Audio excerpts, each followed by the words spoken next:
Hey there, welcome to the 757 Spy Flight, and thank you for putting in some wows in at wow time. And wow, is this airplane big. Holy moly. Hey, the engine's the size of a 737. Thank you for coming on in. I hope you're doing well. Let's keep doing the walk around.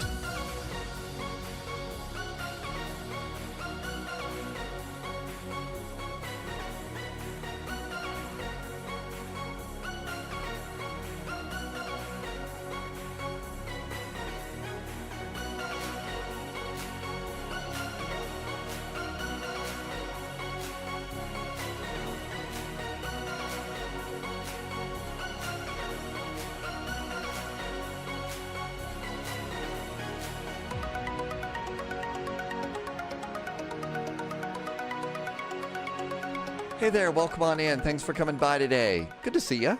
Happy Sunday to you. Thank you for coming in. That little silver thing right in the middle of the screen, that is one of the little brake pins.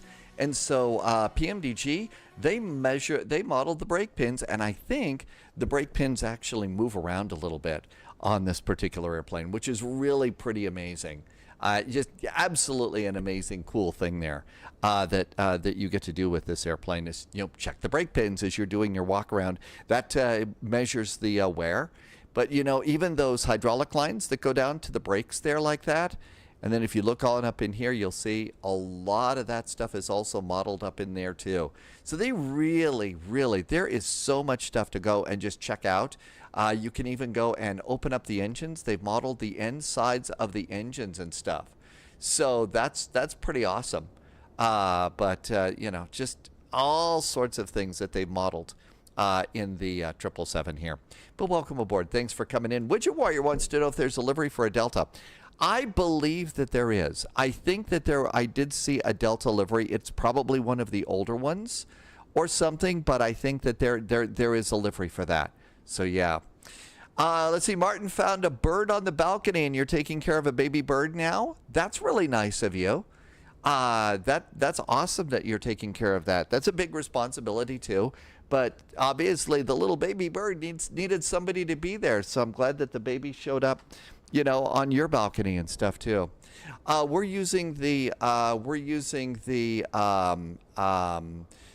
Pratt & Whitney's. So Pratt & Whitney's are what we are doing there. Hey, hang on a sec, Brittany. Be our controller. There's a permit for you. Okay, there we are. Thanks. Oh, Wolfie took care of that. Thanks, Wolfie. Appreciate that. Thank you for doing that.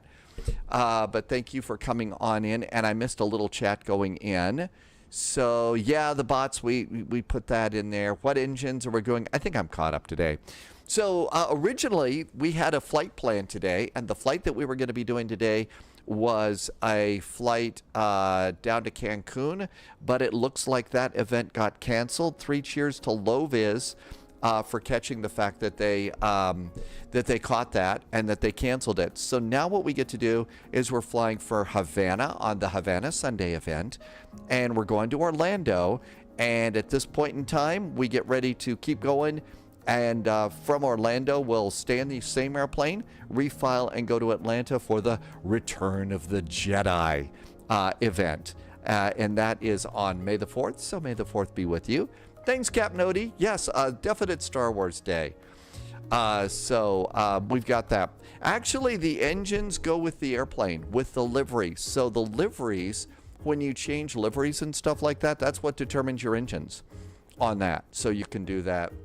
They didn't cancel the event. They did a last minute. And that made the event disappear until it was reapproved from the VATSIM staff. Was it because they called it Cinco de Drinko?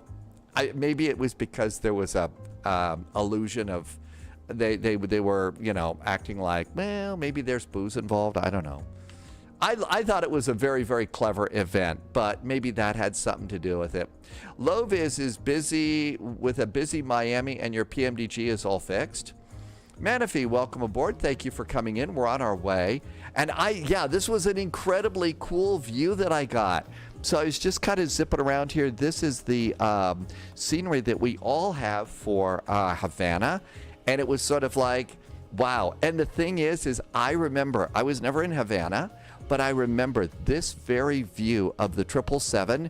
I mean, this is what it looks like if you're walking down the jetway, down the Concourse B at Denver, and there's a 777 sitting there. It's sort of like, wow, it's just right on, looking like that. That's big. So I thought that, and I said, yep, I've seen that one before. So really, really cool. But really awesome. I've already gone and powered up the airplane today. Let's see. There was a request. There's been several requests that I do a cold and dark video on this particular airplane. Wig Bill, I think, put that over in Discord. So one of the things that I'm going to try and do is, because I take Tuesday and Wednesdays off, so I'm going to try and do a full flight with VATSIM and CPDLC and everything on Tuesday to try and get it ready by midweek so that we can do that. I don't claim that I'll have all the answers for this airplane, but I should have most of the answers and get a cold and dark on that. So that's the goal. We'll see if I'm successful. Sometimes I am, sometimes it's bad. Pikes Peak Gamer, welcome aboard, Pikes Peak Gamer over on YouTube. Yeah, I think that this livery, this was the Battleship Gray. Really, over the time that I've been live streaming, whenever we're talking about favorite liveries and stuff like that, this is the one that people like when it comes to United. They love the Battleship Gray livery. So, and it's really cool because I think that when United first got the 777s, this was the livery that they had. This was the livery that the airplanes were delivered in. And in fact, if you go and you check over to, if you look over on YouTube, there's a series that I mention all the time, 21st Century Jet. It's a free, like, 6-part PBS series that was done about the building of the 777. All of them were just like this. All were just like that. So, but anyway, let's see here. Lovis is switching to the Battleship. Hey, Dougal's in chat. Welcome aboard, Dougal. Thank you for coming in today. RAR59 is first time in chat. Can I ask, can I buy the Phoenix 219 A321 without buying the A320? No, you need to buy the A320. The A320 is the base airplane, and if you want the A319 and the A321, you got to go and pick up the other one. I think that's just because they designed the A320 first and then built on top of that. So I think that's why. Battleship Gray looks the best, but the Friendship livery is the Friendship livery. Wolfie does work on the A320. Although I kind of wish, because back in the days when they had the Friendship livery flying, they did have 737s. Be kind of cool if they put the Friendship livery on a 737. They could put the Tulip livery on an Airbus. They were flying Airbuses then, but there you go. Let's see, Widget Warrior, favorite Delta livery? I think it pretty much is the same one that I kind of feel like it's the old original Widget. I think it's the old original Widget. RAR 5911. I hope you enjoy it. Yeah, you do have to buy the other airplanes, but in the end, I think you'll be happy that you've got them all. They're really cool planes. HK Pilot, just follow the channel. Oh, and I need to get Volanta going. Hang on a sec. There's Volanta. Hey, I just had to turn it on and it worked. Wolfie likes the Northwest bowling shoe livery, but the Delta Widget is another really good one too. I forgot all about the bowling shoe livery. They have great names for liveries and stuff. Hey, North Gaming on YouTube, welcome on in. Thanks for coming in. Spirit of Delta is really nice. Oh, yeah, the Spirit of Delta and the Delta 100-year anniversary airplane for the A350 is kind of a cool one too. Hello, HK Pilot. Shall we get going? We've got a flight to do. Let's see. Let's try and get out of here on time. FMC and navigation data is groovy. So let's come on over here. We are at MUHA. MUHA. And that goes in there. I am at gate 9.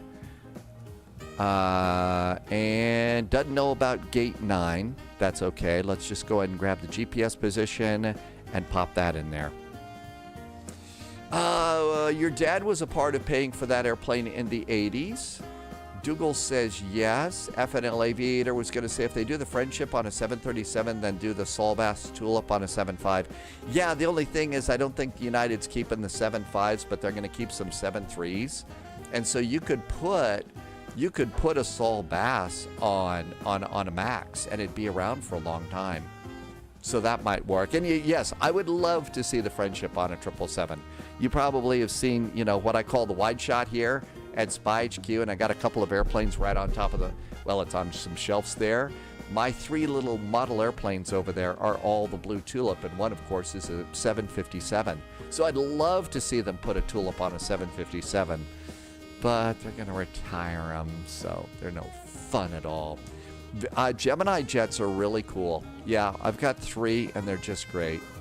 Route request. Uh-oh, it's red again. So I don't know what this red thing means about that, but in my case, it means that I've got to put this in manually. I can't go and download it. So I have to put my flight plan in manually, and I don't understand why it's red. I don't get it. So we are at MUHA. I wonder if it's because...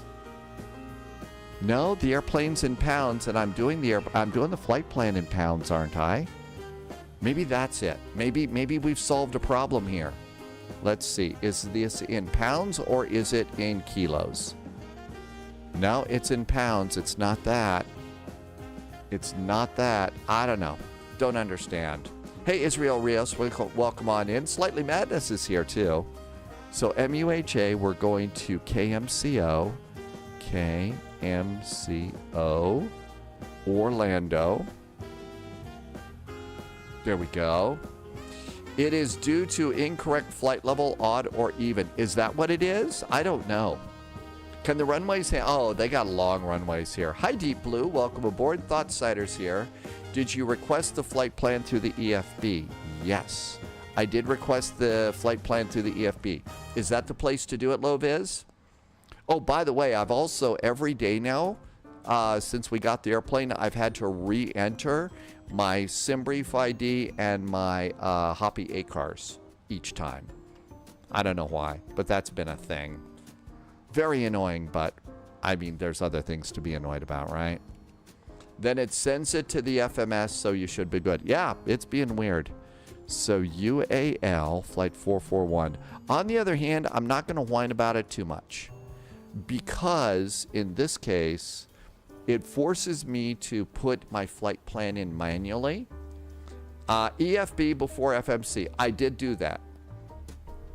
James the Catcher at Maxim 3 for departure. Thank you. Okay, so to do this, we go to the next page, and this is where we get to put in our route. So let's go ahead and do that. Okay, MAXIM. Oh, we got good route programming music. MAXIM. Maxim.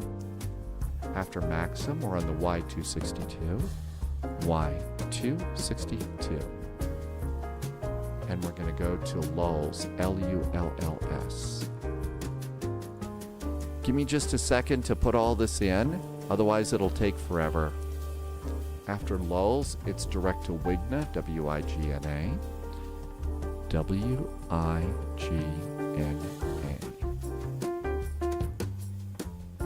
And then it's FIPS, F-I-P-E-S. F-I-P-E-S. And then Feral, F-E-R-A-L. F-E-R-A-L. That's it. Flight plan's done. Activate. Execute. Cool. We got that done. Let's go and do a clearance and make sure that from this point on, everything's good. Gaz is back in chat. Welcome back, Gaz. Thank you for coming in today. We have Tower 118.1. 118.1. I don't think that they're going to be doing CPDLC here. Drumma's here. Welcome in, Drumma. Is there a reason why you go to one side and not the other on the route screen? You mean when I was putting this in, What is putting the route in? Yes. So you put over, if all you're putting in, if your flight plan is just waypoints, you put them in on the right side. If you've got an airway, like you saw the Y262 airway, you put airways in on the left side. And that's how it is. If all you've got is direct twos, it'll automatically just say direct. And there you go. But yeah, Israel, this, I haven't been able to do that. It's being a brat. Okay, so that looks good. Let's go 118.1 and see if we can hear anybody on the radio. And I don't know if we have to have these on or not. I'm going to assume we do. And that is 118.1. Hey, I hear people. Slightly Madness, tough question to answer. Tough question to answer. We got a lot of favorites right now. Wheelchair Gamer is departing out of Miami. Happy landings, Wheelchair Gamer. Can I get that initial altitude? Yes, sir. Initial flight level 25. Israel, something did I miss? Yeah, I don't know what the problem is. Squawk 346. Okay, that looks good. Performance in it. I'm going to wait on these. Now then, I think we can come over here and load the airplane the old way. It's not going to load the new way. So we have to go to PMDG FS Actions, and we'll put our fuel load in. And we got to get that from the flight plan. So the flight plan says we need to board 33,143 pounds of fuel. So 33,143 pounds of fuel. There we go. And so that should board our fuel. So that takes care of fuel. Now let's go return. Payload. Passengers. So passengers, I've got 262. Can I just put in a main number here? Pax level. It's not, I gotta, yeah. So 1842. All right, so let's see. I've got a total of 269. So 269 minus the 18 up front minus the 42 in biz means we have 209 people back in steerage. 209 back there. Okay, so there we go. And that looks good. Hey, Jim, welcome aboard. Let's see. T-Bird is here. Widget Warrior. Okay, good. And now for payload. Yeah, there's passengers. What about cargo? I've got like 14,000 pounds of cargo. Fuel, payload, and doors. Cabin lights, connections, ground ops, maintenance, auto cruise. I don't know where it is that I would go and put that in. So fuel is 33. Payload, first class, business, economy, passengers. Oh, wait a minute. Maybe there's a page 3. Hang on. Aha, there we go. Page 3. Okay, so cargo. My cargo level, so my zero fuel weight right now is 435.2.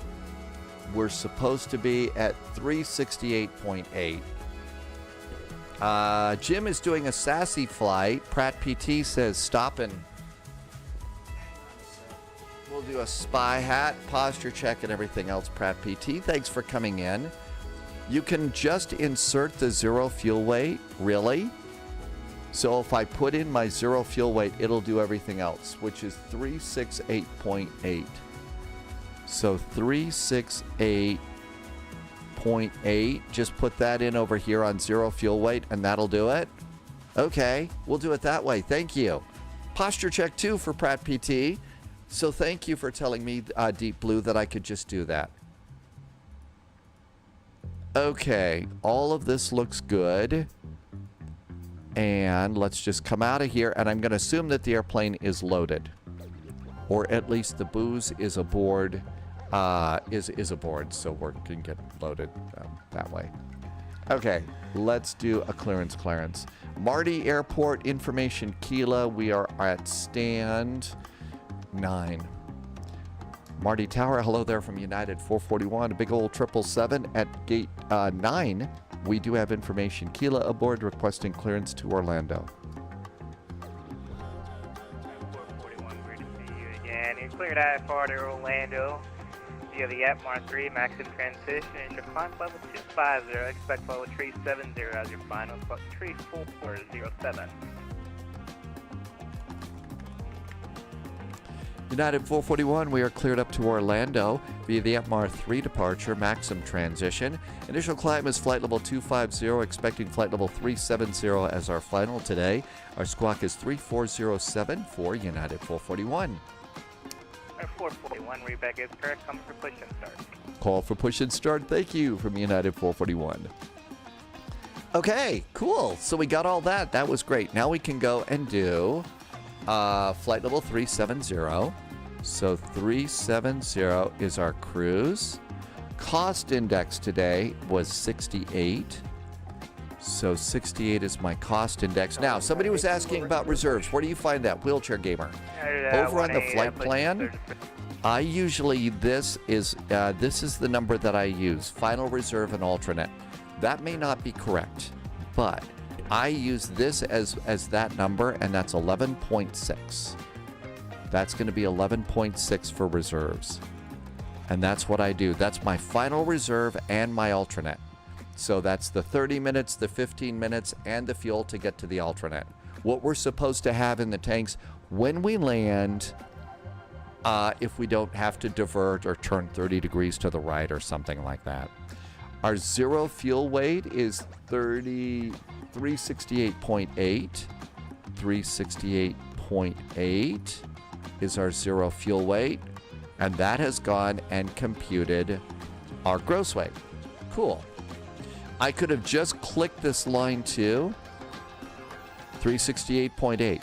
So you could also click it and it'll put it in automatically. Cool. All right. So now that we got that, it's time to do thrust limit. And we can get out of here pretty quick. Departure. Altimeter here is 1013.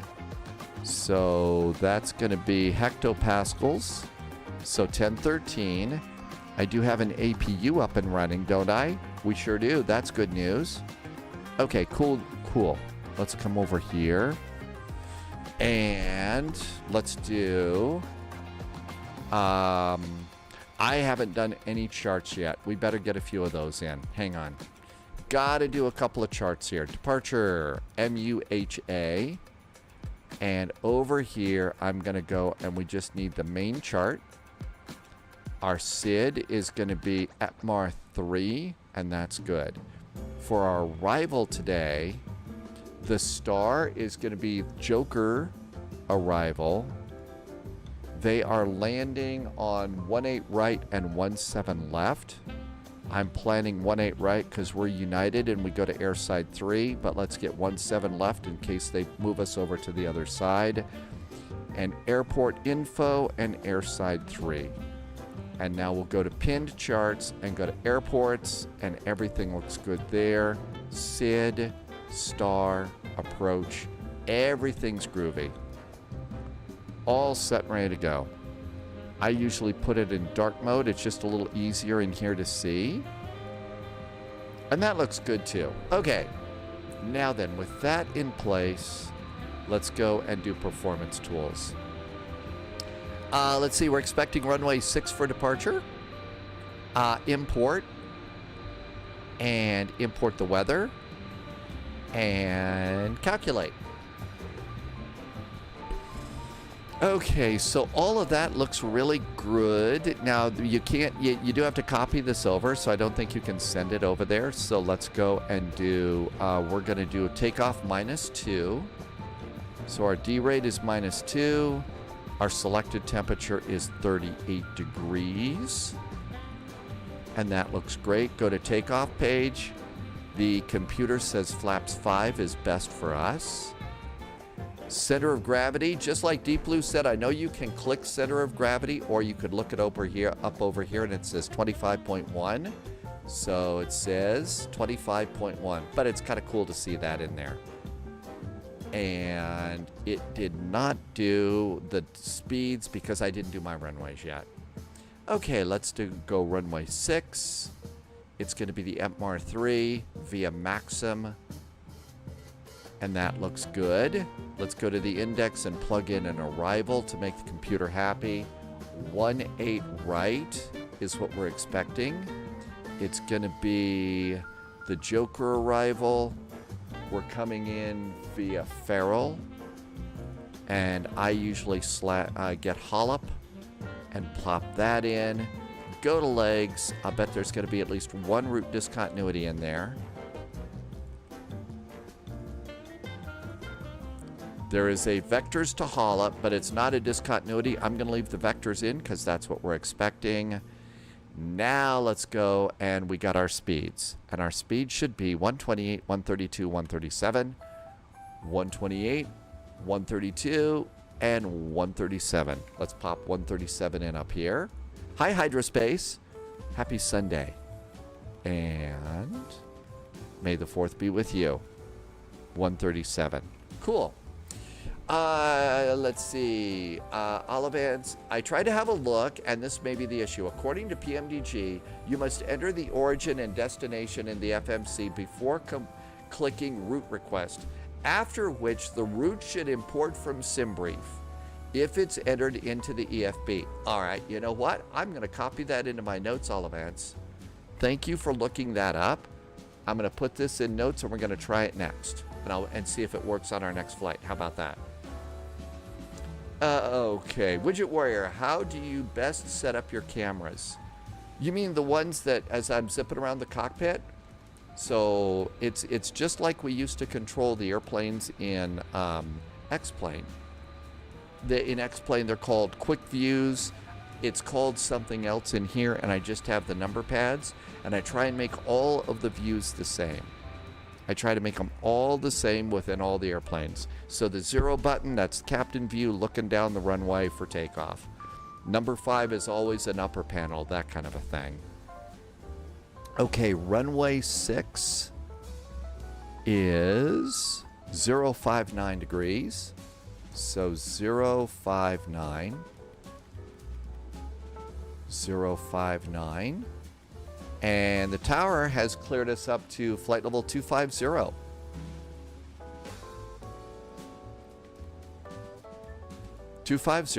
We have to turn on our flight directors. Flight directors are on. Have you tried the E-Jets recently? I haven't, because they're not working in Flight Sim 2024. And the problem right now with that is I can't get Flight Sim 2020 working, and that's a problem. Muhammad Omar is in chat today. Hello, welcome aboard. Happy weekend to you. I hope you are doing well. Thanks for coming by. I think all of this looks good. Let's go ahead and start hydraulics. And we go the little counterclockwise thing. And let's also do our fuel pumps. Fuel pumps are on. Passengers are aboard. Let's go ahead and do seatbelts. Time to close the doors. So over here to ground control, door management, I'm going to close the entry door, and I'm going to close my cargo doors. Actually, my cargo doors were closed. I'm just opening them, so we'll have to close them again. There's a version now that's compatible. So Deep Blue will be able to fly the E-Jets and stuff. We'll be able to do the E-Jets when Sim Update 2 comes out. That's great. I'm looking forward to giving them a try. Okay, those all look really good. I'm going to retract the jetway here. Let's go to ground services and retract our jetway. And we'll close these doors. And that should be good. Hydrospace, gonna do the next flight? Absolutely. You do whatever you gotta do.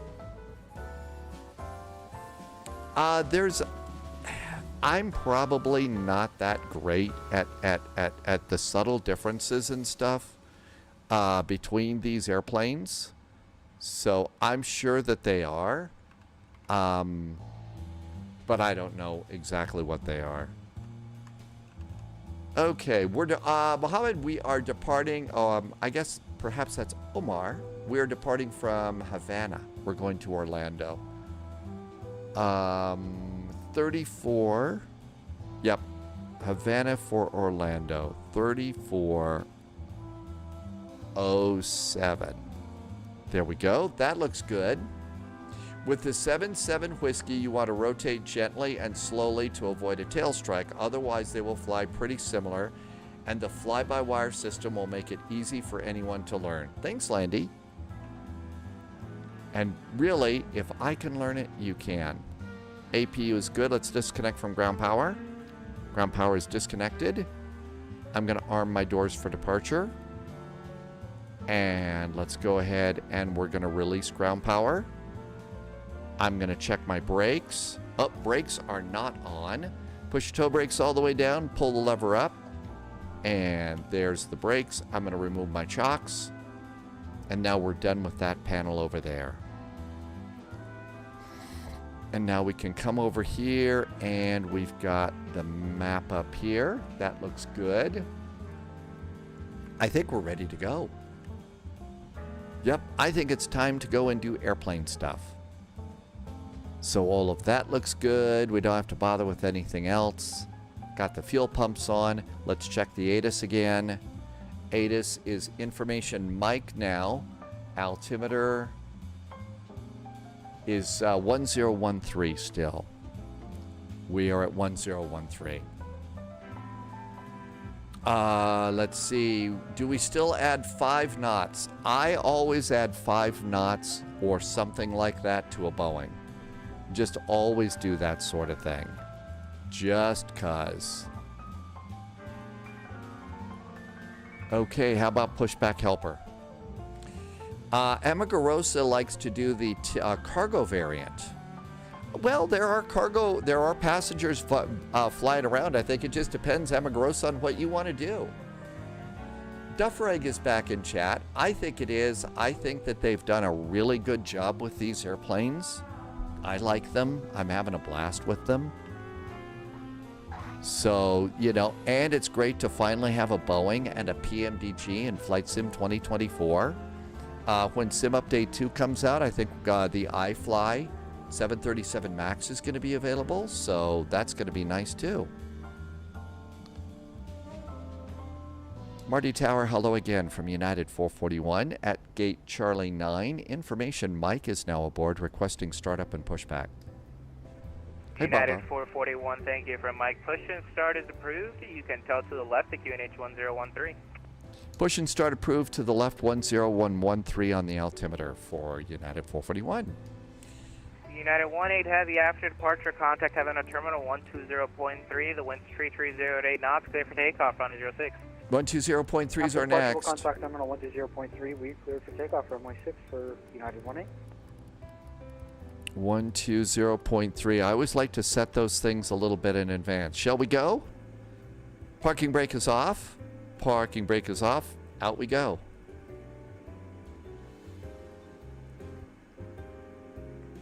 And a nice pushback. And we'll go ahead and we'll start engine number 1.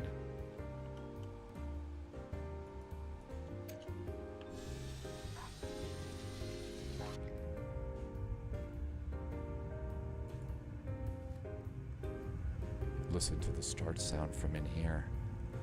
Baba's checking in from Rhodes. Hi, Baba. I hope it's wonderful on the island of Rhodes right now.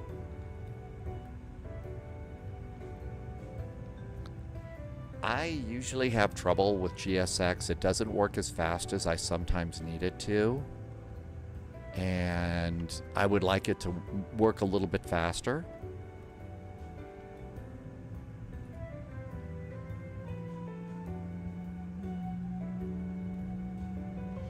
How about if we stop here?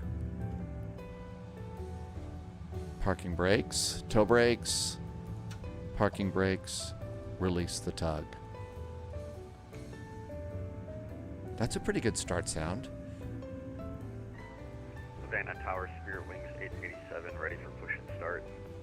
Spare wings Looks like we're getting a 887, good push start is on approved. engine You number can tell 1. to the right of QNH 1013.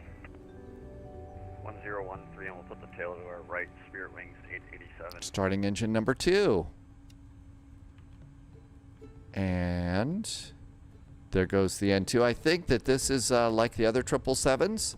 Hit the start button, hit the fuel button, and it automatically pops itself up. Duff rig, yeah, the 7.5 is going to be a really nice airplane too. I think when it finally becomes available. A little disappointed just because right now I'm going to have to go and do a bunch of surgery on my old Flight Sim 2020 and probably my NVIDIA drivers to get 2020 working again. And that's a little bit annoying to me at the moment, but on the other hand, I can wait till it comes out to 2024.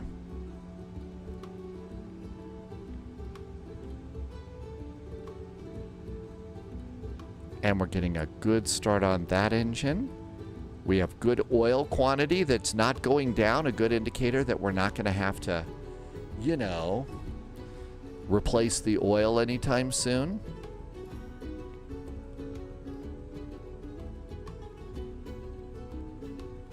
Looking pretty good there. I don't think... Yeah, we are squawking mode, Charlie. This airplane is always on. You have to... They ship all the airplanes with all of those on. The squawk on, so at least I didn't forget to turn it on. APU can go off. All right, let's come over here. And we're going to do flight controls. And there's flight controls. So let's do our elevators all the way up, all the way down. Ailerons all the way up, all the way, well, right and left, I guess. Rudder all the way left, all the way right. And trim is supposed to be 6.25.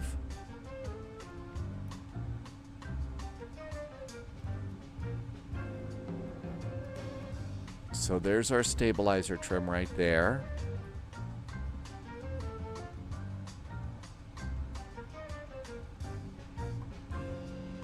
Okay, 6.25. Well, I took a stab at doing the stab, and I think we got it going. Flaps are going to be 5. Expect about a 2-minute delay, sir. And all of this looks good.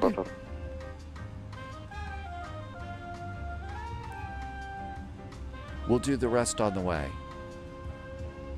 Marty Tower, United 441, pushed and started from stand Charlie 9, requesting taxi. United 441, taxi waiting point runway 06, get Delta Alpha.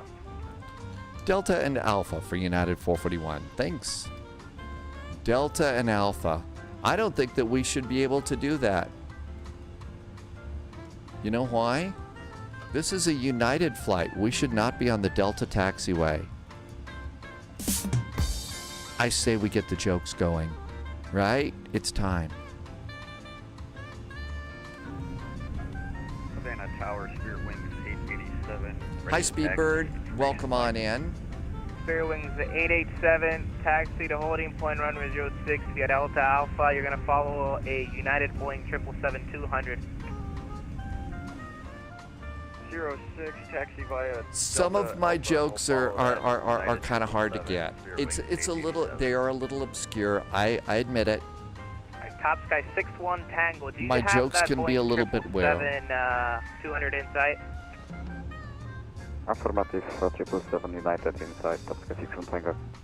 Top Sky 61 Tango, you're going to also have an A320 coming behind him. After that aircraft passes, push and stutters approved, your own discretion to QNH 1013. United has a couple of flights in Atlanta. Roger that. After the H. They have a couple of them, Widget Warrior. Home digression, QNH 1013, Top Sky 61 Tango.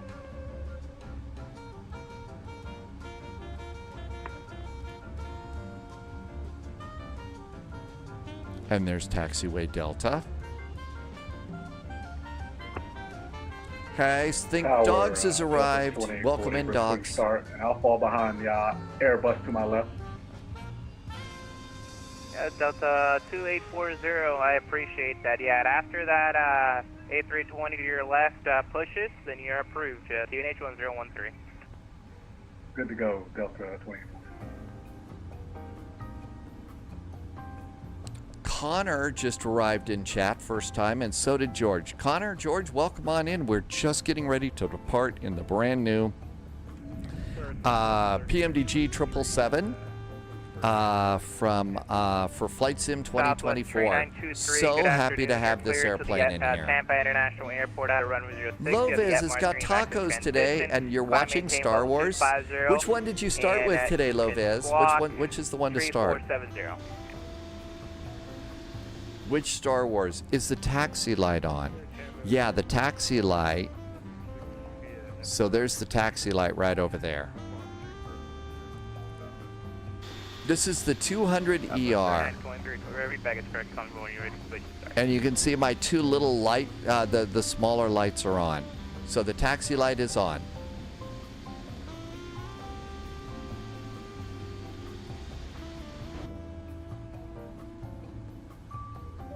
And cabin is ready. I am a bad pilot. I have neglected to do my checklists today. We'll do those on the next one. Looks like somebody's got a FedEx MD-11 over there. Can't wait for TFDI to make its way over to Microsoft Flight Simulator 2024 too. I'm missing that one. Really missing that airplane too. Okay, flight directors are on. We're gonna go LNAV, VNAV. Those are ready. And everything I think is set. I did do, is Volanta not working? Yeah, Volanta's working. It's at the top of the screen. Connor, I have a private pilot license, so I can fly small airplanes, a Cessna 152, 172, and a Cardinal. Anything bigger than that, and I have to buy a ticket and sit in the back. And because I'm a flight simmer, they probably know that and probably have somebody watching me. Just because, you know, flight simmers.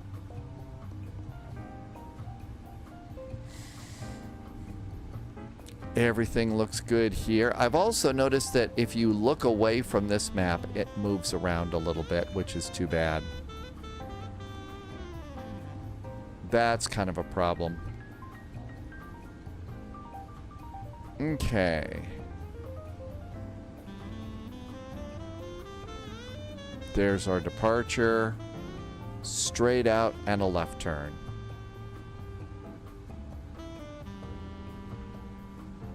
Sounds are pretty good on this plane.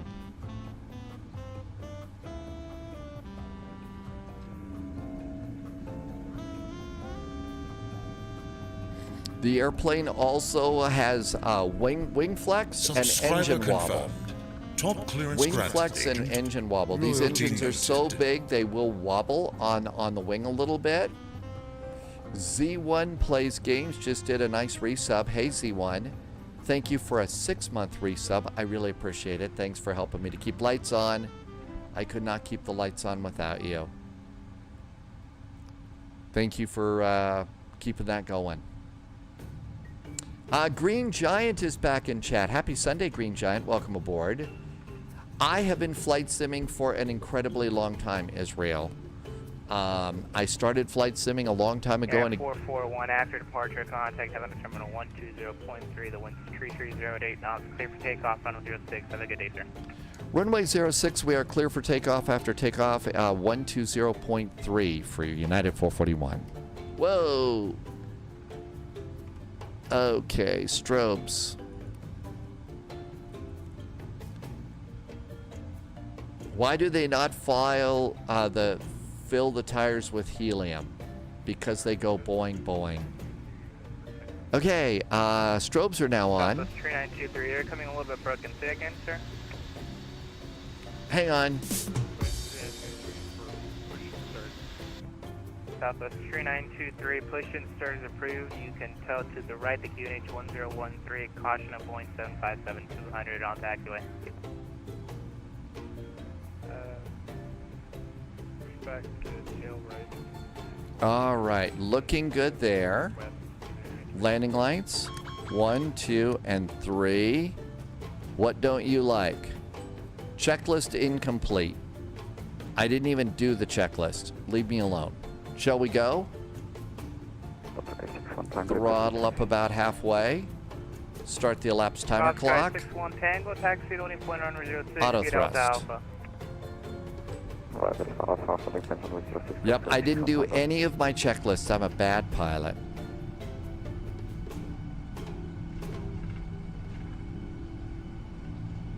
$80 knots. Steering with the rudder pedals. Clear wings 887, line up and way running 06. V1. Hands off the throttles. Rotate.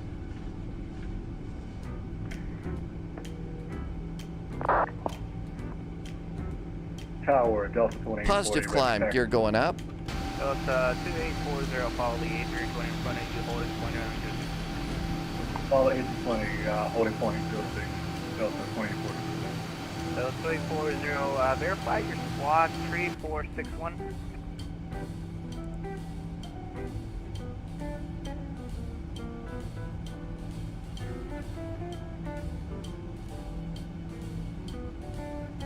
Subscriber confirmed. Top clearance Somebody granted, just did agent. something nice. Hang on a Loyalty sec. noted.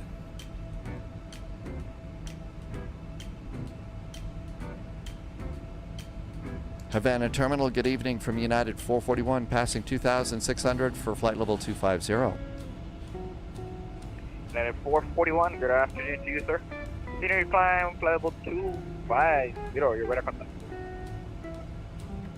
Continuing the climb, flight level 250 for United 441. Olivance just became a subscriber. Thank you for becoming a subscriber, Olivance. I really appreciate it. Thank you for some nice jet fuel in the flight plan. Thanks for helping me to keep the lights on. This is how I do it now, so thank you for doing that. I do like the Battleship. This is a good looking livery for this airplane. Larson, in a very, very limited way, that answer is yes. If I were in, say, an Airbus A320 or an A319, and the airplane is flying, the autopilot is on, and I could install a Category 3 landing, I could probably install a Category 3 landing into the an Airbus. That way I don't have to touch any of the buttons. Because the thing is if I've got to go and take a hold of that stick and fly it like an airplane, I've never touched an airplane this big before. My experience is a Cessna 152, 172, and a Cardinal. That's it. That's what I know about. And even though we spend a lot of time doing our flight simming and stuff like that, and we know lots about these big airplanes and all, it's still not the same as actually having your hands on the controls. You know, having your hand, you know, being in a real airplane. I'm sitting in my living room right now. I'm looking at a computer screen.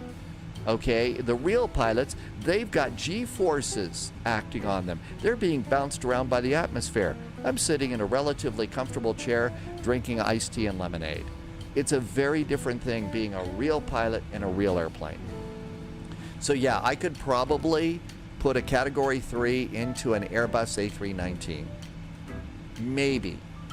And as you know, the only thing you got to do there is when the airplane insults you, as Airbuses do, you pull the throttles back. That's it. Maybe I would be allowed to reverse them.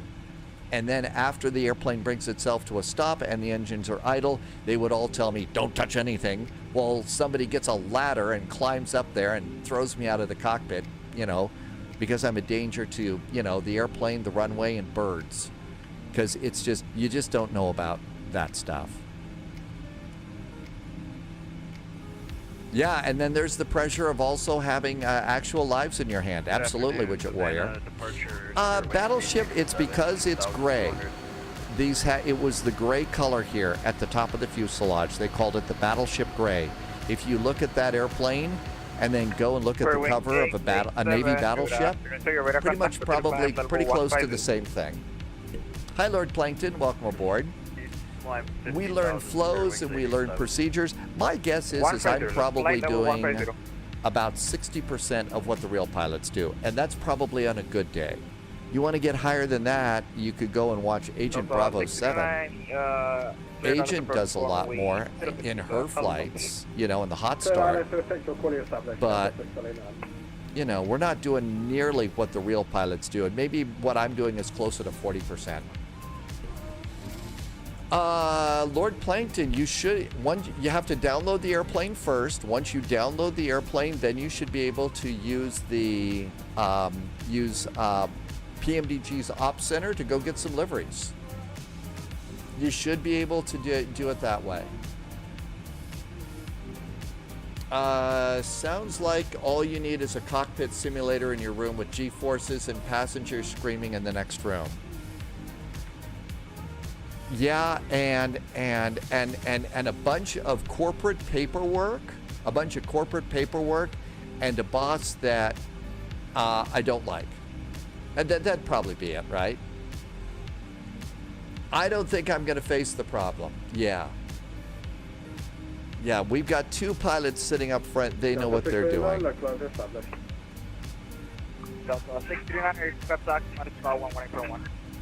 Could I start an Airbus A320 and taxi?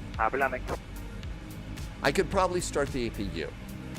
I don't know that I would be really, you know, maybe doing the other things. I don't know. Do I have any partner links with GSX? No. I don't have any partner links with anybody. It's just me and a bunch of spies hanging together, having fun. United 441, you can contact Havana Center 135.1. 135.1 now for United 441. Thanks. Have a good weekend. There we go. D3 lever. Deliver. Sorry about that. Welcome aboard. Thanks for coming in. Magistro, welcome to you too. Thanks for coming by. And Skullmate, I hope we panicked at the right time. 18,000 feet.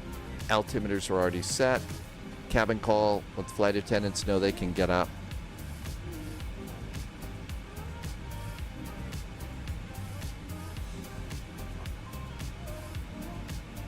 I mean, you know, let's say the co-pilot gets sick and the captain needs somebody to help with the radios. Maybe you could help with the radios. You know, they come and say, hey, look, co-pilot's sick, so we need someone to come up and help me with the radio. Oh, yeah, we could do that. But still, that's not going to happen. These are pros that are sitting up here. Keela's here, the original moderator and the person who taught me that sheep are not cute and fluffy. Out of control. Good afternoon. And also, somebody's getting ready to go on a very first time as an airplane passenger. Keela's gets to go to Athens as a real-world passenger soon. Level 340, Larson has Flight Simulator for Xbox. Center, hello, American 2481, flight level to turn on the autopilot without having to look up at it. On Xbox, unless you've got some controls like on your joystick or something, I have no idea. Sunjammer has an Xbox, and Sunjammer might know Larson, but I don't. Officially next month, Keela becomes a real airline passenger for the first time. Pikes Peak Gamer is still here. American 252 Havana Center, hello sir. If sheep aren't friendly, then why friend shape? No, apparently sheep have like attitudes and stuff like that. And our very, very big Boeing 777 is out and about. Uh-oh, Keela is reading because your boyfriend has a cold. Ooh, get well soon. Captain Ireland is back in chat. Welcome on in. And flight level 250. I don't think I checked in, did I?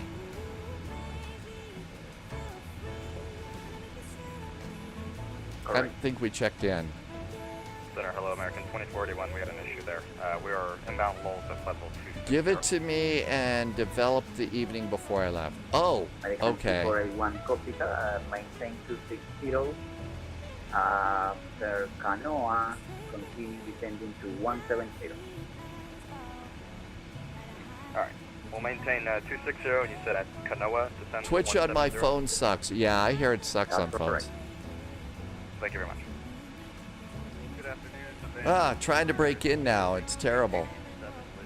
Flight level 190 for 260. Yeah, Twitch on phones are not good. Center, hello, sir. Continue climbing flight level 320. Continue climbing flight level 360, airplane 887. Correct. Havana, hello from United 441. Looks like we're about 20 miles from maximum at flight level 250. United 441 Havana Center, hello, sir. Maintain 250. You are about to leave my airspace. Continue over frequency advisory on this one. Continue over advisory frequency. Over to advisory 122.8. Thank you so much. Have a good Sunday from United 441. Yep. 122.8. Okay, I meant I'm reading right now with a cold. When I go to fly direct. Okay, so you've got the cold and you're reading right now. You have the symptoms. That's not fun at all. Do I have a wireless keyboard? No. Flash Duck is here. Welcome aboard. No, Keela is... Oh, okay. Time out. You're not reading. You are in Reading. You're home. Keela's home is Reading in the UK. You're in Reading. You have a cold. And I'm still not allowed to do ASMR, right? I'm sorry you've got a cold. Colds are not fun. I hope it's nice being home in Reading. If there's anything cool waiting for you there, some good food. Okay, I think we can continue our climb to flight level 2370. 370. Okay. Okay, Derek is asking for Larson, and you're trying to help. I mean, I prefer if my body wasn't angry, but not everything can be for... Well, yeah. It's not fun when the body is not happy. I speak from experience. I think I needed to turn my landing lights and my nose light off a long time ago. 25,000 feet, how about seatbelts? Let them get up and wander around. And that looks good. Larson, yeah, we're on the VATSIM network right now. And VATSIM, those controllers and the other pilots, those are all real people flying around on VATSIM. The controllers are doing real controlling. Instead of a flight simulator in front of them, they've got a radar scope that looks like a real radar scope, and they see our little airplanes on it. And they tell us where to go and what to do. And we try hard not to ignore them because some of them get annoyed with us if we do. And we also try not to bump into their VORs and stuff like that. They get annoyed when we do that as well.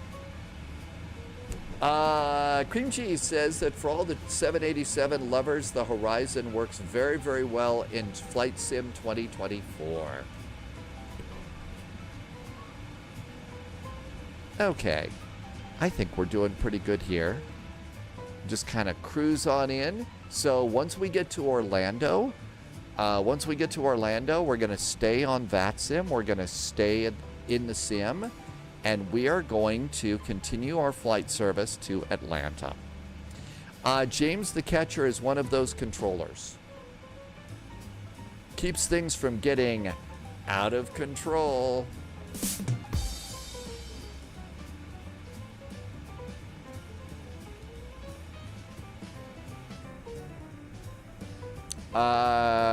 Gregory is doing a long haul from Heathrow to Atlanta. Which airplane are you taking? This airplane is perfect for that. Seat belts are on. Not much on the entertainment system. The 772. Yeah, I think a lot of people are pretty excited to have this airplane. Oh, Olivans, yes, the radio things that we do are actually really pretty advanced, like you just said. Friday night was stressful, says James, because pilots were not listening. Well, that sounds right. Keela's going to dinner tomorrow to Pizza Express. I'm not going to get pizza. I had takeaway pizza on Friday night. Really? Pizza Express. I think we've got Pizza Express in some of our bigger cities here. I'm going to assume that Pizza Express probably has some other food that you can get instead of just pizza.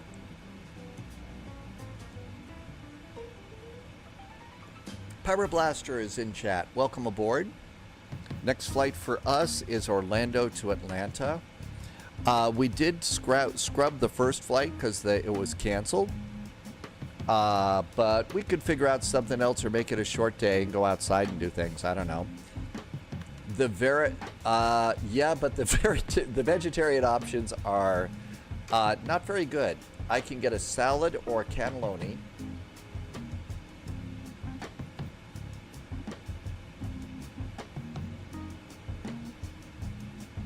Well, you could get just your basic old cheese pizza, but that could lead to cheesy jokes.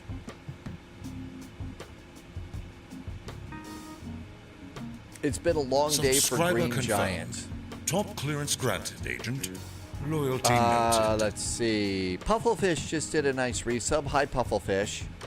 Welcome aboard. Thank you for coming in today. And thanks for the resub for 35 months and helping me to keep the lights on. I'm super grateful for that. You've already had the cheese pizza, so it's time for something different. And you're going to get the cannelloni.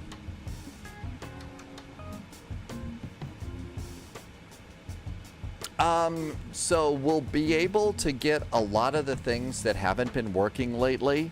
Polyad has set up some really cool things, but still needs to work on them. But unfortunately, right now has to focus on very special classes that right now has to make sure that, all ready for those classes. So that's kind of what's going on and why it's taking so long. Eventually, I think, we'll get those things going, but right now it's taking a little time. Subscriber confirmed. Pyroblaster just did a nice resub. Thanks for the resub, Pyroblaster. Pyroblaster has been here for 17 months.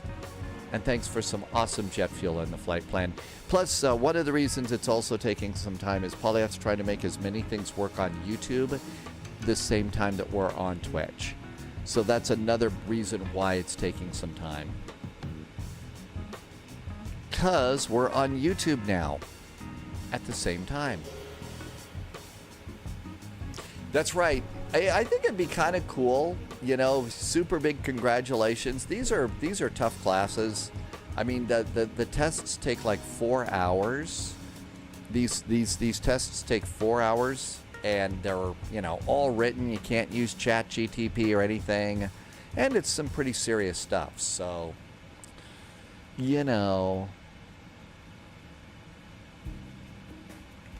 Then again, some people don't have to go to a special class to learn how to be judgmental, so there's that joke again. El Pikachu is in chat.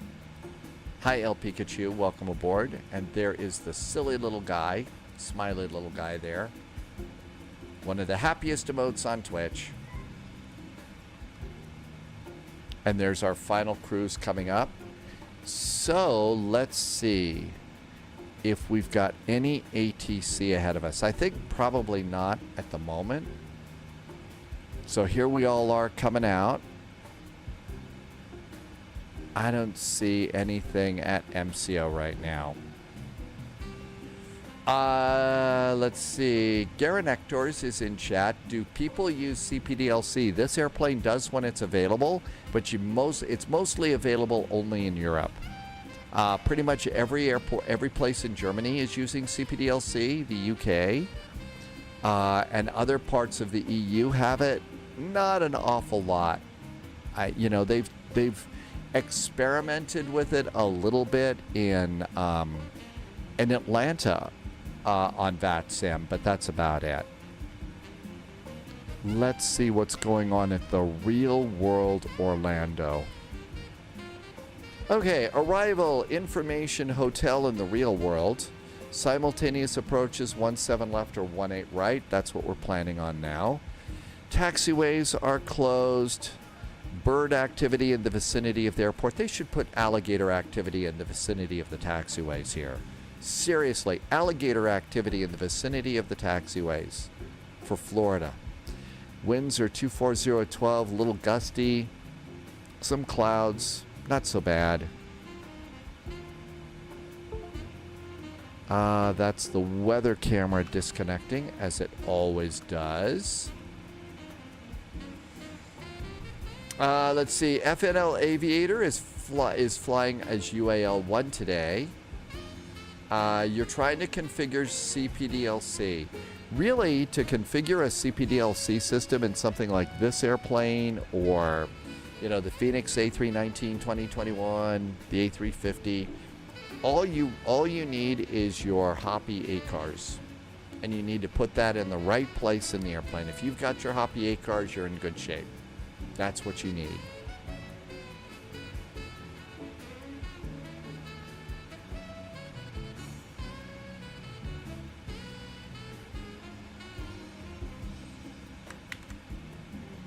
Okay, that looks good. We could also hit the arrival button here and get some weather over there.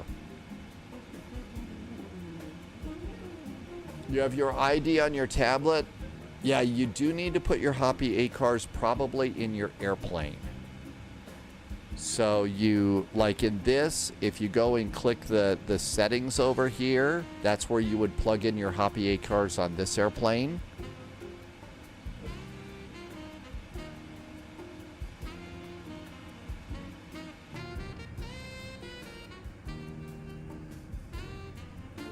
FNL Aviator is taking the airplane, airplane to KATL. We haven't been there in a while. I know that there is going to be one in, I think there's going to be an Elite Wings event at KATL. I think it's really early in the morning for us Yanks.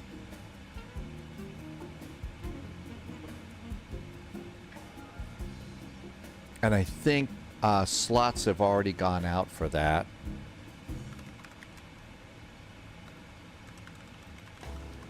Let's see, VATSIM Elite Wings.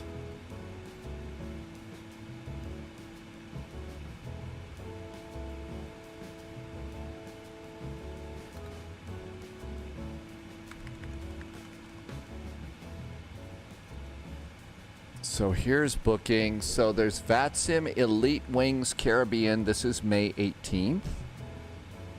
Here is VATSIM Elite Wings Manila to KATL. So this is going to be June 14th from 1200 Zulu to 1600 Zulu. That's like really, really early. That's like 7 o'clock in the morning here.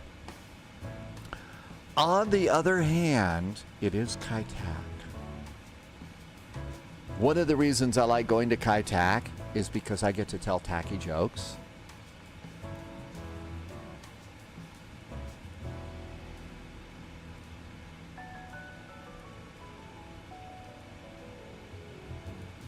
So this one's 2000 to 22. This is May 18th. VATSIM Caribbean. This is going to be Havana to San Juan. TJSJ. That's not a bad place to go. There's a first one. There's First Wings in South Africa. Elite Wings. Oh, First Wings. No, this is all of them. So this is a First Wings. If you're new to VATSIM, this is an event you ought to sign up for. This is an event you should sign up for. It says First Wings. So Elite Wings is there. There's another First Wings. There's Elite Wings in East Asia. Okay. Oh, I don't know if I want to get up that early, though.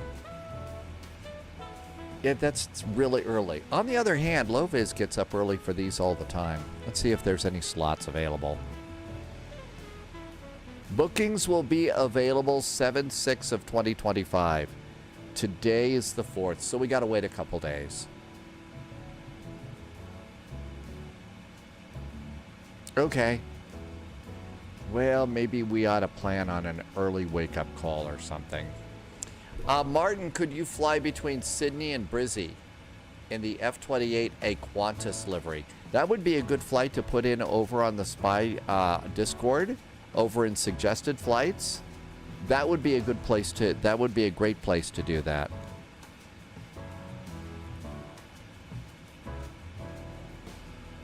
Okay, we ought to take a look in here because we're going to have to do some of our own ATC.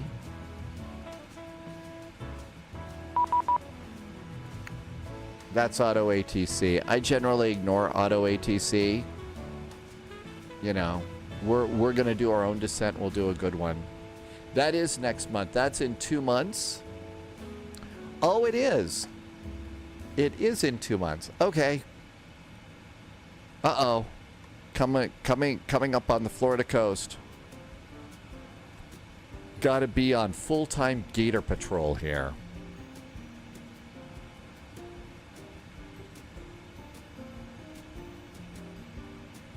Yeah, Captain Biss. Yeah, I can't apparently read the dates very well today.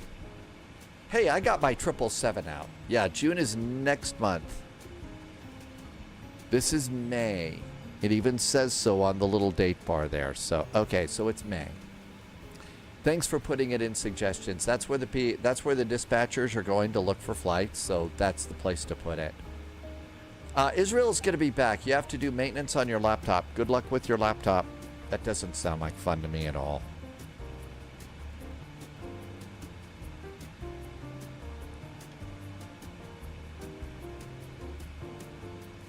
Okay. So far, so good. And I think I also got my reversers fixed too, so we should have thrust reversers. That'll be nice.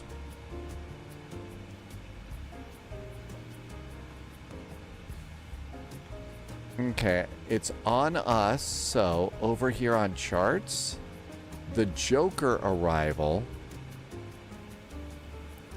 means that we're gonna go down to 5,000 feet. So let's go ahead and pop that in right now. The airplane will auto descend for us. So we're gonna clear ourselves down to 5,000 feet for Orlando. I wonder if we actually get to fly over Disney on this approach.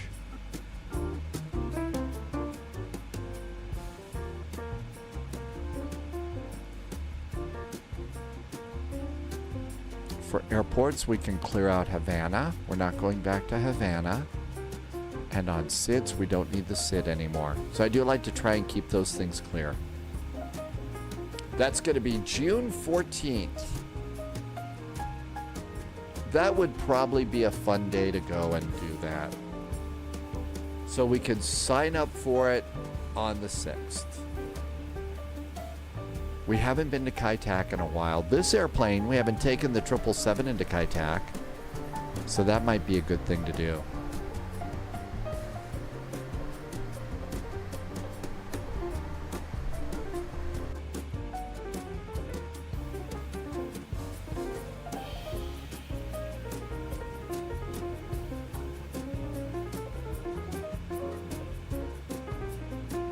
We've got quite a bit of crab here. 103 knot crosswind. So I've moved my little heading bug up here so that I know what to fly here. Yeah, it's 103 knots of crosswind. Wow. That's a pretty good crosswind on this airplane. I could go in and I could set up an ATIS, but we've already got the weather in here, so we don't need to bother with it right now on this plane.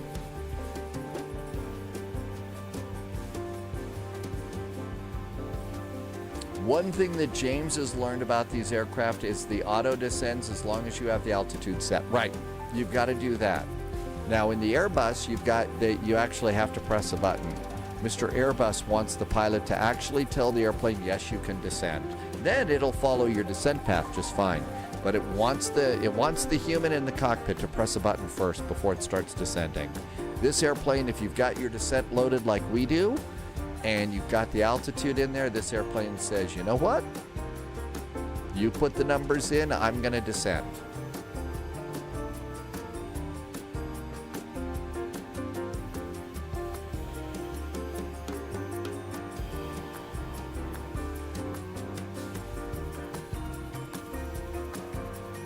Dogs is here. Happy Sunday. Dogs is going to do the flight. James says we're going to need 124.3 for CTAF. 124.3. Thanks, James. 124.3. There we go. All set. Thank you. Irvi, welcome aboard. You're late again. Irvi is hooked on fishing right now. So you're planning to open your own sushi bar? Nothing fishy about that. Nothing fishy about that. I fired up DCS World for about 15 minutes this morning just to check to see if there were any updates or anything.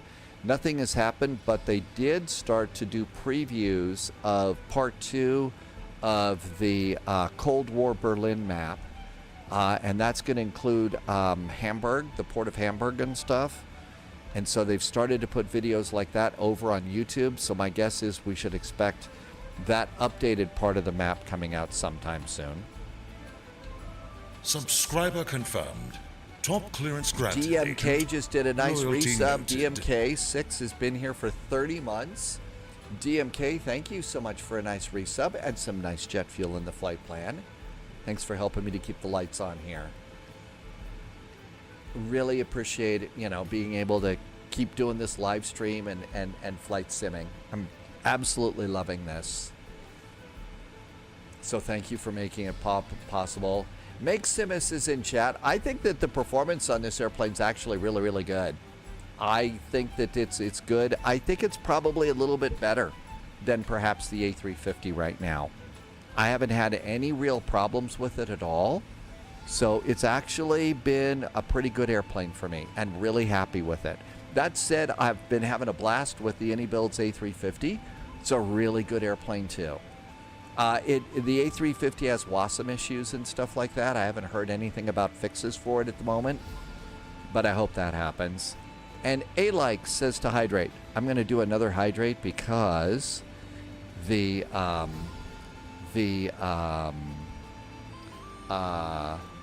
pollen is out there and it makes people's voices trouble. It's also warming up just a little bit too.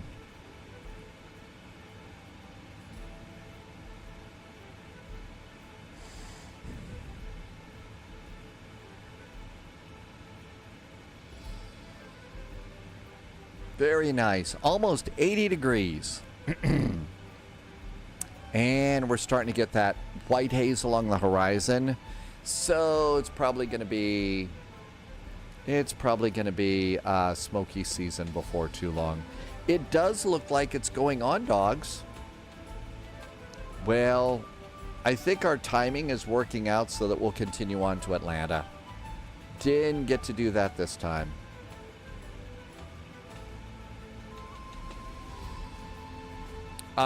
We do get some of the green pollen. There's not that much pine around here, but we do get that. Yeah, that was 27 degrees Celsius. So I've got both temperatures up there. Fahrenheit is on the left and Celsius is on the right. I should probably find a way to put the temperature up in Kelvin too. Irvi is now cringing. Be sure you don't pee in the water. They have a fish there that swims in. Okay. Well, I don't think I'll be dicking with that anyway, so there you go. That was scary. We got 18 nautical miles to top a descent. We should be landing at 2047 Zulu. That's why you're cringing? To about 35, 40 minutes. Definite cringing going on there right now.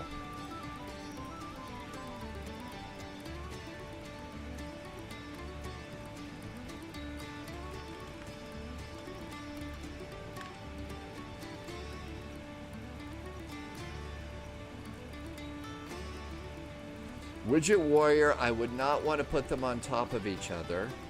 C and F on one said you're showing your own camera.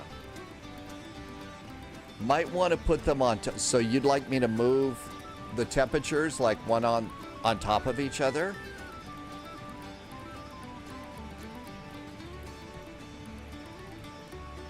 So I'll...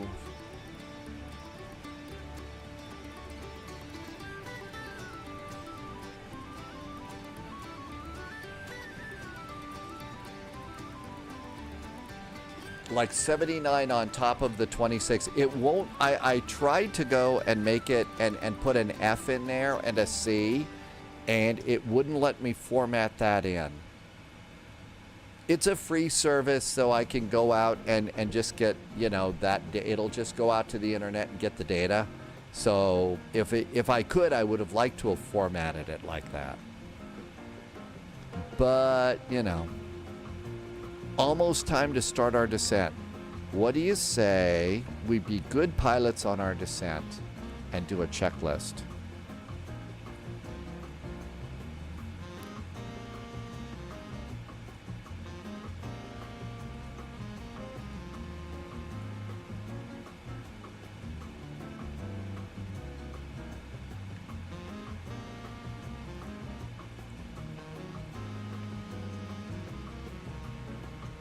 It's not letting me do that. Checklist reset.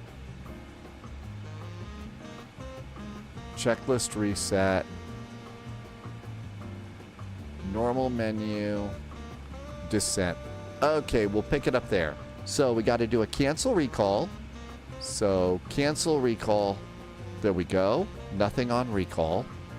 No notes for the arrival. Auto brakes. Let's do auto brakes 3. Landing data, VREF info. We're going to do flaps 25, so 133. And we'll just blow off the approach briefing. Checklist is complete. And then we'll have to go to the normal menu to do approach checklist when it's time. Okay, so that looks good. We've got descent deviation. We're a little bit high, but it's slowly catching up. Probably is it going to yell at us? Not yelling at us about wanting speed brakes or anything. Altimeters is all we need there.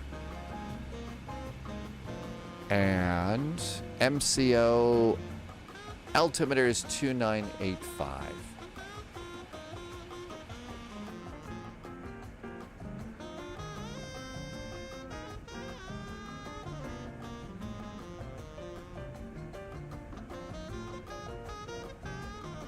Probably a bunch of gators and snakes up there looking up at the airplane saying, oh, come on, just crash. We're hungry. That looks good. We're not catching up very much. How about if we go ahead and throw out speed brakes just a bit? That's going to increase our rate of descent. Maybe we could catch up. We're only about 1,500 feet high in the profile, but still. Best to be on the profile, I guess. Yes, I know that we've got this. There's somebody new on the network. I don't have anything over on my map.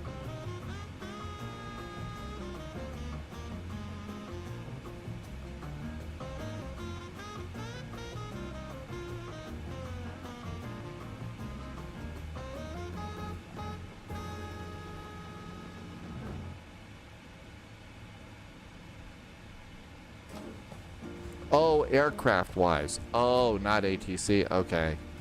Well, only so much we can do with that.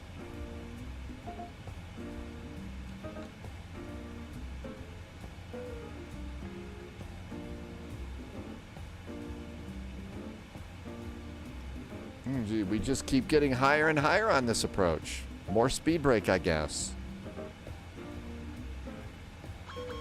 Yes, well, I'm going to leave my speed brakes out. Quit yelling at me, airplane.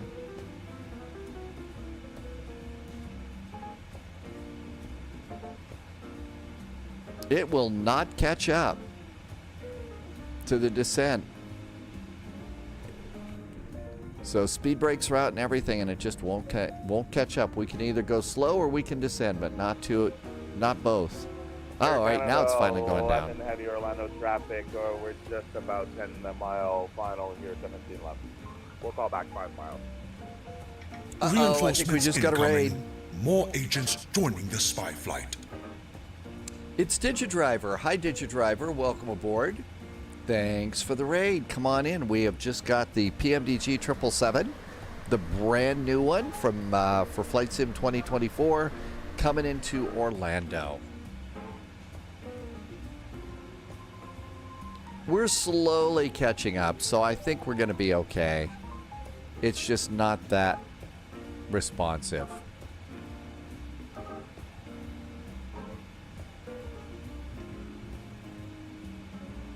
So econ speed for this is 275.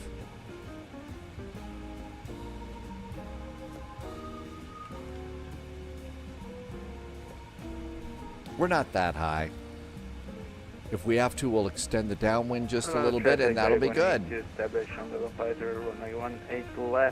Hota's back in chat. Hota's been doing a lot of air ATC on VATSIM in Portugal lately, and slowly moving up in the control tower. So I believe doing control tower work there too. Welcome on in. Happy Sunday.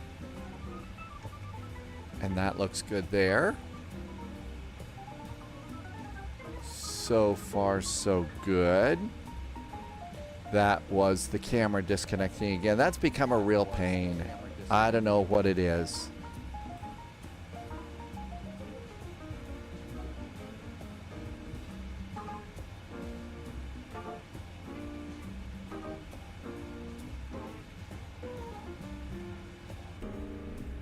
There's a delay in the commands, so it's more like reality. Yeah, that's the other thing. This airplane does not turn on a dime. It's a very big airplane. Air Canada 11 heavy, we're just about 5-mile final here, 17 left, Orlando traffic.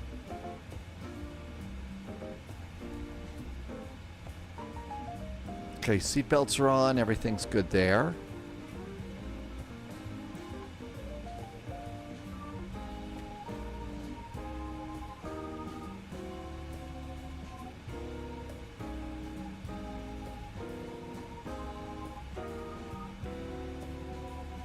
Well, I don't know. We'll just leave the speed brakes out a little bit on the descent.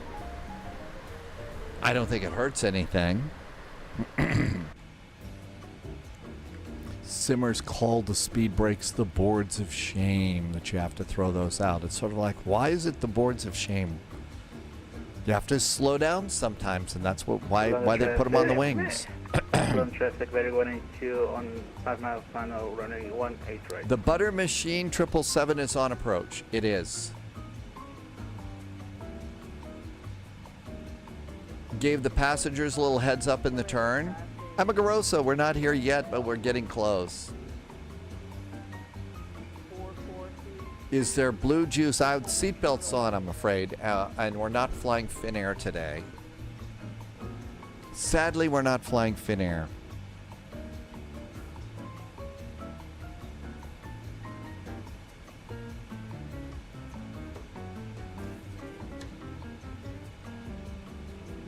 No more meal services on this one, but we do have a continuing service flight going up to Atlanta today.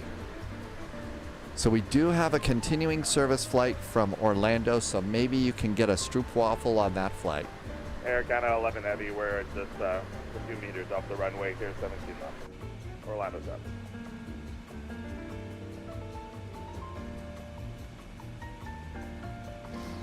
Dogs is already on the ground, ready for departure.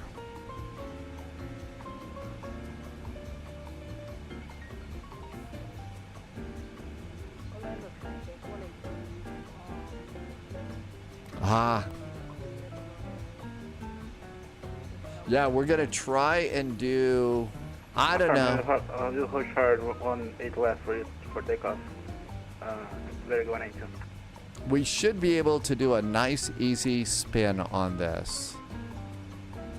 Altimeter's 2985.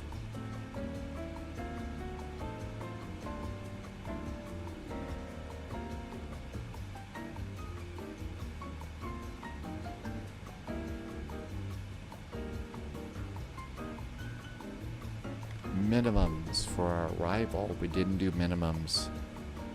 And on the approach, 18 right. Minimums are 294 feet.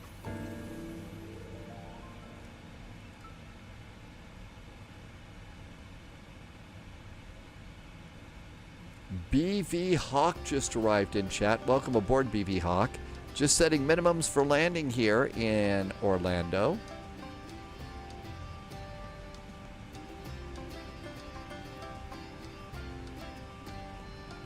Does take a while to get minimum set, but it's not as bad as it used to be. You had to just sit there and crank, and now you just hold the dial here. So 294. 294.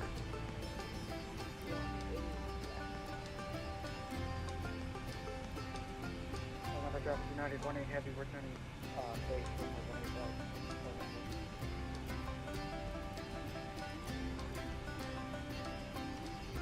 I was dialing the wrong one.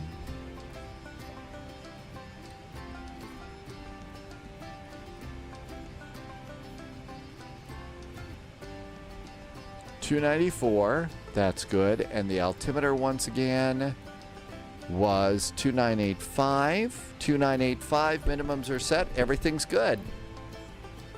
And that looks good there. Let's bring the map in a click. Don't have predictions working. It's probably going to be another few weeks. Polyot's got a plan, just doesn't have time to do it right now because there's special classes going on, and that's important. Altimeters are checked and set. And finally, we'll do landing. Ground traffic, there's 182 vacating 18 right at Echo. You'll hold short 18 left for prior departure. Okay, that looks good. We really should do an arrival into Orlando like this after 9 p.m. for fireworks, for the Disney fireworks. That we should be able to see them on this arrival. That's going to be your missed approach. And if you look over here on the arrival, if we have to do missed approach, it says climb to 500 feet, then continue the climb with a right turn to 4,000 feet on a heading of 270, and you're on the outbound Orlando VOR radial, and you're going to continue and hold at that VOR at 4,000 feet. And if you look over here, you see that's going to be the turn. So 270, and then that's your turn there. So that's missed approach. And then after the hold, in fact, you can see it right here. The missed approach is already logged in there and even has us holding at Canby above 4,000 feet. And that's what you do for missed approach. Okay, just looking to see what's coming in. I've got an airplane north of the airport. I don't think that's going to be a problem. Left and taxi via Echo 1 to stand for 8. Orlando.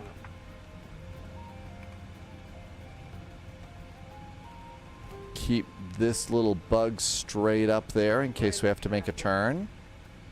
Airbus United 4432, clear of runway 18 right. Actually, these people are doing a really good job. They're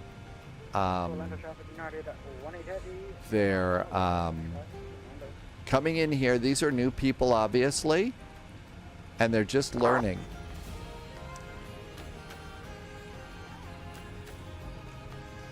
Speed brakes are armed. Yay, speed brakes are armed.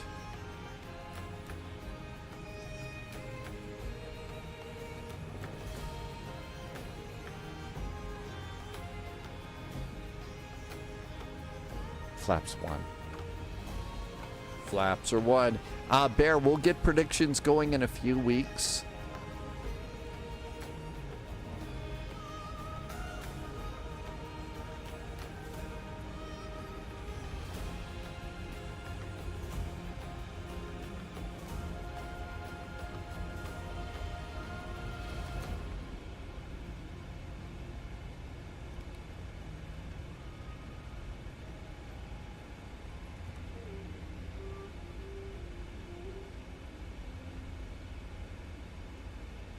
And we're finally starting to slow down a little bit here. Big airplane, does take some time to get it there.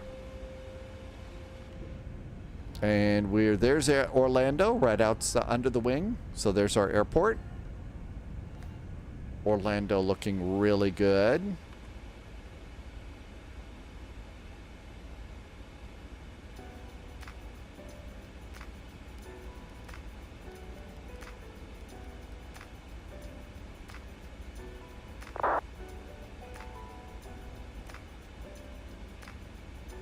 And we got to go down. Let's continue down to 5,000 feet. Okay, we're looking pretty good there. Don't see anybody coming out on the other side. So that looks good. We're a touch high, but we'll be okay. Lights. Cabin call. There we go.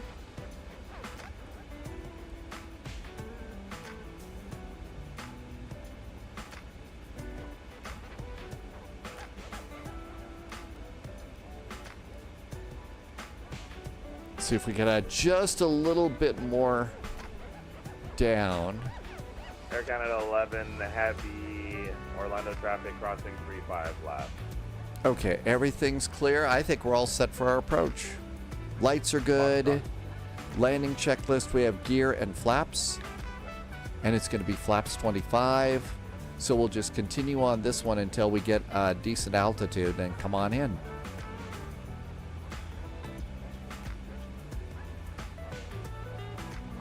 Crunchy Witch just followed. Welcome aboard. Thank you for the follow. Nice fluffy little clouds up here too. There's all the alligator ponds in Orlando. And there's the airport behind us. We should be just fine.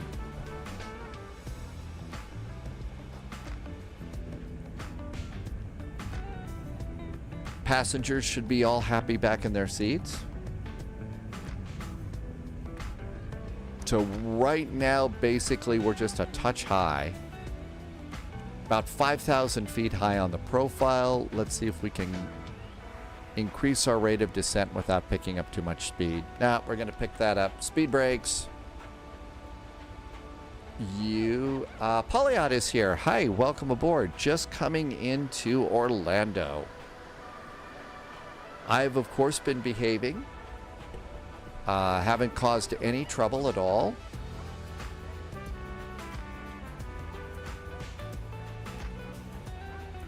Spy Jazz has been good today too. Keela's has been in for a while. A month away from the first adventure as an airplane passenger. Officially a month away today. The friendly skies will never be the same.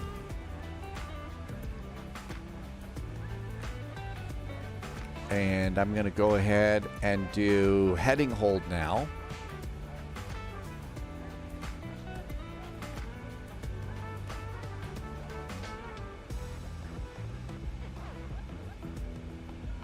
Okay, just looking at a bigger picture over here on the other map. Since we're all alone, no ATC on this one. Miami Center has popped up. I'm going to assume that they don't care about us here in Orlando. I don't see anybody up here. So let's just make our turn and act like we own the skies. Hey, Alex, welcome back on in.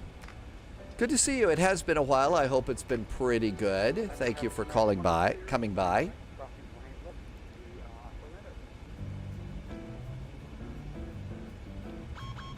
Yes, it's yelling at me because I have the speed brakes out, but that's also because you're going too fast, airplane. And you got too high, so we have to have speed brakes for a while. Get a little bit slower here. There's 7,000 feet. Last click of the map. Now let's reduce our rate of descent just a bit. Alex, United flies Pratt & Whitney's. So we have Pratt & Whitney on this one. Which I believe was the launch engine for the airplane back in the day. How about flaps 5? Flaps are 5. How about right turn 090? Orlando traffic, there's a United 777 making a base turn for runway 18 right, Orlando. Sounds are actually pretty good. We've had a few folks come into chat say, wow, wow, wow, the sounds are really good for some of the other engines too. So I don't think you'll be too disappointed about them. Here comes our turn over here.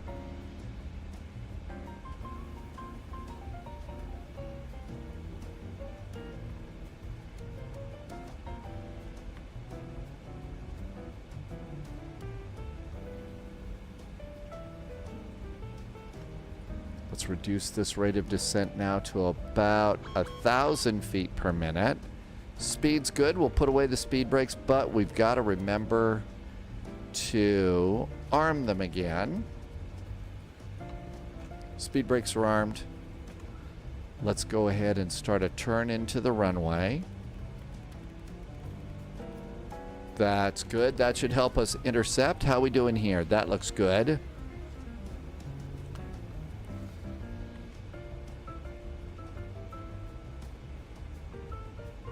And now we're going to come and let's arm the approach. It's a big, heavy airplane. We're still kind of busy here. Joe just raided the channel. Hey, Joe, thanks for the raid. More agents joining the Welcome spy aboard. flight. And we're going to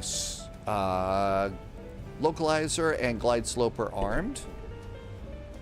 Let's get ready to do our posture check. And get ready to fly the airplane without an autopilot. Aha! Snagging the localizer. VAP for us is going to be 133. Let's call it 135. It's easier to remember. Here comes the glide slope. And we are 20-mile finals. So 180 knots until 5-mile finals. Global Airlines, something about Global Airlines. They did their first ever commercial or something. Yeah, we had to put a permit in since you've been here, Alex. There you go. I may not be able to click on it because I'm landing, but you could try it again.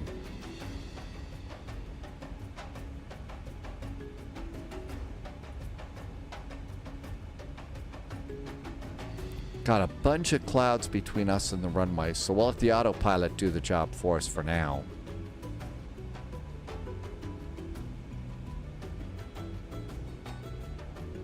And down we go. I can start to see everything in there.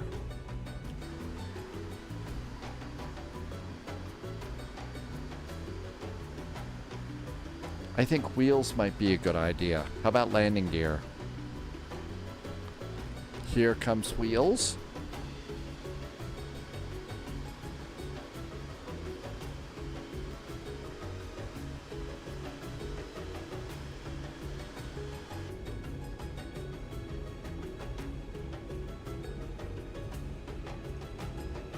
And we're 15-mile finals. We'll do 180 until 5 miles, and then 135. Sanchez is back in chat. Welcome back in, Sanchez, over on YouTube. Thank you for being here.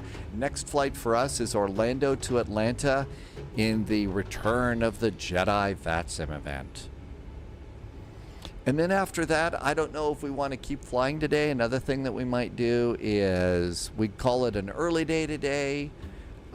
We could do some more flying, look for some ATC, or we could fire up DCS World, although I don't think it's working so well on my system. So,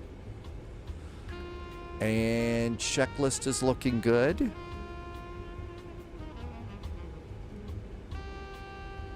Orlando traffic there is a United 777. We are now 10-mile finals for runway 18 right. Landing Orlando. Just wanted to see. It could be that today's going to be one of those days, since we just went through cross the pond and stuff. Maybe there's not going to be a lot of ATC, not a lot of trouble to get into. So we'll see. Yesterday was a little bit later, but it was also fun. Vladhammer, this is the 777-200ER extended range. It just came out from PMDG for Flight Sim 2024, and it's working really good.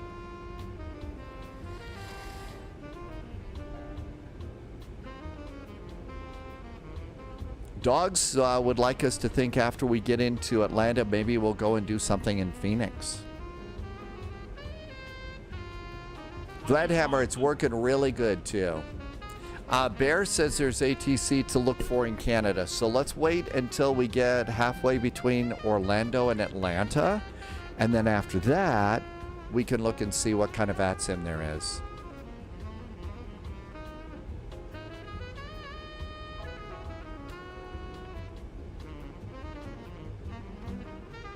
Coming up on 5-mile finals, 135. That's what the airplane wants to land at. So 135. Flaps 20.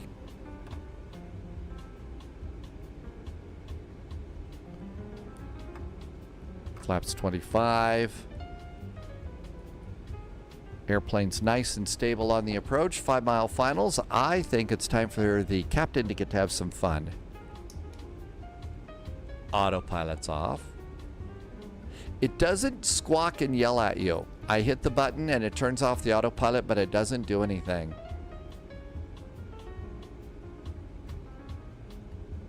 Yeah, Polyots, we might just stay on the ground and depart out of Atlanta or something and go someplace. If JSG Droid comes into chat, we could go up to Raleigh-Durham. That's one of JSG Droid's favorite airports. I'm kidding.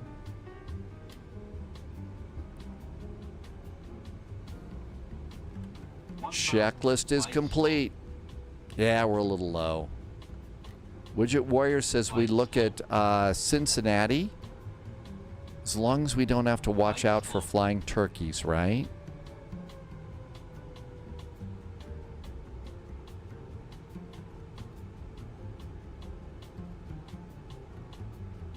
Little bit of a breeze blowing us off the runway here. Let's get back over.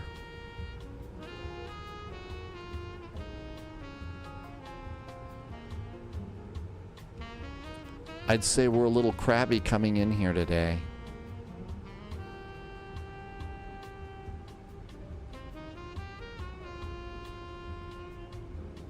Bob says it's breezy in Rhodes tonight. Really? I'll bet a breezy night in Rhodes is better than most nights elsewhere, though. Okay.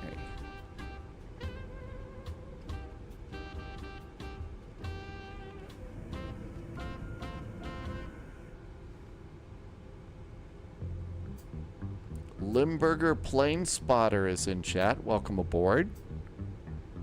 And the wind shifted, blew us right off the runway.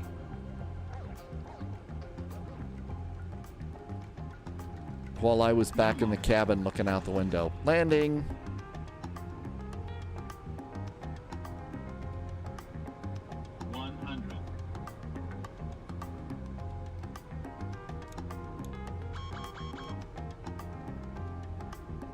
We're going to be a little high. Hi, Black Dog. Welcome aboard. 30. 20. 10.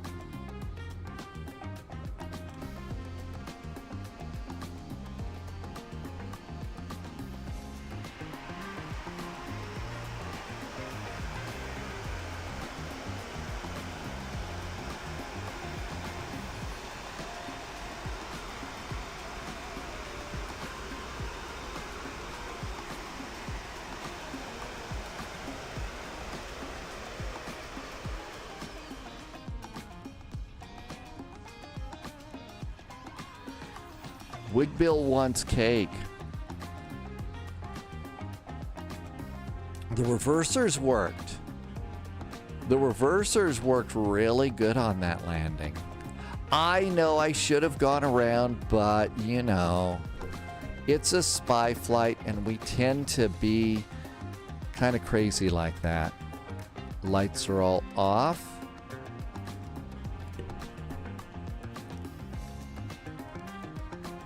Flaps up.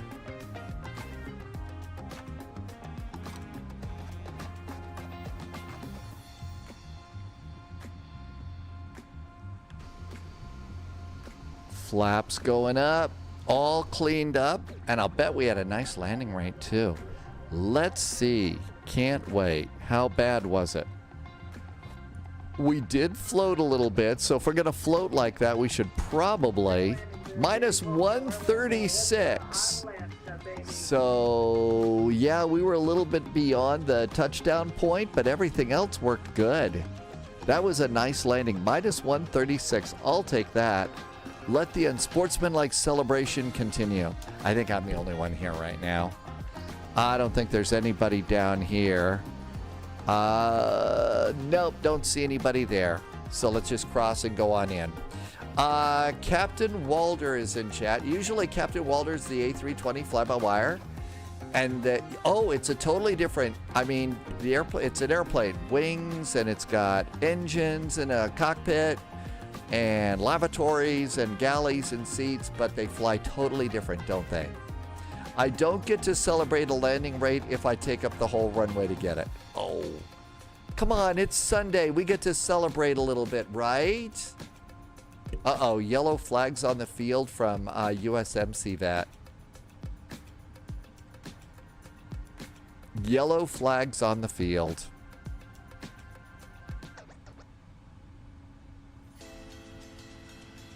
I don't know. I think I might still be in a celebratory mode. It's still Celebration Nation.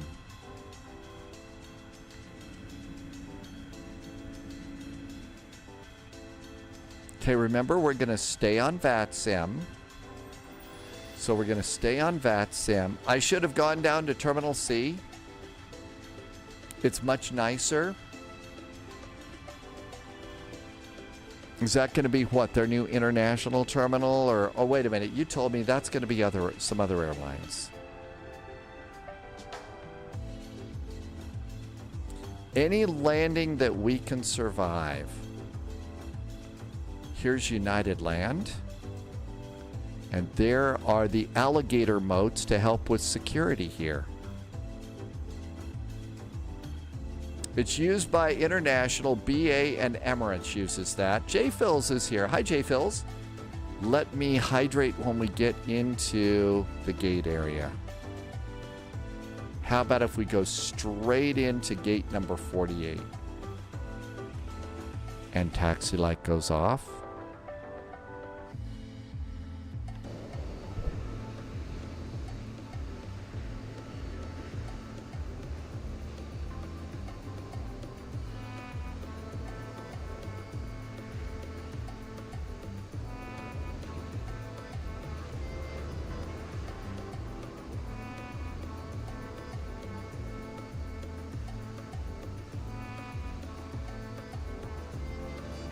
That's probably pretty good for this.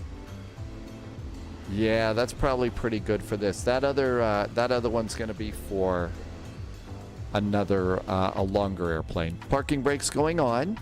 So parking brakes are on. The APU is up and running. so let's come on down here. And we'll turn off the transponder. And engine number 1. And engine number 2. That takes care of those. Let's do fuel pumps. One will stay on for the APU. We'll turn these guys off. Those are looking good. Now we can turn off the beacon. And seatbelts can go off too. And we'll come out here and let's go to ground operations. I need chocks, ground power, and a jetway connection. Let's see if it's going to go. Hey, we're going to get a jetway. Zolisk is back in chat. Welcome aboard. Donato's Pizza. Tim Dog has got pizza in Columbus Airport today. That's right. Tim Dog's traveling today. How's Donato's Pizza in Columbus, Tim Dog? And looks like we're going to get the proper jetway door. Very nice. Now we'll come over here. Door management. Disarm our doors. We'll open. And I think that should be good for the moment. Tim Dog says the pizza's good. And that's us here. So we made it. We got chocks in place. All is right with the world. The jetway's being a little weird. And J. Phil said to hydrate. Let's hydrate here. Okay, let's get ready to go. Tim Dog's got not only pizza, but a good view of runway 28 left. So Tim Dog gets to do real world landing. And probably definitely full of alligators. Yeah, the jetway always glitches out like that. The only way that I know to fix it after it's going to glitch like that is go to pushback helper. If you go to pushback helper and hit the jetway button once, that's going to close the jetway, and then do it again, and then it'll go again sometimes.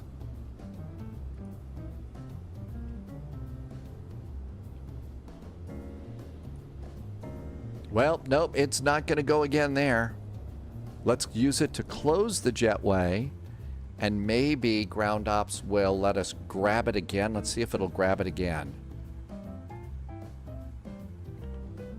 Okay, it's going to get it again, so we get it that way. Okay, let's go ahead and get ready to do our next flight. So we're going to stay on VATSIM.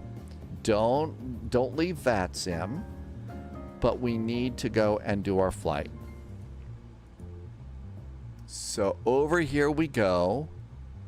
Let's see. Anything in Atlanta yet? Not quite yet. So let's see what's happening at real world. We already know departure runway is going to be 18 left or right. So probably let's plan on 18 right for departure. 18 right for our departure. So after that, let's look and see what's happening at the real world Atlanta. And this is going to be arrivals.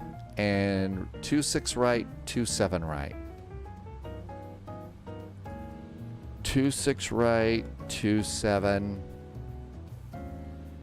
26 right, 27 right. Runway 27 left is closed. Okay. So that's why. All right, I got it.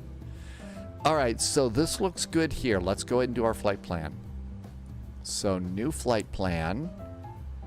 And let's do UAL, flight 441, KMCO, KATL, Hotlanta. We are in the 777-200. And it's the 777-200ER. There we go. And let's give ourselves a nice United livery. Runways 17, let's call it 18 right, since we're on this side, 18 right. And 26 right, 27 right. I sometimes get confused about Atlanta. Here's a fast way to check. We're going to be... So 27 right is probably what we're going to get. So let's plan on that one. 27 right. 27 right. I'm missing a little chat. Let me get the flight plan done and I'll jump back in. I'm going to add... we're flying into a VATSIM event. It's the beginning of it. I think we only need about 15 minutes of extra ATC fuel. Gemmy 3 arrival, Jedi 3. Jedi 3, that's going to be perfect. That's the event we're going to be on. Let's see. We're going to do this in pounds. And let's generate a flight plan. And that looks good. Let's close the old flight plan PDF view. And we're going to save this to the desktop, although I really don't use it much with these planes because we can look at it in the EFB. And let's pre-file on VATSIM. SimBrief says flight level 360. That sounds good. And let's file. We're filed. Now then, to get a squawk code in the US, one of the things that you have to do is from here, what we'll do is just do a quick disconnect from VATSIM and then reconnect with the same flight number, and then we should get a new squawk code. Axel Has Fun is in chat. Welcome aboard. Thank you for coming in today. First time in chat. And our squawk code is 3232. All right, so let's come on in here. We're going to go to the main flight plan over here. We can get rid of all of these extra charts.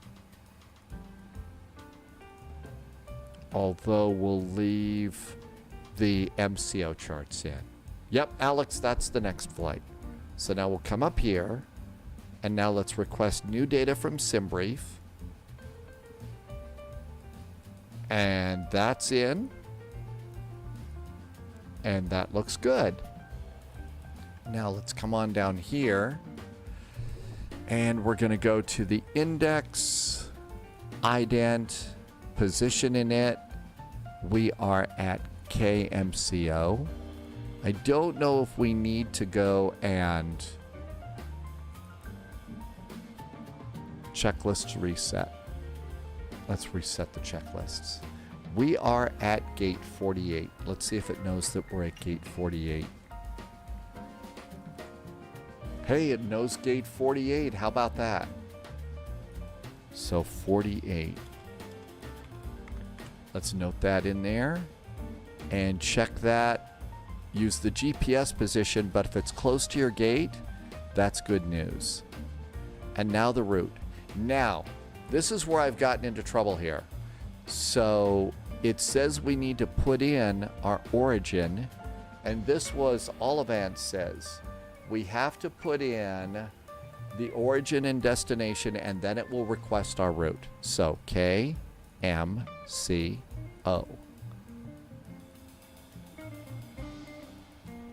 And then we're going to KATL.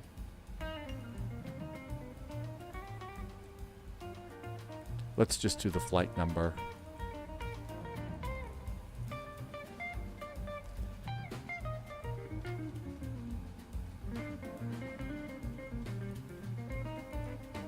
Now let's route request and see what happens. It's still red. So it's still red. It's not gonna, I don't think it's gonna work for us. So we'll have to plug it in manually. We'll have to plug it in manually. Let's add a new flight plan into Volanta before the Volanta voice comes to get us. And we're gonna need the flight plan to plug it in. So go to page 2. It did, yeah, Olivant, it didn't work for us that time. A real brat. We'll see. Okay, so after departure, we're gonna go to Pain, P-A-I-N-N. P-A-I-N-N, Pain. After Pain, departing runway 18 right, because I'm on the west side of the airport, hydrospace. Okay, let's come on over here. I'm just going to paste that in there. Okay, after Pain, It's going to be Sharks, S-H-R-K-S, S-H-R-K-S, Sharks. Moritz is back in chat. Good evening, Moritz. Thank you for coming by today. So far, so good. Haven't caused any big incidents right now. After Sharks, it's Larry, L-A-I-R-I, L-A-I-R-I, Larry. After Larry, it's Lars, L-A-R-Z-Z, and that's our flight plan, L-A-R-Z-Z. There we go. Activate and execute. Now then, to load it, I think we're going to have to come over here to this one. We're going to go to PMDG setup. No, not setup. FS actions. And we have to put our fuel in from the flight plan. So fuel, I need 34,898. 34,898. And I think that this just loads it up right there. There we go. So that's loaded. Back. Payload. Just put in your zero fuel weight, which is 368.8.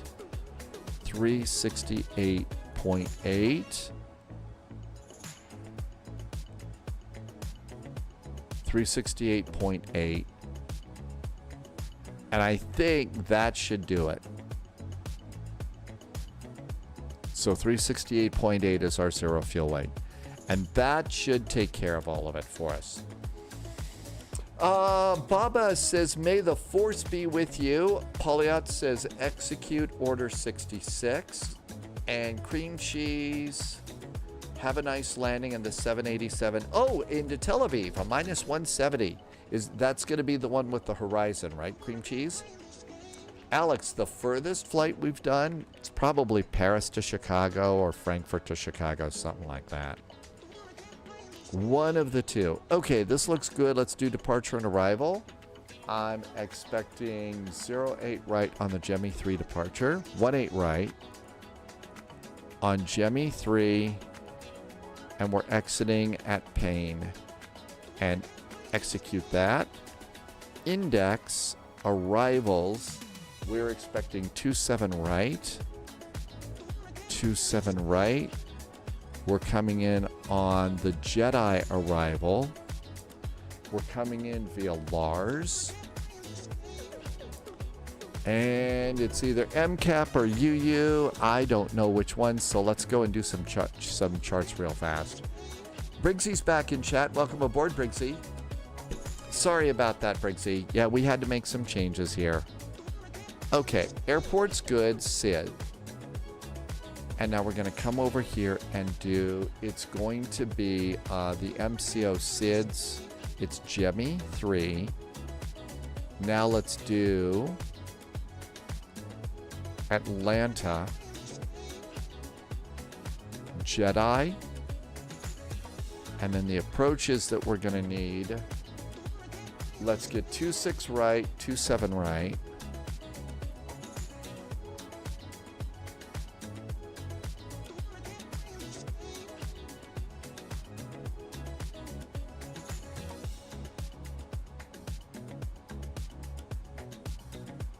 Two 6 right,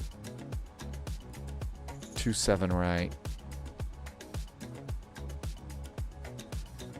I'm going to get 27 left just in case VATSIM is not doing what the real world is doing. That has been known to happen, even though that runway is closed in the real world. They may not be doing that, so we ought to do that. Okay, now we go to pin charts. There's the Jedi arrival. And so Jedi is going to put us out. Is Zello? It's UU. That's the one we want. UU. And insert that. And that looks good. I should have turned on that extra power. We're using too much APU juice. Okay, legs. And we're going to have vectors in the middle for our departure. And then there's going to be vectors to UU. And that looks perfect. route, and now we can do performance.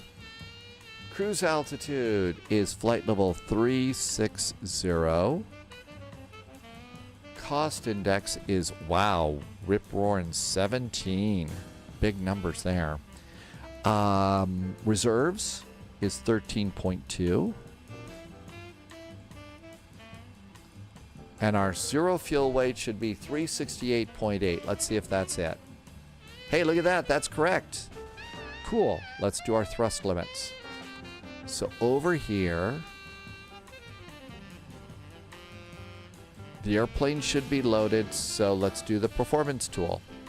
We are expecting Orlando Airport 18 right. 18 right.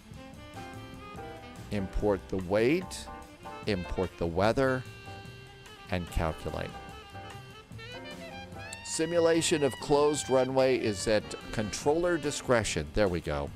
All right, it's going to be a D rate of -2 and a temperature of 38. -2 and 38 degrees. Takeoff page. Wait a minute, don't tell me. Flaps 5, right? It seems to be a Boeing thing. Flaps 5. So flaps 5. The center of gravity should be 25.1 or 2. The center of gravity says 25.1. And speeds are going to be 128, 132, 137. 128, 132, 137. Let's put 137 up here. That looks good. Inbound course for us, outbound on the runway, is going to be over here. Go to airports and MCO. And if we come on in here, 185. Cool. On the Jemmy departure, I think we're probably going to have a climb clearance. Yeah. And it's 7,000 feet on the 1/8. So 7,000 feet is what we're good to there. That looks good. Let's just look and see if VATSIM snuck up on us. They haven't, so there's nothing there. The altimeter is still 2983. 2985. It's 2983. There we go. 2983. That looks good too. And I think we're ready to go. So let's do checklist, reset, and normal. Oxygen is good. Flight instruments, heading, and altimeters are set. Parking brake, fuel control switches. That checklist is done. It's time to close the plane and go to Atlanta. Somebody call ahead to Vortex and start ordering burgers. We're going to close our doors. There goes our door, and our jetway is magically over there. Our jetway is just magically over there. Let's go and arm our doors for departure. Come on to ground, release the jetway, and let's disconnect ground power. We're on the APU. Ground power release. And parking brakes are on. Remove the chocks, and we're all clear there. We'll come over here to airports, and we're good there. Okay, before start checklist, flight deck door is probably wide open because we like visitors, because maybe they'll bring us a beer. Seatbelts. Passenger signs are on. Mode control panel, V2 heading and track and altitude are set. Takeoff speeds, 128, 132, and 137.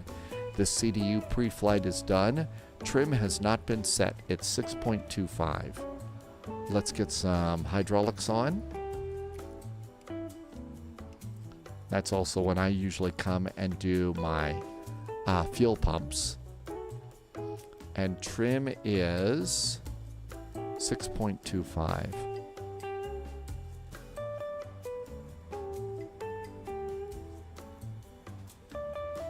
Other way. Dogs is taking off. We'll be right there. Samuel is in chat right now. I do have some specs over on Twitch, and you can see those specs over on underneath the window, and that might be helpful for you. And trim is now set. Taxi and takeoff briefing. We've totally blown that off. Let's come on up here. And this looks good. Our squawk is 3232. So 30, 32, 32. Let's get on. Transponder is on. Tim Dog sees a baby bus. And all of that looks good. Beacon can go on. And that will clear that checklist. Checklist is complete. We're done with that page for a while. Let's get pushback helper, and that's going to give us a tug. Tim Dog says it's a Delta E-Jet. There's a big 777 over there. Orlando traffic, American 1170 taxiing out to runway 18 left, Orlando.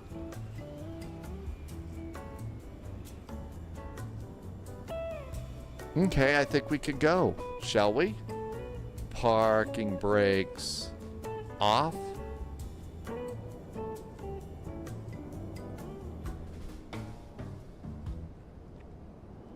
Eject is what you want to do if you're a passenger on Delta. Ooh.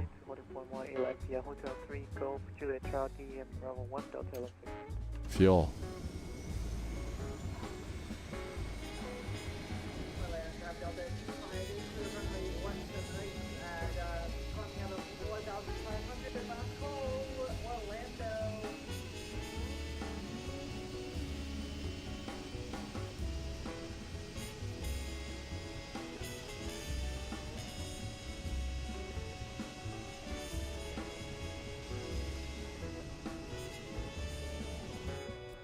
Parking brakes on. Release the tug. And we're getting a nice start on engine number 1. And now the tug's coming out to do something weird. Now it's going away. Very, very strange tug action. Okay, all of this looks good. And looks like we've got a very, very nice start up here.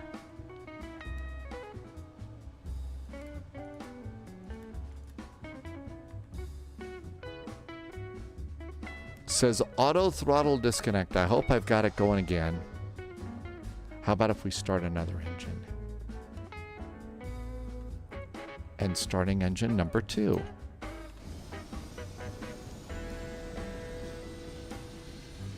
There we go. That looks good. Hey, Dad, game time. Good to see you. Thank you for coming in. Tim Dog is flying a Southwest today and probably getting credit with the Southwest VA virtual airline.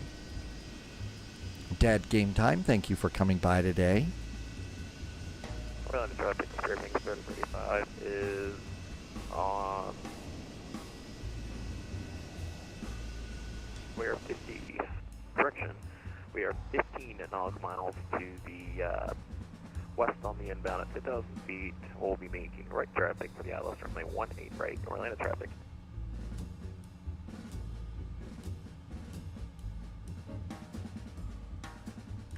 Looks good. 182 heavy pushing starting at stand 77 Orlando.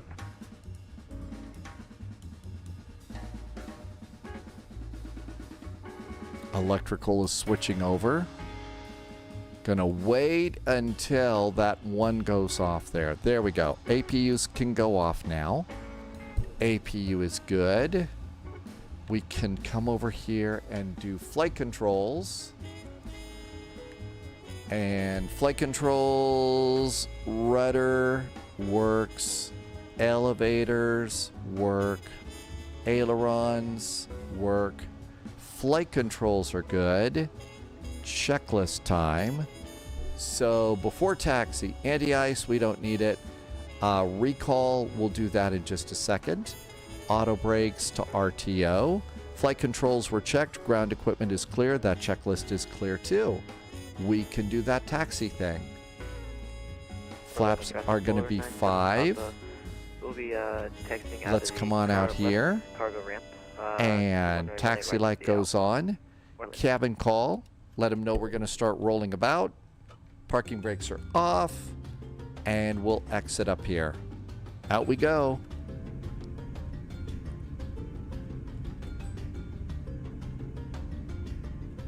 And the flaps are going down. Dad, game time picked up the 200. You don't participate in VAs with long-haul passenger service. That's okay. No credit for, oh, there is no credit for an IRL on this one. Cream cheese, yeah, Charles de Gaulle is a problem airport. It's one of those problem child airports, isn't it? I think we need to recycle the flight directors.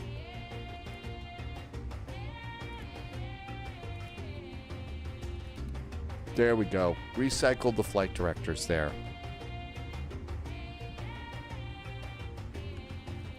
Okay, over here, Orlando traffic. There is a United 777 coming out of airside 3 at Bravo 6. It'll be Charlie all the way down to runway 18 right on Alligator Watch in Orlando.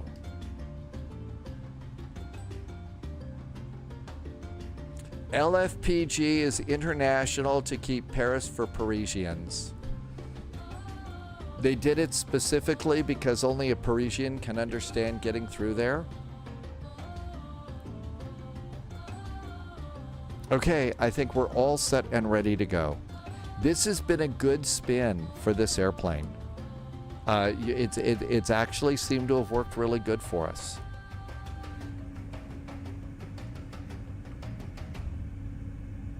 To keep out the tourists. Air Canada 11 Heavy Orlando traffic going to be lining up here at 18 right in just a sec. Sorry, 17 right.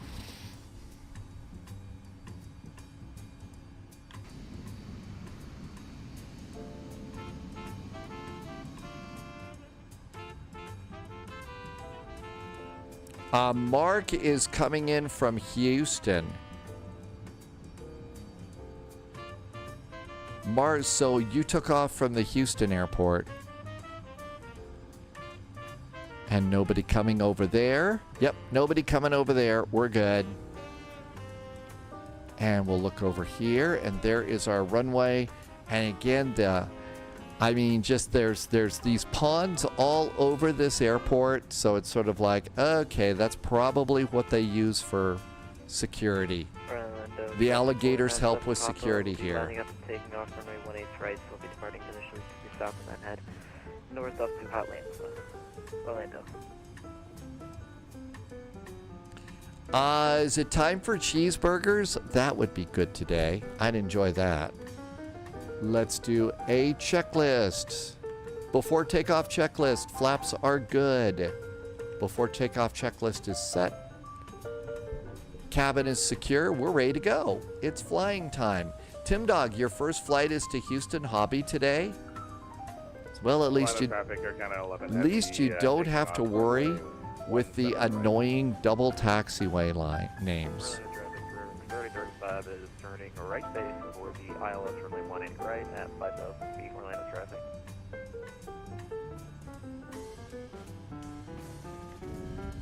Orlando traffic, American 1170 departing runway 18 left. And there's airside 1. The other aircraft on 18 right. Oh, Orlando. Got an airplane up ahead coming over. Let's not run into the other airplane. That's a good thing to do, right? We're not here to play bumper planes. Tim Dog is a passenger right now. That's right, Tim Dog gets to do real airplane things today. Real airplane things, and got to have some good pizza today too, so that was nice. So one of the things that I'll try and do for next week is get a cold and dark video put on YouTube. I'll try also and record it at a time so that I can use CPDLC over in Europe.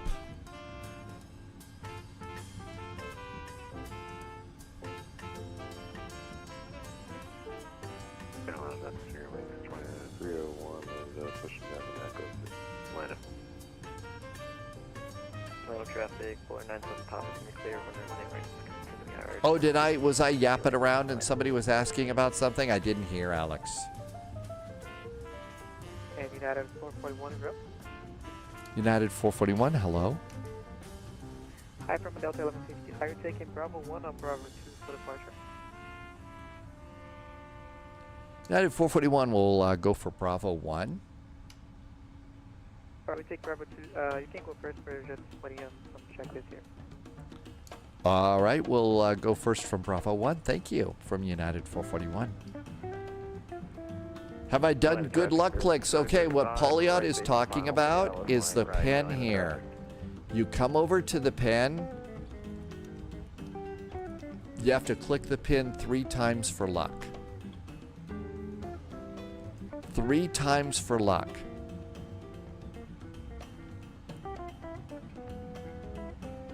All right, let's also be good pilots. Minimum takeoff fuel is 31,029.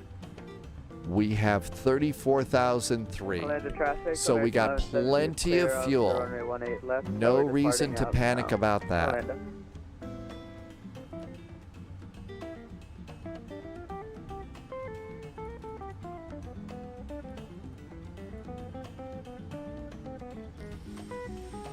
And Dogs is already at altitude. Happy landings, Dogs. The teddy bear in the fly-by-wire A380 is nice. Yes. It is a very nice... Those sorts of things are nice little Easter eggs to have.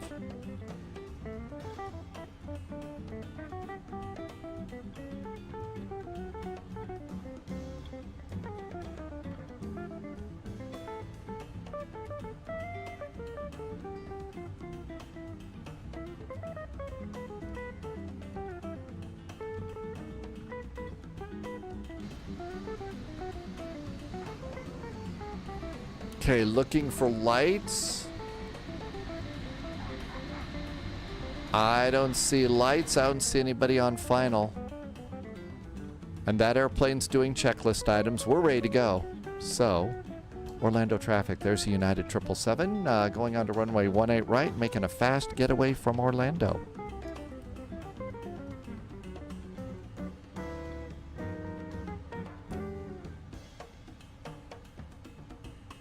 GT Boys got beer cheers for us today. Thank you for bringing in some nice beer cheers. And welcome, welcome.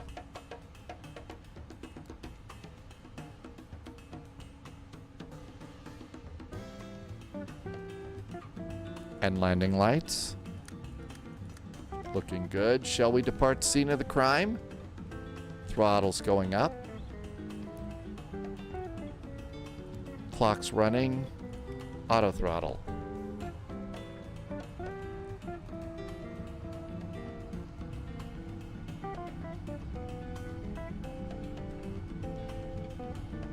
$80 knots.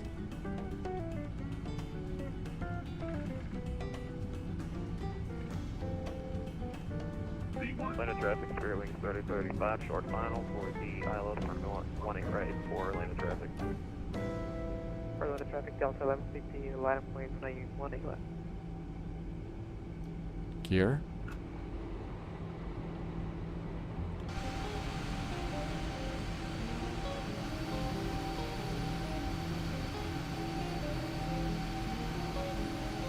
And out we go. That was a nice little spin around there, I think. That was an incredibly nice little spin around on that.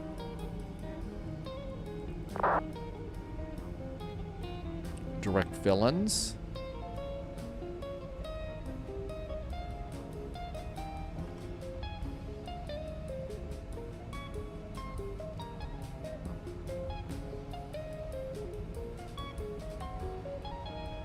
And whoops, going for the flaps lever. One lever of flaps.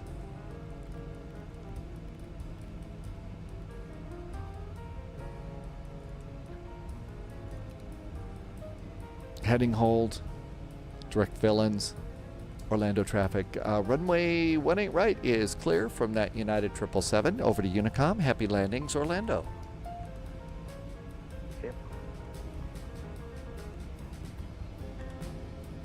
1 to 2.8. And there's villains. After villains, it's going to be vectors. And usually it's vectors up to something like Medusa or something like that. So let's go 270. Careful to not fly over Hogwarts in case they're doing broom riding lessons that day. Or there's a Quidditch tournament. We don't want to get in the way there. Alex is going to call it a day. Thanks for coming in and saying hi, Alex. Appreciate you stopping by on YouTube. Have a great weekend. Flaps are going up. Maps going out just a little bit.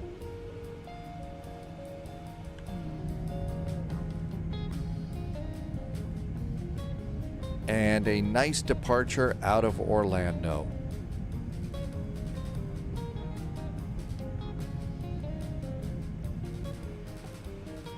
How about let's make a turn to the north now.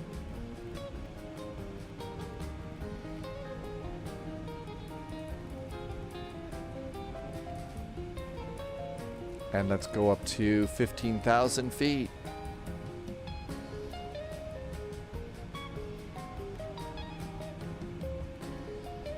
Little fast on the dial there. A very nice departure.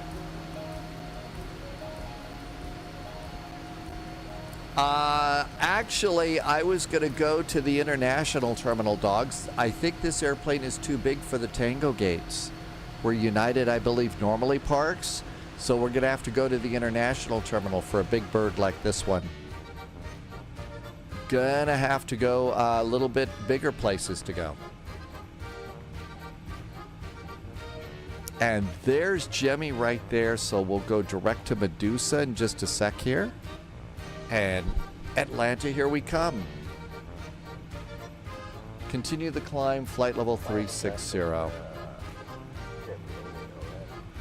360. Direct to Medusa. Medusa, direct to execute, and LNAV. Got us. That was nice. 10,000 feet, landing lights off. This one actually felt under control. Taxi light off. 10,000 foot cabin call. And out we go. Atlanta has an ATIS up. Oh my gosh, we's gonna die. The Jedi event is beginning. Okay, so one of the things we got to think a little bit about is once we get to cruise altitude, we'll have to start taking a look at what we want to do after this. We can continue. We can stay on the ground in Atlanta and do another flight. Just from Atlanta, do a little 3-hop. We don't usually do a 3-hop. We could take this up to Dulles. Somebody said Cincinnati or something, or we can look at a VATSIM map and see if there's something else we want to do, or we could call it an early day. We don't have to do the full day of flying. We could go and make cookies or do whatever you like to do. So yeah, once we get there, we'll see what's out there. And come over here to VNAV and our departure. This really felt like a good departure. A little bit tired. Yeah, yesterday was a little bit of a longer day, but it was a fun day. So we could do, play Assassin's Creed. I haven't loaded that up in so long. A Dave Cook stream. So All my cameras are fixed over here. I've got nothing over in the spy galley. Dad, game time. Actually, when I do take it off autopilot, it is pretty good. It might be a little bit too sensitive. And so one of the things is maybe I'm going to cut my sensitivity settings down a little bit. That might be a good thing to do. Perhaps, I don't know. And Jemmy, all is right with the world. Let's go ahead and start looking. I would love to do some DCS. The problem is I just get such pitiful performance. I just get some awful performance on DCS World with playing and live streaming. Plus, the only thing that I really know how to do right now, the only thing I really know how to do at the moment is start up the FA-18 and not crash. Okay, Chicago is up. Albuquerque is up. Let's see, Detroit is up. Baston is up. DCA does have ground in ATIS. I don't think we could get this into National. Over on the West Coast, we got Vegas and LA. We got some ATC in British Columbia. Got a little bit of stuff going on in the Caribbean and Central America. South America's got a little bit of action in Brazil. Europe is probably calling it a night and going to bed. There's a lot of people going out to Hawaii, probably 777 flights. Atlanta to Chicago is a little bit long. It's not that bad though. We could go to O'Hare. 777s land at O'Hare. I don't know that there's too many 777s that go into Midway. Those runways are a little short for that. So that's kind of what we got right now. So Pittsburgh is up. It looks like Detroit is up. So we got those. The 777 is known for being a bit sensitive to hand fly IRL. When PMDG first released it, Ben at Airline to Sam did training and to do with the fly-by-wire to make it more responsive. Really? Indianapolis or Cincinnati? Let's see. You mentioned Cincinnati earlier. Buffalo is up. Erie Island, Pittsburgh, Cleveland is up. I don't see anything around Cincinnati at the moment. So we've got the closest to that is Detroit has got ATIS and Chicago seems to be up. Dogs wants to skip that and do Phoenix to Denver. Up. Altimeters. Forgot to hit the stud button. Let the flight attendants get up.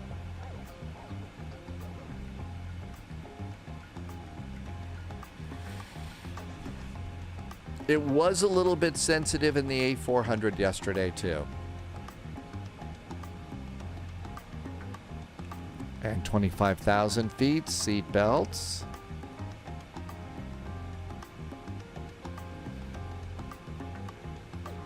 Widget Warrior, we are 340 miles from Hotlanta.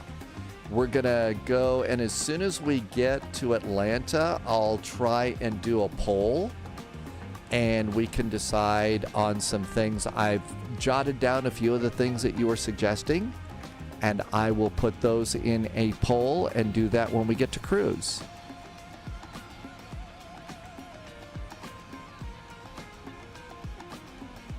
And we're done with our departure. So airports, we're done with MCO. SID, we're done with the SID. So Star is the Jedi arrival. And let's come over here to monitor. There we go, that looks good. Something about somebody's wife. I'm clearly out of that conversation, and I think the best thing for me to do is monitor my instruments and stay out of it. I don't know why. I've got a little Captain Kirk red alert right here saying stay out of that conversation. You know not what you're talking about.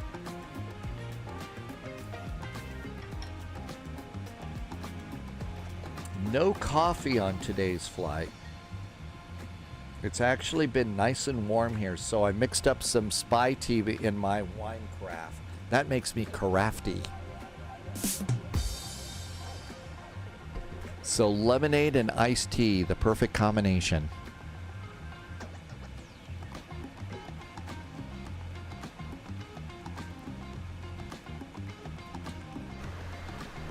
And a cool airplane for sure. Really glad to see this over there. Now I think that the big exciting thing is when are we going to get, man, this is a warm hat, is when Sim Update 2 is going to come out. Because when Sim Update 2 is coming out, we'll get the iFly 737 MAX possibly. Just learned today that maybe we'll also get the E-Jets will work with that, so that'll be cool. Dad, you know, Dad Game Time. I think one of those would be kind of cool to have. Thing is they are pricey as hell. They're like $1,200, and I don't think that includes shipping. So yeah, those the beverage carts look like it'd be really neat to have, but holy moly, the price on those things puts you in the nosebleed section. I think it'd be fun to have that. Yeah, I think it'd be kind of fun to have that, actually. You know, have it set up over, just right over there with some things. Piloteers is back. Welcome back, Piloteers. Thanks for coming in. Happy Sunday. Aunt Malt is here, too. The E-Jets do work in Sim Update 2. That's what I'm excited about. Let's see. Plane Claimers is a good website for that. Just wait for Spirit to go bust completely and get one in the auction. Oh, no. And all of this looks good. A converted Boeing pilot seat. I don't know. I kind of think I'd like a converted A350 pilot seat. Those look like they're the most comfortable. Those look like the nicest seats, cockpit seats you can get. That'd be fun. That would be kind of fun. If you do CVG 18 arrival is over Widget Warriors home. So I was going to put that in there. I was going to put in what I've got here. So let's see. Pittsburgh. I don't really see anybody's doing anything at CVG right now. And I kind of figure we want to make sure that we're going to some place where there's ATC.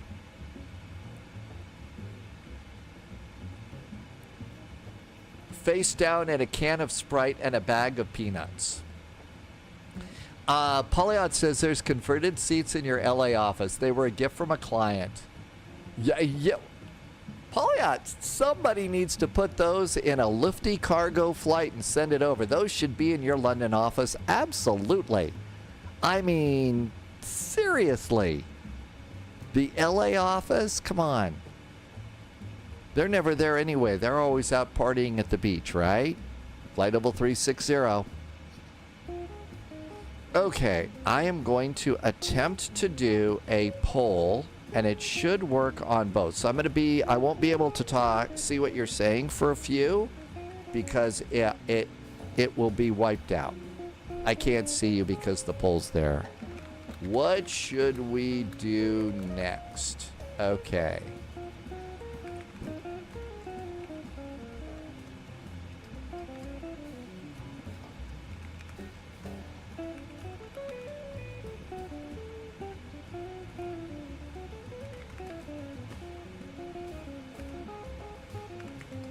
I'm putting in some things here that you all have mentioned, and where I see ATC.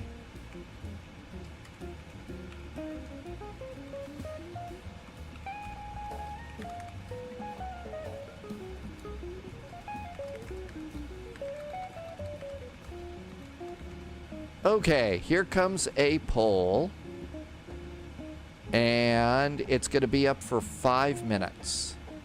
And it should be at the top of both Twitch and YouTube. So this is on YouTube as well. It should be on YouTube. So that should be there. Okay, let's look and see what we got going on here. All right, that looks good. There's sharks. I'm seeing a little Atlanta stuff up here. Why don't we let's get ADAs through the comm system in the airplane, which is really neat. So we're going to go to flight info, ADAs request, and we want KATL, Hotlanta, and we want this to be VATSIM, and I want it to auto update and send it. There we go.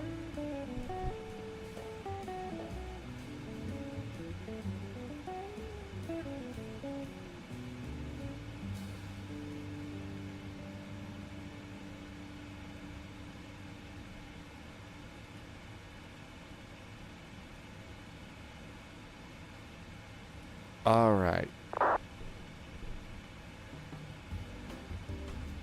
And that looks good. Now we'll exit out of that page. And when they put out an ATIS, we'll get a new message in there. And we can read the ATIS in there. Probably a bit early for a poll. We still have no idea what ATC will be where. Well, the only reason I did that is I figure we're going to get busy when we get closer to Atlanta. That's the big reason why. That's the big reason why. Dad Game Time bought a thermal printer for Fly the Mad Dog so you can print ATIS and load sheets. Wife shook her head no when I looked at her with puppy eyes. You mean puppy eyes don't work with your wife? But I thought puppy eyes worked all the time. Okay, you can see there's a comm update, and we have a new message. Atlanta arrival info echo. Look at that. This is so neat to have like this. So we got all of that there. Now you can cancel it up here if you want to. So you can cancel the buttons up there.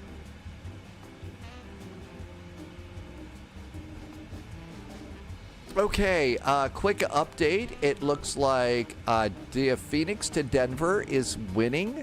I don't know what kind of ATC we're going to have on Phoenix to Denver. Atlanta to ORD is up. I think there's going to be ATC at both ends of that flight. Also, I don't know about CVG. Atlanta to Detroit is in third place, and nobody is going to says call it early. So it looks like we're flying. Hi, Blue Rat. Welcome aboard.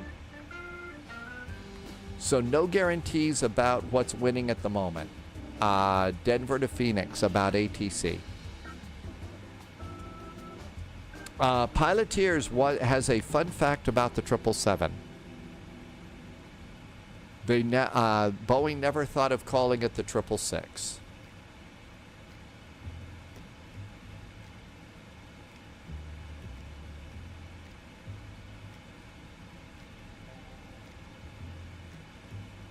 Dogs is arriving on 27 left. 119 miles to top of descent. The 777 measures engine vibration. My uncle's friend works for American and has worked on the 777. That's a cool. Yeah, use the poll as a guide. You don't have to fly with me on this one. You don't have to fly. You can do your own thing too. I'll just do whatever you say on the poll, but you could do whatever you want. Looking good.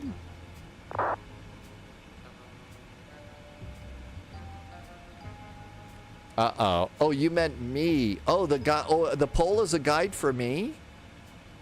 No kidding. So I get to do what I want? Okay. The voting is about ready to end. 20 seconds if you want to vote. 20 seconds. 10 seconds. 5, 4, 3, 2, 2.5, 1 3/4. Take it away, Ernie. Okay, looks like Phoenix to Denver won, followed by Atlanta to ORD. I have no problem doing something like that. There might not be an awful lot of ATC. I have no problem with a chill out flight. No problem with a chill out flight. And it could very well be that some ATC is going to pop in. Flash Duck, RDU. Nobody mentioned RDU earlier, and I think JSG Droid is doing a bunch of real world things. Blue Rat wanted to fly out of Atlanta, but there's no freeware scene rate. No. And then I don't think that there's a really good payware scene rate either. Oh yeah, the Jedi event is in full swing. Dumming123, I hope I said your name right, first time in chat. I have used X-Plane with the Flight Factor 757. I have not used it with the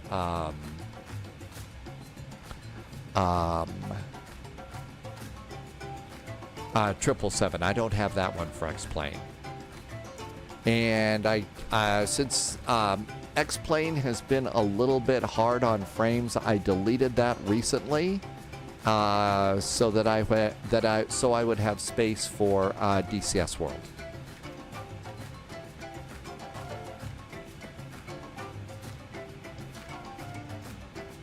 Looking pretty good. We've got nice spacing with an airplane ahead of me. It's about 25-30 miles ahead, so that's good. Alex posted a video in Discord and Aviation News about the first Global Airlines commercial flight and their first landing in Berlin last Friday.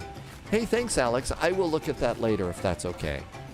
I'm also have stopped playing videos, YouTube videos on the live stream, just because I'm on YouTube at the same time and don't want to get in trouble with, oh, you played a YouTube video on your YouTube video. That's bad. And I just don't want to get into that.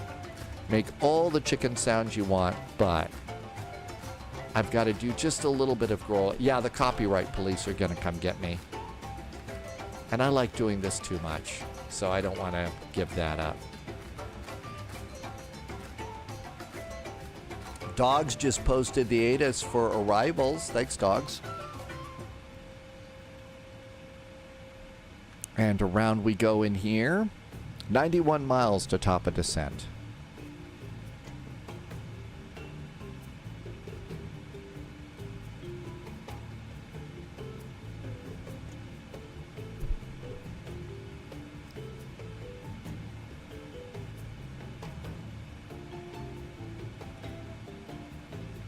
So we're right here in the middle of Jax.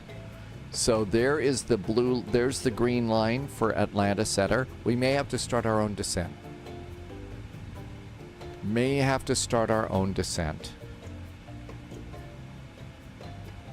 Might take this on the next flight too. I know it's kind of strange to do the whole thing, you know, just one whole day of this, but I think I might take this one on Phoenix to Denver. KPHX, KDEN. And this is going to be a B772. And that's...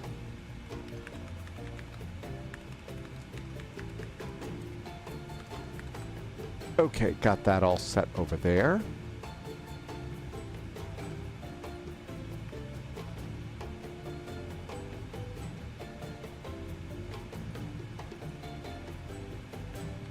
I'm shocked to hear that you would do a cactus flight out of Phoenix, Dogs. Absolutely, totally shocked. Can't believe it. Would I take the Phoenix to Phoenix? Yeah, I was thinking about, you know, jumping over and doing an Airbus flight in the Phoenix, but I figured I'm in this one. We're going into Denver. Denver's a big 777 airport, so I'm going to just stick with this today. Tomorrow... I have already forgotten what tomorrow is. Oh, I'm pretty sure that we're going to be departing an hour early. So pretty sure it's going to be an hour early so tomorrow's Dusseldorf to Copenhagen for a Copenhagen-Dusseldorf Monday. That's Vectors to Copenhagen and Dusseldorf. So it's a double VATSIM event, 1800 Zulu. So that'll be good. We've also got a 777 flight from Tokyo to Seoul, South Korea. be sure that you get scenery for Seoul, South Korea. The default is missing like two runways. And then we'll wrap up Monday with Montreal to Moncton Monday. So Halifax to Montreal. And Wolfie is dispatching the flights next week. So that's kind of what we've got all set for the next big flight. Uh-oh. That's the wrong way. That's the right way. Okay. The 777 Nunes. I'm really glad to have the 777 in this sim right now. I really am. The 777's a great airplane. It's nice to have it here. It's nice to have it here.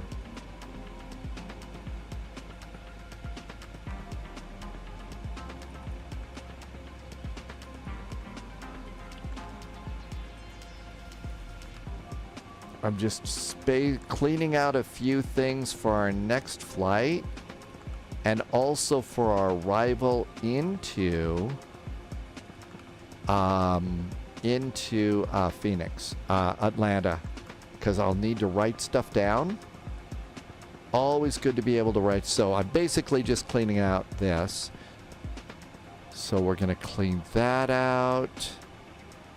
We're going to clean the gate out. We don't need that information or that information, and everything else is good. Let's bump this up one line. And we'll just put in Phoenix to Denver so I remember. Okay, cool. Got that done. Piloteers, have I had problems with Microsoft Flight Simulator 2024?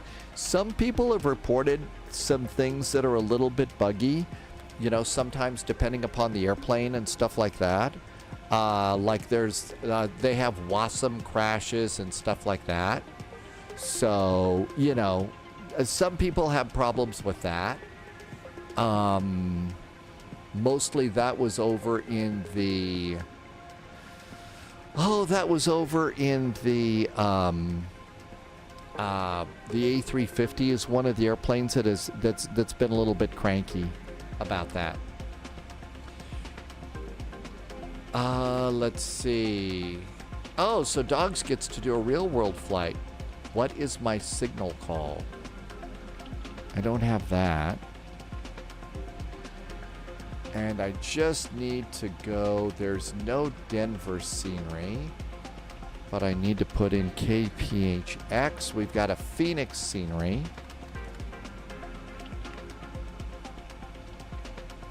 And I've got, it's the BM World is the scenery. Okay, we got that all loaded. Okay, all this looks good. Top of descent in 40 miles. So we're going to have to start our own descent on this probably. So let's come over here. We're going to come in at Lars. And if we do that, if we were cleared for the descent at Daffy, it's 8,000 feet. So let's go over here and we'll dial in 8,000 feet right now. There's 8,000 feet. Tim Dog is walking down the jetway, a real jetway today. Tim Dog, happy landings. I hope you're having a great time. And I already know the pizza was good, right? Blue Rat's going to do an overnight flight. Okay, this looks good. Mr. Luz, 321. Is it that many hours now on VATSIM? Last I heard it was like 4,000 or 5,000, and I was thinking, you know, I really need to get a life. Moritz has to go. Moritz, thank you for coming in and spending a little time with us. Happy Sunday to you, and we'll see you next time. Dusseldorf to Copenhagen. I don't think I'll take this one on that. It's probably going to be my little A319. For Vectors to Copenhagen out of Dusseldorf. That's a double VATSIM event. This is probably a little big for Dusseldorf. So probably, yeah, that's an A319 flight for sure. Jax has just popped up. So let's go ahead and we're at flight level 360. Since we have ATC, let's pop this right back up because we don't want to descend until they tell us to. Jax is 127,875. 127,875. Usually when I go and start my descent in something like this, you plan my descent, I get my descent all planned out and then get beeped. That's just the way it goes. Control Center, reback is correct to advise ready for taxi with the runway blank. Okay, we're good to go there.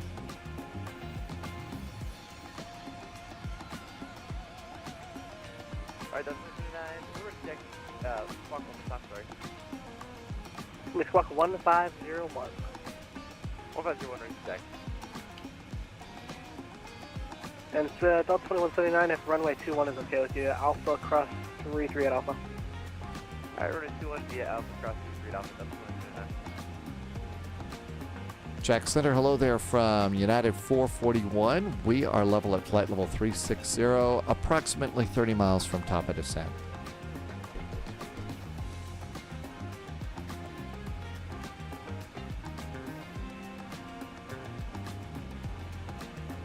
Jacksonville Center, American 8, 1170 at 50330.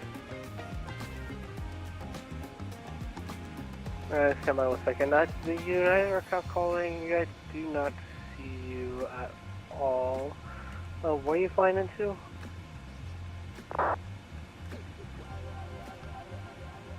United 441, we are going into Atlanta. We are, looks like about 10 miles, 19 miles south of Larry at flight level 360 and about 20 miles from top of descent. Yeah, 441, gotcha now. Stand by 1 second. Delta 11. Normally, I don't think that they care that we're that close to top of descent, but because they're doing so much, it's sort of like we don't want to be chasing our descent all the way down. So when I tell them I'm close to top of descent, and now I think it's telling us. 102 Jack Center low, stand by 1 second for me. Oh, we did a weather. I think we just did a little bit of a weather burp here. Yeah, we're like 300 feet high. 102, you contact Miami Center 132.2. We just called to Monkey but not that Okay, cross lane at 111,000 then. Low Viz, we just started getting beeped by ATC. We have just started getting beeped by ATC. So, and there's a bunch of ATC all over Atlanta right now for the Jedi event. Blue Rat got a WASM crash. Yeah, that's been really plaguing that for a while. American 1170 at 50330. Aegean Flight 111 is checking in on chat. And 10 miles from top of descent. 441, descend and maintain flight level 350. Flight level 350 for United 441. Wow, a whole 1,000 feet. Woohoo! And American 1170, Jack Center, hello.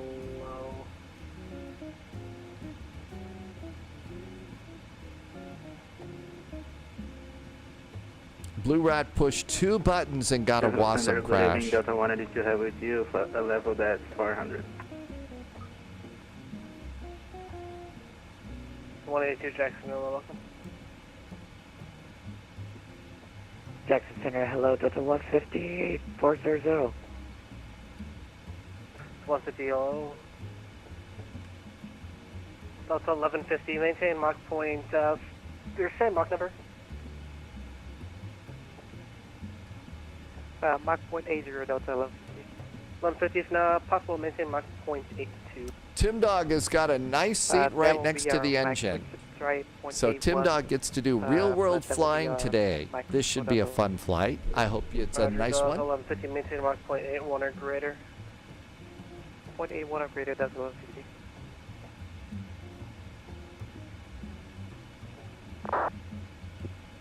And flight level 350.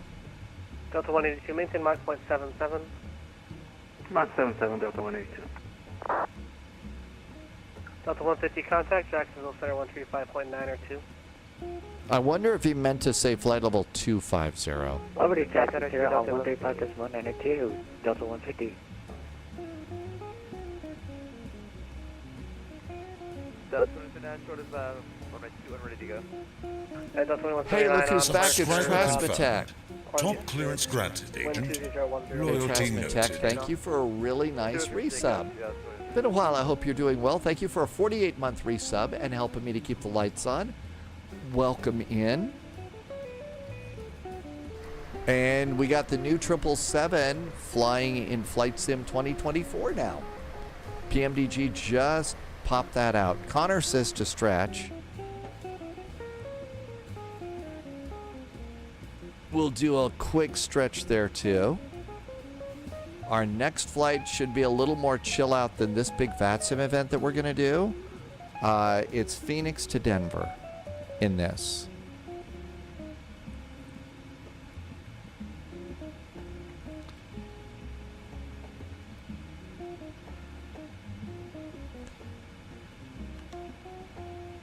And now we are above profile, so we get to fight the airplane all the way down again.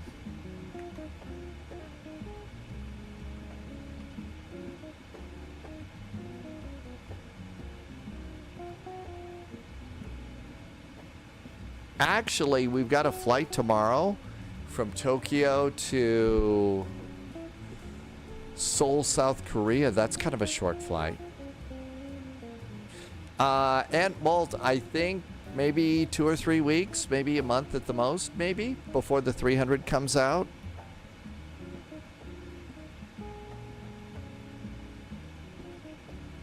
Okay, United 441 says Atlanta. Okay, just contact Atlanta 126.42. 126.42 for United 441. Thanks.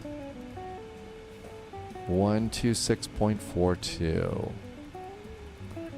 All right, the chaos begins. United 441 Atlanta. United 441 on your frequency, 10 miles south of Lars at flight level 350. United 440 Atlanta, good evening. Descend and maintain. Discretion, descend now to 340. On pilot's discretion to flight level 240. Descend now to 340. Okay, flight level 340 for United 441.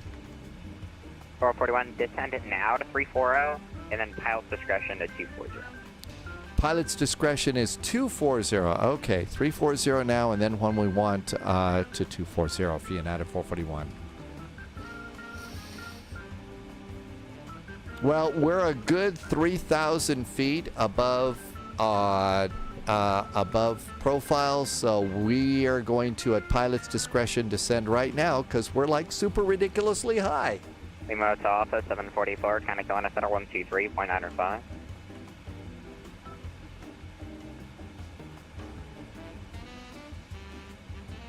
Asher Wynn is in chat. Tokyo, Seoul, and the 777 or the A330.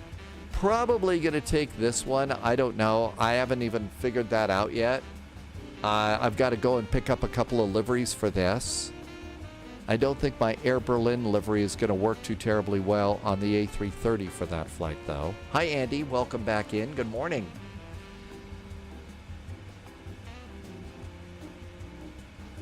And we're still just not doing that great. Let's go and have vertical speed work for us a little bit here. We're just ridiculously high. See how this works for us.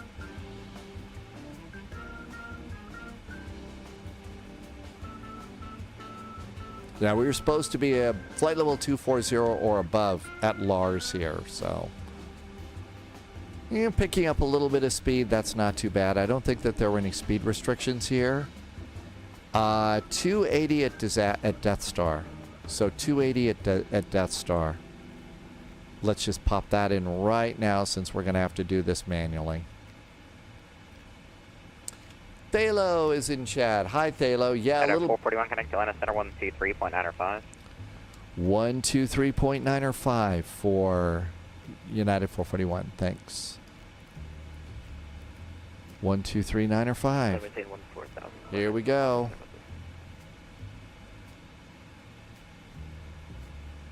I think, Thalo, yes, welcome. That's why we're doing the Jedi arrival.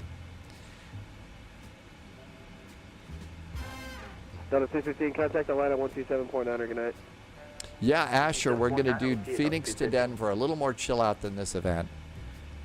Atlanta, hello there from United 441. Looks like we're about 40 miles south of Death Star, doing a crash dive to flight level 240. United 441, Atlanta Center, hello. Descend to the Jedi for the arrival, Atlanta altimeter 2987, publish speeds. Actually, delete the speeds until Jedi. Delete speeds till Jedi for United 441. Descend on the Jedi arrival for United 441. Okay. So coming in here, we need to be above 14,000 so we can continue the descent to 8,000 to continue our descent. There's 8,000. We are slowly catching up here. So we're slowly catching up over on the descent profile. As long as this number keeps going down, that's fine. So we'll just delete the speeds for a little bit and be good. Am I using the Boeing Thrustmaster CL13? I am using Airbus stuff. The Airbus Thrustmaster throttles and an Airbus side stick. Those are the only controls I have, but it works pretty good. 497 Papa, turn left. Lovis says the turn 777F would be 260. available in the second half of May. The 300 follows that by about 10 to 14 days. There we go. That's actually a pretty good schedule.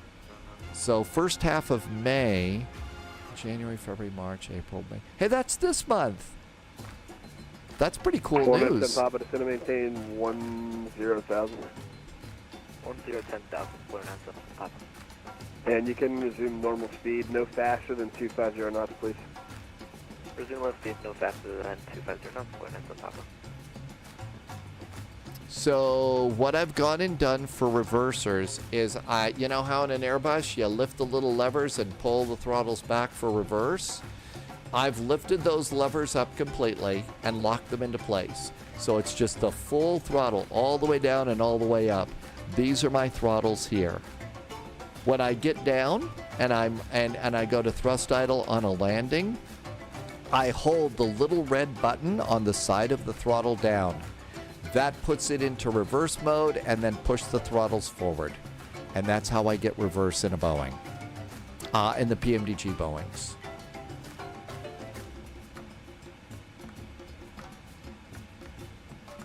Okay, we're still coming on down here.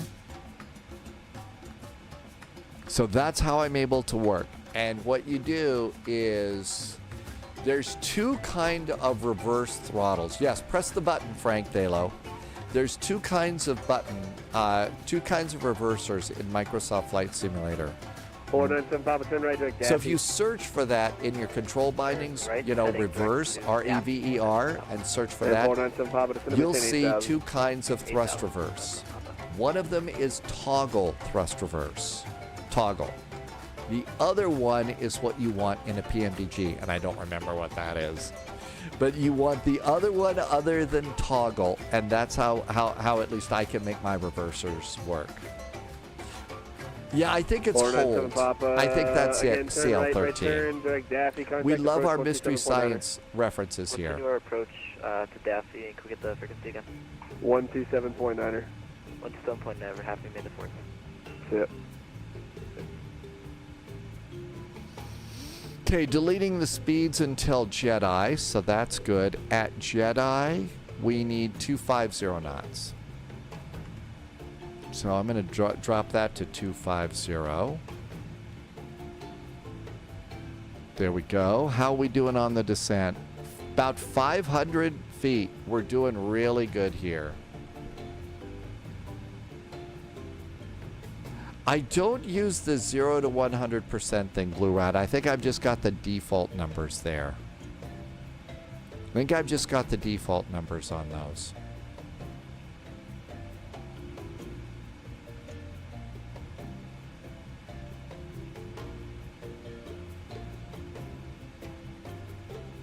And so my descent deviation's getting smaller and smaller. So when we catch up, we'll go and start reducing our rate of descent, and we should catch up to where we need to be.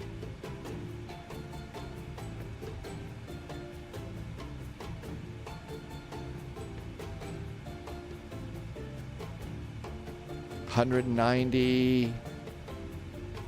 Okay, let's go ahead and start reducing this rate of descent now. Let's stop it at 15 and see how we do. Now there's 700 feet, 60 feet.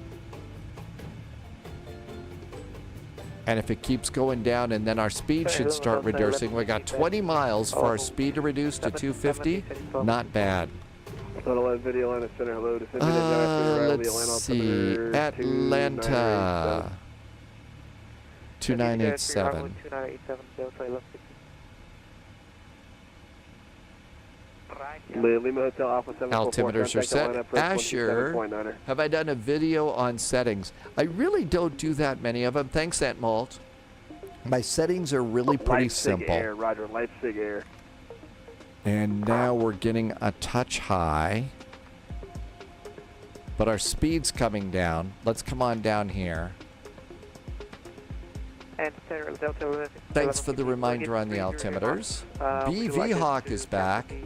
Why I love planes is your dad was a Spitfire pilot in World War II. That's really neat. BV Hawk, have you gotten to do a flight in a Spitfire? By any chance? Yep, that's 288. Death Star will maintain 3002 Death Star. Then with Delta 11. Thank you.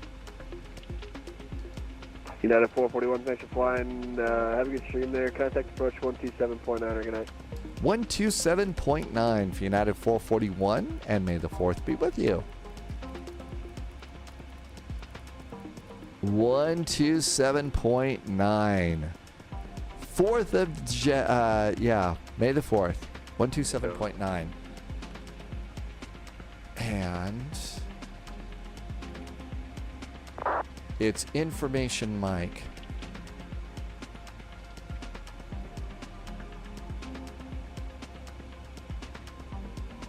Atlanta approach, hello there from United 441 on the Jedi arrival with information mic. United 441, Atlanta approach, runway 27 left. 27 left for United 441, thanks. Okay, so they're not doing the closed Leipzig, runway thing. 744, clear at Grumpy. They're not doing that, so we need to go and do a quick update. It's going to be 27 left for us. And I believe that's gonna be. So this is why you get all of those kinds of things. Oh, come on. I didn't say that. I said, show me the chart. Silva.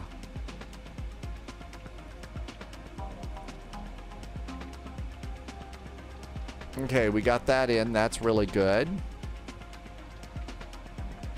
Polar 97 Papa, contact Atlanta approach 124.6. 24.6, happy May the 4th, fully custom Papa 2. Happy May 4th. That might be next for us. Okay. 56744 to set and maintain. Minimums on this one are 1199. Oh, this is going to take forever. This is going to take forever. Did we get a with you on that one? Dad Game Time says there's heavy clouds and rain in Atlanta right now. Oh, KATI. Excuse me.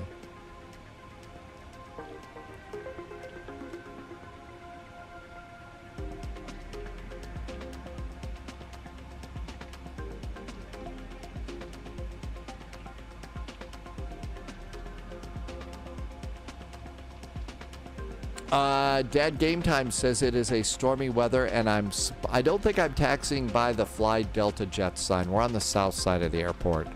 So there will be no airline blasphemy on this one. 10,000 feet, close enough to 250. Oh, this thing is taking forever. Okay, drag it out like this. That makes it go faster. Okay, that made it go a lot faster than just clicking and holding. 1199.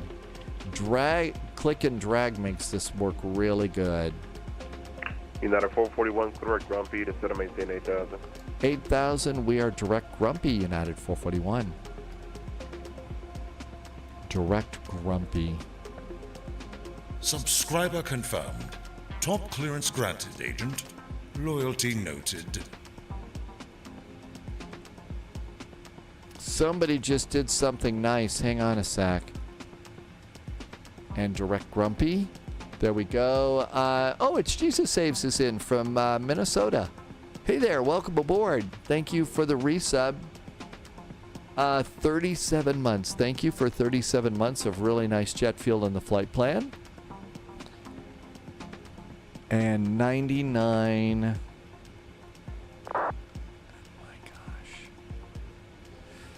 Oh, geez, Louise, you've got to be kidding me. Now it's doing these really, really fast.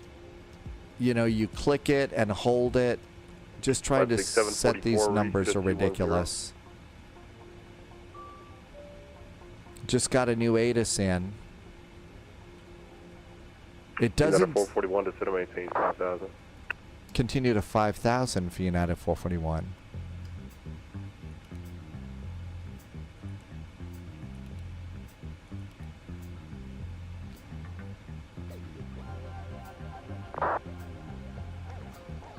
Almost done.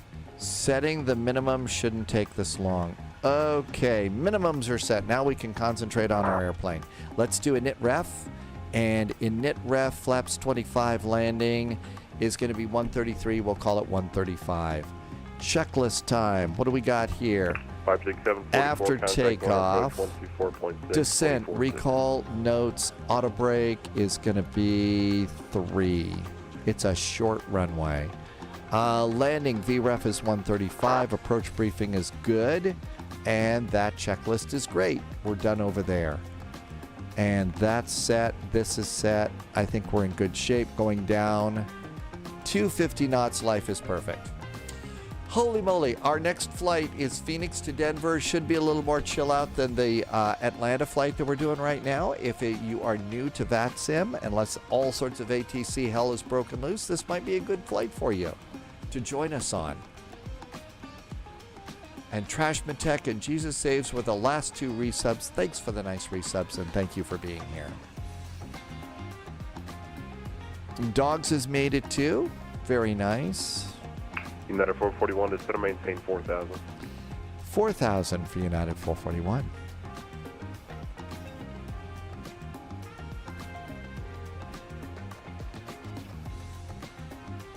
United 441, contact when approach 124.6.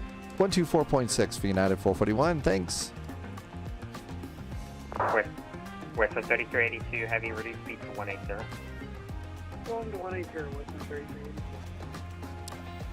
Land approach, hello there from United 441. We are direct to Grumpy. United 441, heavy Atlanta approach, runway 27 left. 27 left for United 441. And United 441, heavy, expect the ILS 27 left.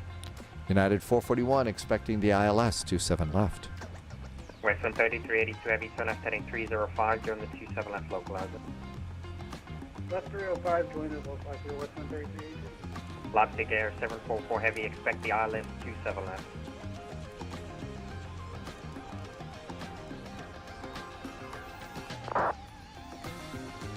And Western 3382 heavy, Altimeters are checked and set. Approach checklist is good. Approach checklist is good. Roger. Loviz had a ticket with PMDG. The freezes we had across the pond caused by autosave in Volanta Premium and FSU IPC. Data 706, contact The plane pauses every time you hit the autosave point. I don't have any of those set, I don't think.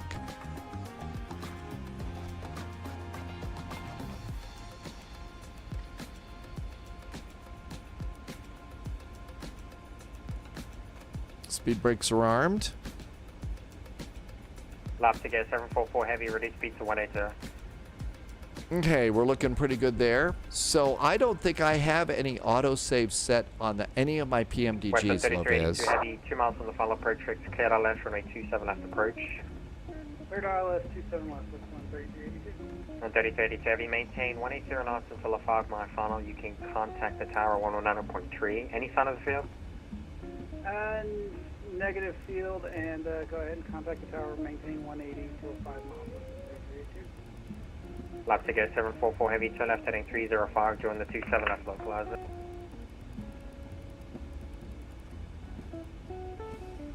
That's autosave in Volanta. Just make sure that that's disabled. Okay, I never turned it on, but I'll check and see if that's a thing. Axel has fun. 744 heavy, you're 6 miles from the final Is approach. back. Oh, that's right. Welcome back in. Established, cleared ILS, runway 27 left approach.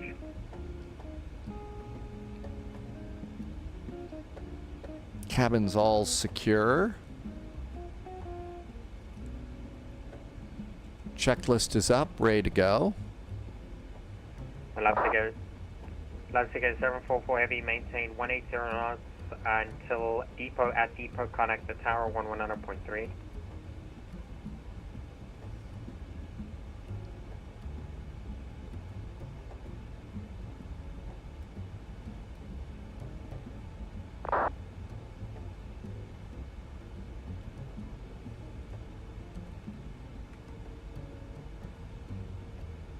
Getting hesitations every 5 minutes in all the PMDG airplanes. And so that is what fixed that.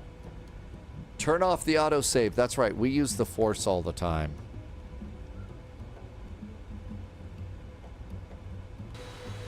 So far, so good. Look at that. I hear it's raining cats and dogs in Atlanta, though. So the airplane's going to get washed.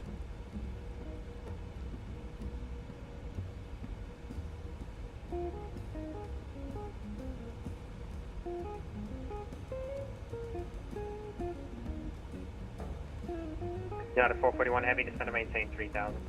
3,000 now for United 441 Heavy.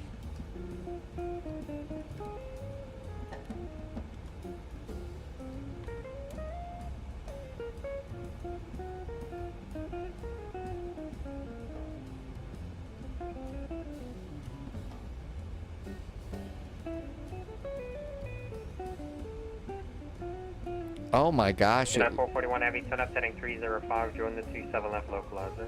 Left turn 305, join the 27 left localizer for United 441. United 441 heavy, you're 6 miles from depot, maintain 3,000 till established, cleared ILS, runway 27 left approach, maintain 170 knots until depot. 170 knots until depot, cleared for the ILS, runway 27 left, United 441.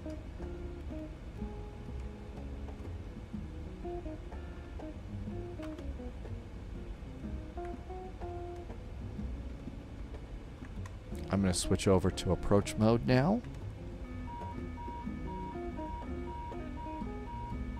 What was that? What was that sound? I didn't do anything. United 441 at depot, connect the tower 119.3, good day. 0.3 tower at depot for United 441, thanks. Delta 1150 on line approach, runway 27 left. Ground is 121.9. Welcome to Atlanta, taxi to South Cargo via Romeo. South Cargo via Romeo, west wind 3382. Or 0.65. 121.9 or 750. So we got one of those there. Oh, that was the microwave. I got it. Actually, I think that sound wasn't mine. I think that was the Delta controllers. 862 heavy, Atlanta Tower, runway 27 right, line up and wait.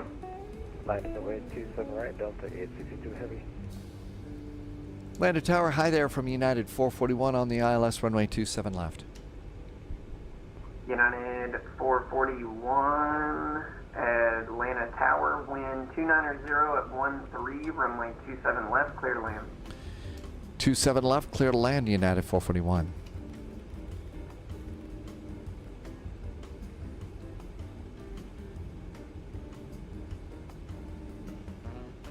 Delta 862 heavy, RNAV to football, runway 27 right, clear for takeoff.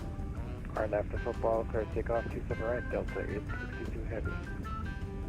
Delta 321, contact departure. Contact departure, Delta. Checklist is complete. We're all set for landing.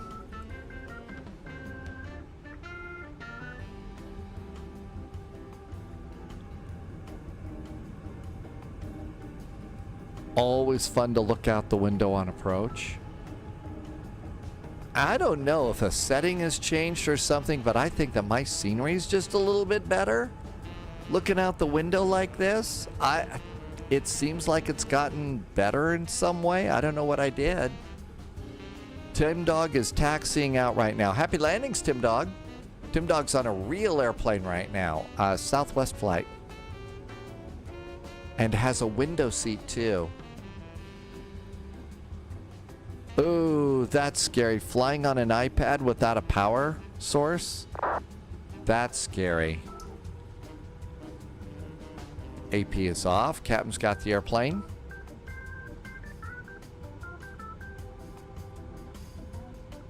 Delta 321, Atlanta Tower.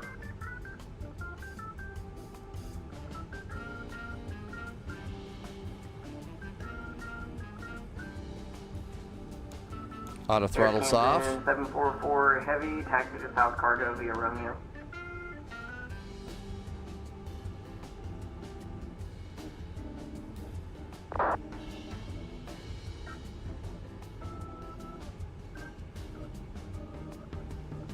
Approaching minimums. Minimums. Minimums. Landing a little high, not too high. 100. 50. 20. 10. Delta 862 heavy, contact departure. Switch to departure, Delta 862, good night. Reversers are good.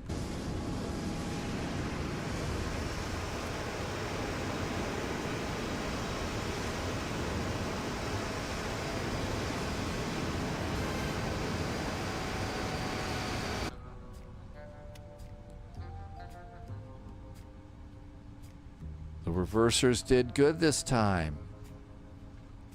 And I didn't take up half the runway to get to some butter on the runway either. That was nice.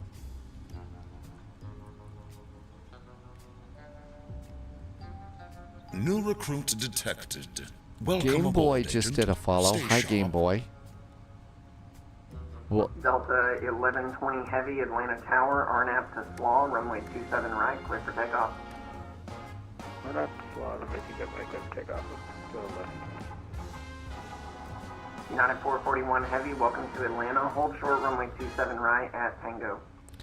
holding short at 27 right at Tango for United 441 Heavy.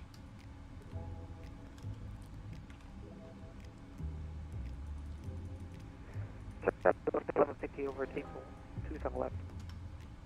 That's over here.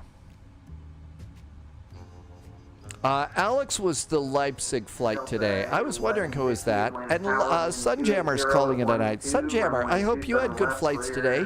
Sunjammer was over in X-Plane, flying the 777 in X-Plane today. I hope it was flying good for you, Sunjammer.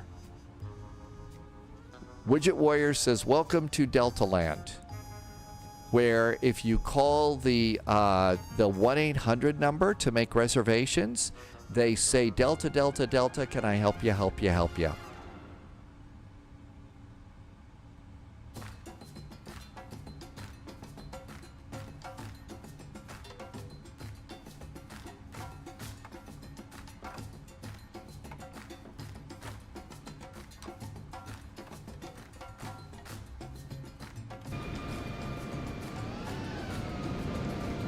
flaps going up.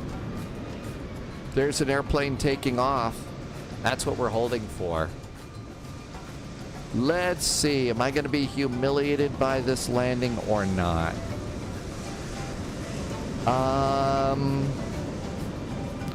Minus 215.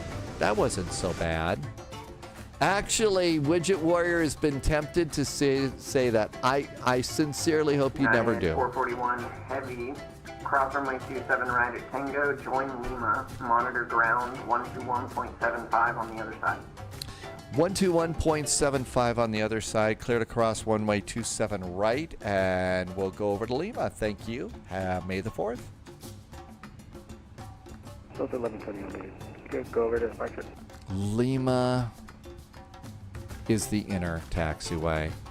And I think that that's because they assume that we're going over here into the Tango concourse. 1120 heavy, contact departure. And they said 7.5, didn't they? I think they said 7.5. Sorry, 756 heavy, Atlanta Tower, runway 27 right, line. Okay, we'll just go over there. 36 minutes until Jesus saves this landing. Let's just go over to the Tango anyway. That way we don't have to talk to ground, because they told us to just monitor. And so if we monitor and go over this way, I don't think that they would put a 777 over on this concourse for United parks, but we'll just do that anyway. Let's see. That was you, Alex. I think I saw you taxiing by. You're going to South Cargo, right? So Leipzig Air is cargo? Got the flaps up. Speed brakes are down.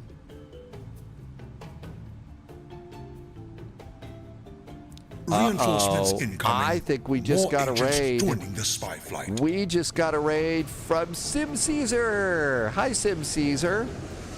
Welcome aboard. And everybody from Caesar's Palace, where Sim Caesar was playing the big room. Always plays the big room. There's Peter Mooney. Monster came along too. Welcome aboard, Raiders. We have got the PMDG 777 right now. And we got the old classic battleship gray livery flying the wings off this airplane, and it's really, really working good. We're parking in the wrong place here because we're about ready to go and do a flight from Phoenix to Denver. Should be kind of a chill out flight. We're in the Return of the Jedi event, which is on VATSIM. It just kicked into gear. There is a ton of ATC here in Atlanta if you're looking for. So if you're looking for some ATC, that might be fun for you. I don't think they park 777s here, but this should work for us. That's about as close as we're going to be able to get beyond the red line, I think. Okay, parking brakes on. The APU is already up, so engine number 1 and engine number 2 can pop off there. Let's also stop squawking, get off their scope. And let's do the taxi light, turn that off. We're blinding the ground crew. APU is running, so we're going to go and do the hydraulics. And we'll do our fuel pumps. And that looks good. Come on down here. And we need to get out of the charts and go to ground operations now. Set the chocks in place. I'm going to request ground power. And let's request a jetway. Go to door management, and we're going to open up the cargo doors. And let's also disarm our big doors. And the neat thing that PMDG did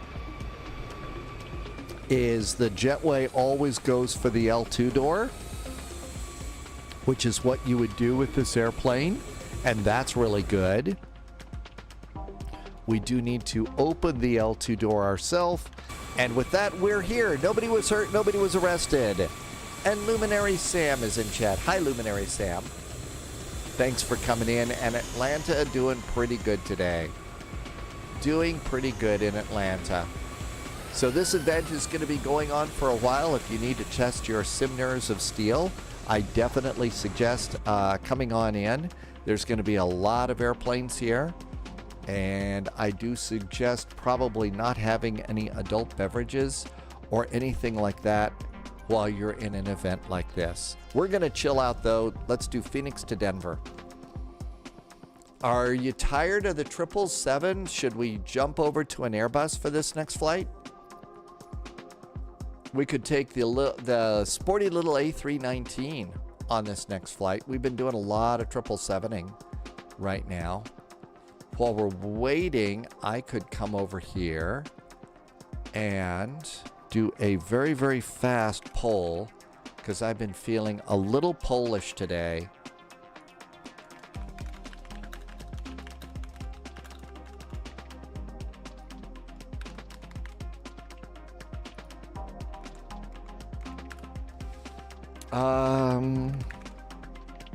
And I'm going to throw a CRJ into the poll just for fun, too. Okay, we got that going. Eclipse is here. Welcome aboard, Eclipse. Smokey Dave said 319. Lucidity is going to join on multiplayer. Thanks for joining, Lucidity. And the poll is now up, so you can decide what to fly next. I'm going to join on multiplayer, and I think passengers are not going to be happy because Jesus Saves diverted. Was that because of weather, Jesus Saves? Was it one of those kinds of diversions? Something like that? The poll is still going, so it's going to be up for a little bit. And why don't we... I've already loaded in the scenery, right? Yeah, let's just go ahead and start the sim right now. Let's see. No, because... your battery is draining. Well, if your battery's draining on your iPad, that's a legitimate reason for a flight simmer to divert. I'm running out of battery power. It's the flight simulator pilot's version of I've fallen and I can't get up, I guess. Let's see if there's any ATC. Oh my gosh, Phoenix is busy. We got a little bit of activity in Denver. Denver arrival, ATIS. 7, 16 left, 17 right. So 7, 16 left, 17 right. 07, 16 left or right is what is what we could get coming in and out of Denver. So a little bit of ATC here. No, 16 left, 17 right. 17 right. Okay, that's good. Eclipse, we're doing Phoenix to Denver. And there's all sorts of ATC here in Phoenix. So Phoenix says approaches visual departing runway 25 right. 25 right. And it also said bird and rattlesnake activity in the vicinity of the airport. Somebody do that. Looks like you're going for the CRJ. So it looks like the CRJ is getting really close to winning this one.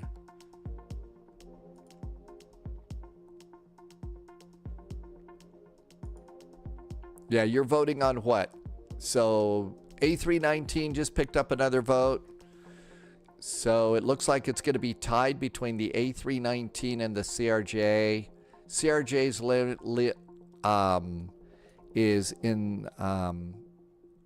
is leading. Now it's tied between the A319 and the CRJ. A319 just picked it up a little bit. I like it. It's tied. Nope, now the CRJ. And it's a free vote. If you're new to the Spy Flight, it works on Twitch and YouTube. It's free to vote. You don't have to pay anything for that. So please feel free to jump in and have fun. And United's going to be up here. I think we could go and start doing the flight plan. So SimBrief, new flight. It's going to be... And this is going to be KPHX, Sky Harbor, Denver International Airport. Let's see. We'll just leave that alone. Fuel planning, I'm going to add my usual 15 minutes of extra fuel. Uh-oh, 319 is just picked up. We've probably got about a minute left in the poll. About a minute left. And all of that looks good. Let's see, what did you do? Runways or auto? We could probably pre-select. Nope, we'll just leave that alone for the moment. Let's see. James, it only took me 5 sessions, but I passed the finals box for Nashville. Hey, James, congratulations. And about 30 seconds left in the poll. It looks like you're going for the A319, a favorite airplane.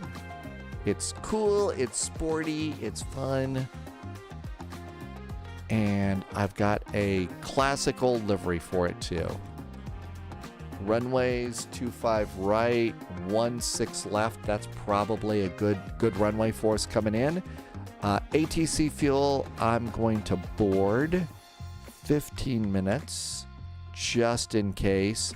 Mr. Bill departure to the T-bar arrival. A319 it is. Thanks, that's actually a fun airplane. Okay, let's go and get that thing loaded up here. This is also the airplane that I really like to take on events like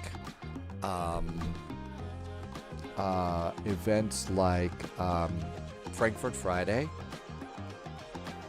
Luminary Sam says, looks like somebody's head is exploding. The A300, okay. Yeah, I also get to use all the Windwing stuff for this too. So we'll plug all of those in, including the McDo. Always fun getting to use the McDo. So we'll get those plugged in. And all of that's there. And that's good. That's powered up. Let's go get an A319. This, 3 cheers though to PMDG on their new airplane. It's really good. Does PMDG's own pushback work? I don't know. Not a clue. I don't really use that one. Okay, little baby bus here. Oh, we've got a Air Berlin livery. Loviz says the answer is yes there, Polar Bear. It works good. Okay, so this is going to be, we actually need IAE engines for this one. So let's load in the IAE engines. And we're going to fly the Tulip.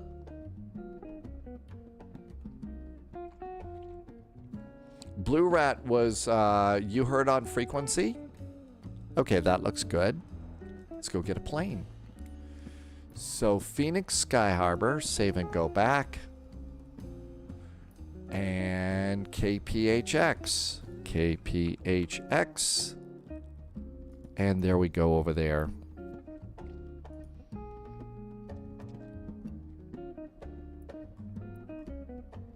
And United is now up here in this little concourse area. So let's go and check VATSIM radar and hit refresh and make sure that nobody's there. Let's generate this flight and get it. XLT just arrived. Hi, XLT. Long haul Sunday, Minneapolis to Paris. Okay, that looks good. We'll pre-file on VATSIM. And SimBrief said flight level 390. That's probably good. We're pre-filed. So 390. And VATSIM radar says nobody's here.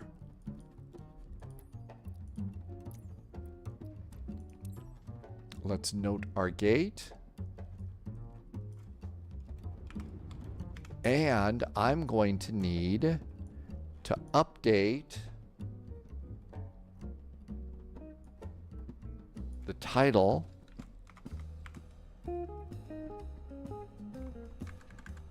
And we need to say that it's an A319. All right, let's see if I can do this. And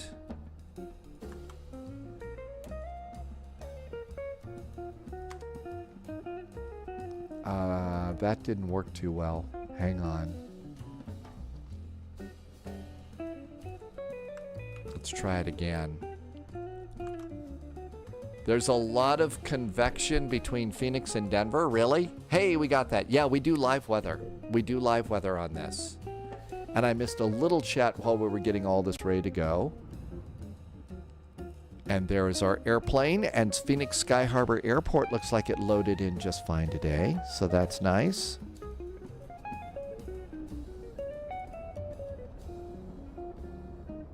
And ready to fly. There we go. And as usual, it jumps all over the place.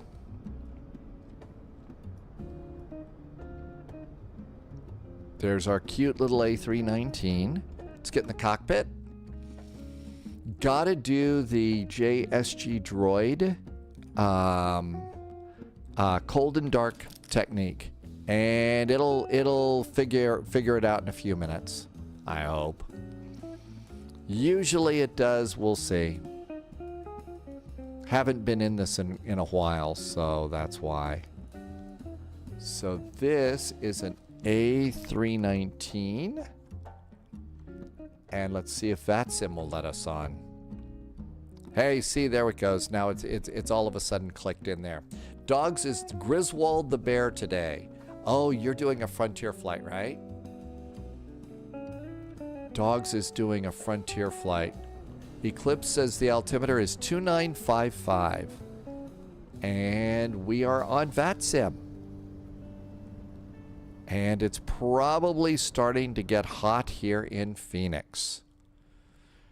Bear, did that just go away?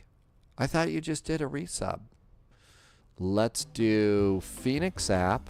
Got to remember how to do this. Panel states, cold and dark, and activate it. That's important to do first in the Phoenix Airplanes in Flight Sim 2025. And that looks good. Let's go and toggle a jetway. That way the passengers have a nice air-conditioned tube to walk into the airplane in. And let's see, I was going to also put a link to the PDF file for my flight plan into chat if you'd like a link to that. So let me do that, and we should all be ready to go, with the exception of me hitting the Volanta button.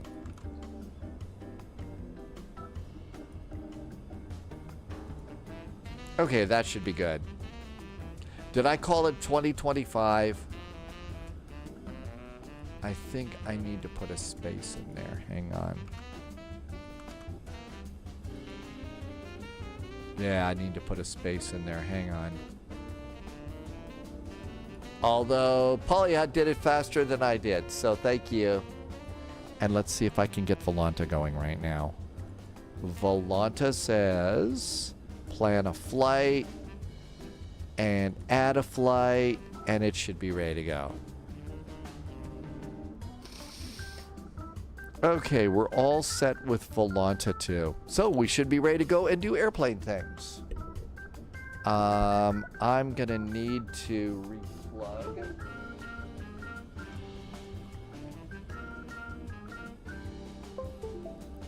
I need to replug and restart the WinWing stuff.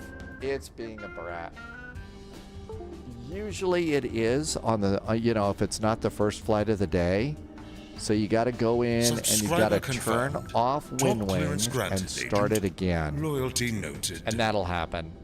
Jesus Saves gifted a sub to Bear. Hey, Jesus Saves, thanks for gifting a sub to Bear. And Jesus Saves has done this 105 times. Thank you so much for being nice to me. Thanks for being nice to other people too. Okay. Now it should work. And there should be the side stick. There should be the autopilot, and there should be the McDo. The McDo looks like it's finally working too. And that looks good. I think we can get into the, I think we can go in here. Blue Rat, yeah, I'm still, Stormy is an older computer and still needs to be over on Windows 10. Okay, let's go. Battery. Battery. Ground power. This is so much different than being in the Boeing. No smoking. Emergency exit lights. Armed. Nav and logo light system number 1. Okay. Dogs, go ahead and do your flight. Don't wait for me. It's a long flight. Gonna upgrade some parts come October when Windows 10 stops getting updates. I don't know. There's several options that I have. A lot of it is going to have to be, you know, what's going on in the chaos of the world right now. You just don't know what's going to happen. Everybody's kind of up in the air here. Checking my controls. Controls are good. Okay, that looks great. FMGC. Hey, that works. Let's come on over here. Do ATSU. Air operations. Flight init. And data request.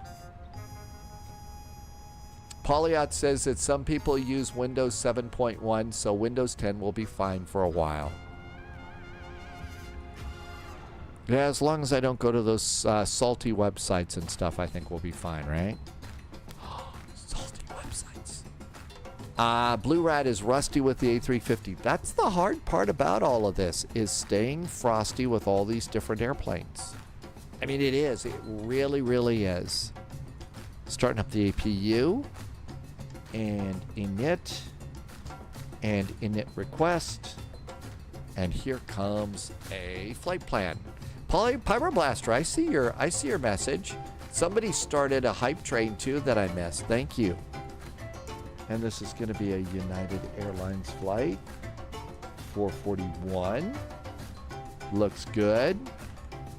Let's do ADIRS. Nav, nav, and nav. And crew supply of oxygen goes out. And all of this is looking good. Let's come on over here. Thank you for ground. We'll go and do a few things and do that. Okay. Cost index is going to be 12. We filed for flight level 390. Let's go get winds. And request the wind. Hey, Russ just arrived. Welcome in, Russ. Russ, we are loaded Phoenix to Denver right now. Just kind of a chill flight at the moment. And wind data is updated, and that looks really good. Come on into the Phoenix app. Mass and balance. Didn't get an initial load sheet, so we need that. There's a load sheet. In 29-24, you'll have to ask me in a few years on that one. Sorry, 2024. Yeah, I think it works great. 53 point, is that an 8? Yeah, 53.8 is our zero fuel weight. And center of gravity is 28.7. 28.7. And we're going to put that in page B. And we're going to accept that and clear it. And this looks good. Let's do all of our numbers real fast, and then we'll welcome our passengers aboard.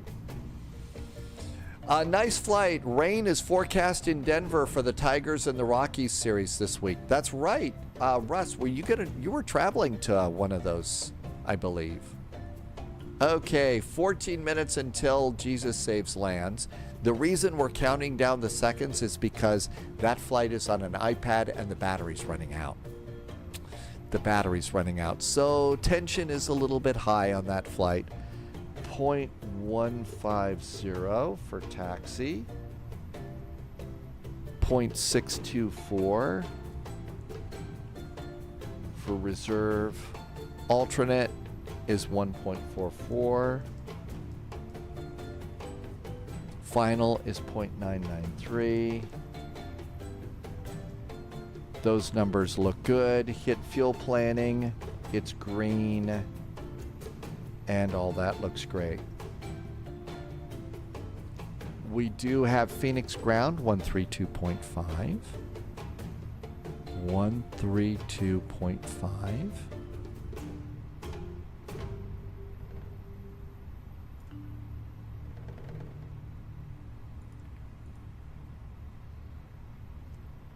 We're going to come over here and use the iPad to get the ATIS here, which is a cool way to get it.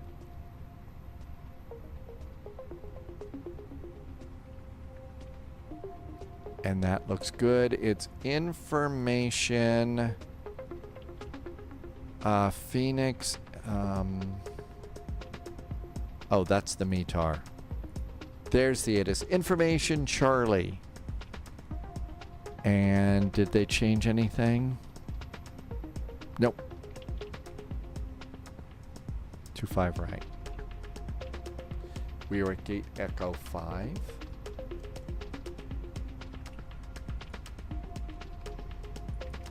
That is the wrong flight plan. It's always good to have those in your notes. And that is the wrong one too. Hang on. I need to get the right one here. Otherwise, I won't be able to rewrite, to read it back good. Control C. And notes. And we'll paste that in there. Flight level 390.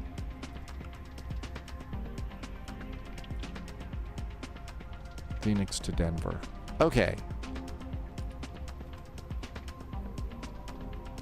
Phoenix ground, hello from United 441. We're in A319 at gate Echo 5. Let's see. We've got information, Charlie, requesting clearance to Denver.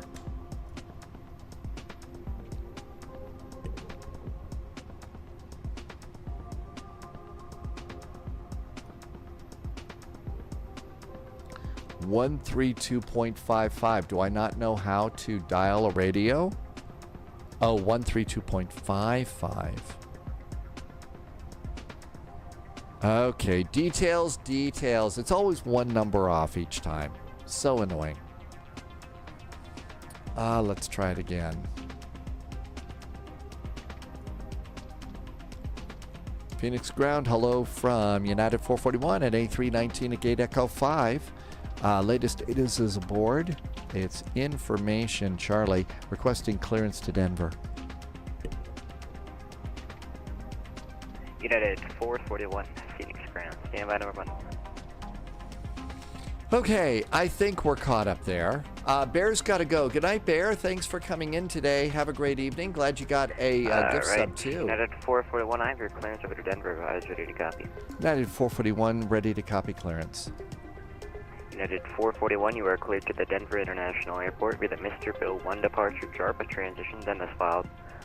Climb via Citic set maintained 8,000. You can expect 390, 3 minutes after departure. The departure is 128.65, squawk 6026.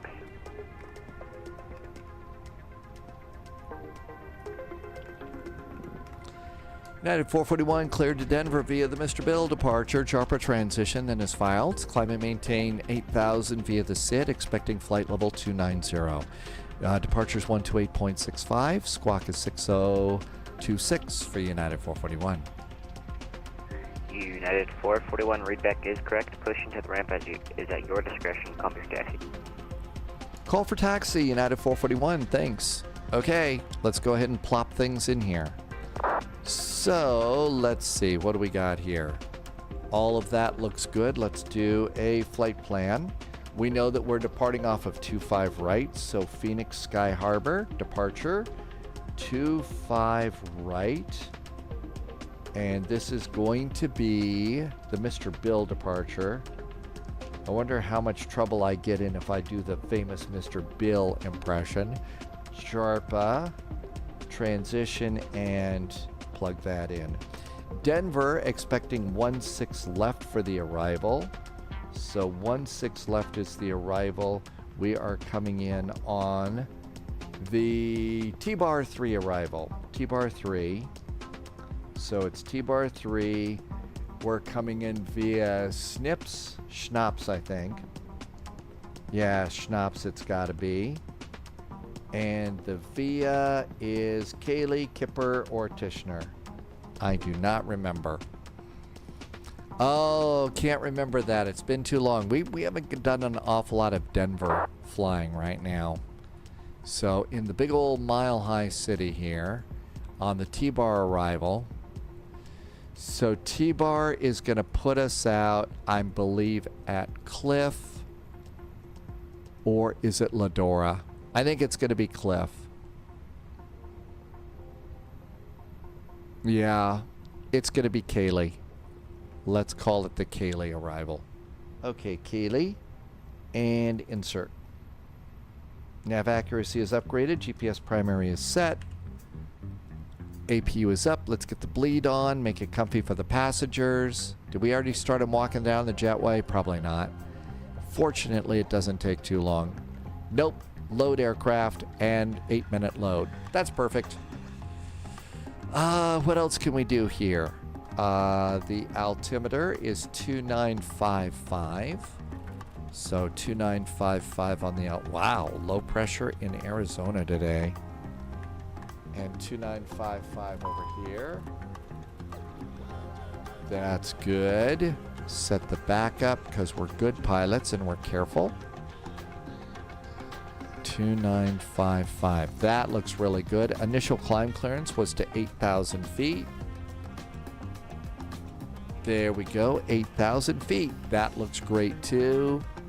Passengers walking down the jetway. That's great. And APU is up. Everything else is looking good here. And open the door. There's our passengers. Gray 4 Cloak is in chat. If a Mobo doesn't have a trusted platform, full stop, hardware upgrades required. I believe that's it. Yeah, I know that there's something that goes on with that. Stormy is just not 100% great. User is over on YouTube. Hi, User. Welcome aboard. My top college is Auburn and Florida Tech. What do you think? But you do want to do aviation. Have you heard of a school called Embry-Riddle? Embry-Riddle. That's a top aviation school. It's also in that part of the world too. I think that both of those are great. You know, I don't know anything about Auburn or Florida Tech. What I do know though is Embry-Riddle's going to be good for aviation. Squawk code is 6026. 6026. That looks great. Everything's good to go up here. Jazz Hands calls them the Riddle Rats. Oh my gosh, really? I've never heard the Riddle Rats before, Jazz Hands. Hydrospace, don't go if you wish to go to parties. From what I've heard, you're either sleeping, studying, or in class. But without a doubt, it's a great school to go to. We don't want to be... Drumma's son graduated from Embry-Riddle 3 years ago. There you go. So those are some really good recommendations right there. Okay, Sky Harbor. Let's just take a look at the Mr. Bill departure here. So Mr. Bill, out we go, 8,000 feet, and the JARPA transition. That looks pretty easy. Drumma says we do not want to be jelly, though. And we're going to go 25 right for takeoff. So over there, that all looks good. I've never heard Riddle Rat before, Jazz Hands. Okay, all that looks good. 78 of 126 passengers are aboard. Almost time to go.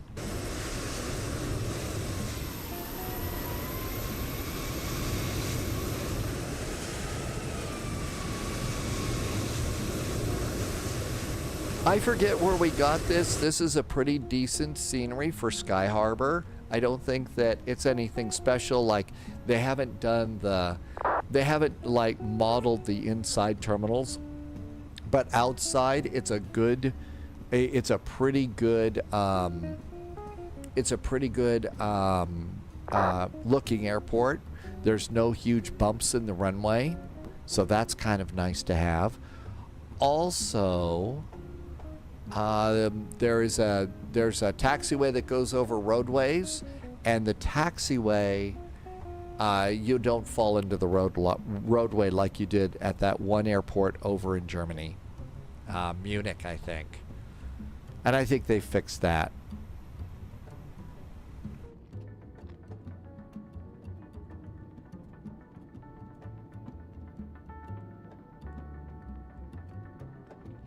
How's the battery, Jesus saves? How's the battery on your iPad for the landing? That's the big part.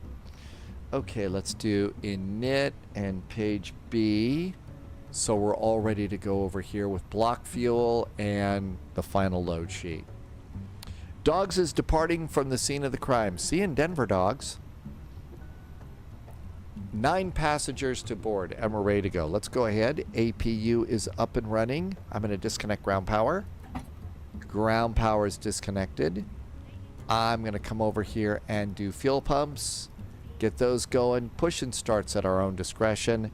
I'm going to go and start squawking now, just because we can get this done. Plane's loaded. Ground services. Let's toggle the jetway and get rid of the GPU. Our final load sheet is aboard, and the final load sheet says 53.9. Oh, we have more passengers. 53.9. So there's more. That was heavier. And zero fuel weight is still 28.7. So those numbers are good. And return. Final fuel aboard is 7.22. We need 5.5. I boarded a little bit extra, so 7.22 goes in there, and that looks good too. Off to performance. Let's do our performance numbers, and then we'll do chocks. So it's 25 right, that's correct. There's the load sheet. Sync the weather. Calculate and send in the McDo. That looks great. Parking brake is on. I'm going to remove the chocks and cones. Come on over here. Check for an updated ATIS. Information Delta 2956 is the altimeter. So Delta is now aboard. And that all looks good. Let's get a pushback truck and go. 5% on the iPad. Oh my gosh, scary times. Got a nice American over here. Something about learning to fly in a crop duster. Something about a crop duster. I'm going to stay away from that. Okay, let's just turn the radio on to make sure we can hear stuff. Seatbelts going on. Beacons going on. Cabin call. Cabin call is there. Cockpit door closed. Parking brakes off. Out we go. Cabin crew, arm doors and cross-check. And wait till we get past that crew line and we'll start up an engine.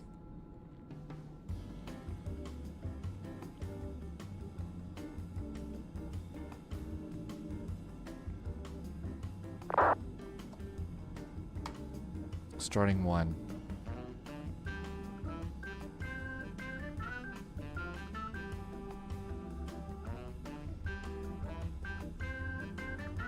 The startup sounds are pretty good.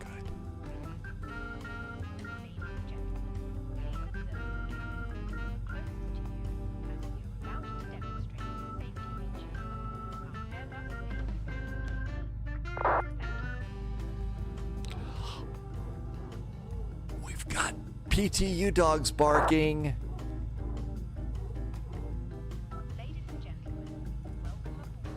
Always good to have the dogs barking back in the cabin.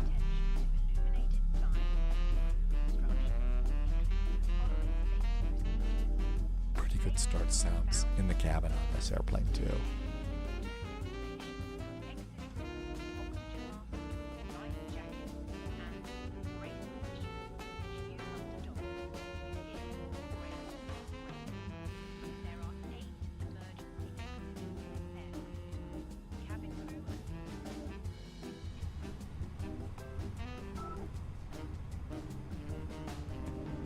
Engine 1 is good and available. That's nice. Starting engine number 2. Engine number 2 starts.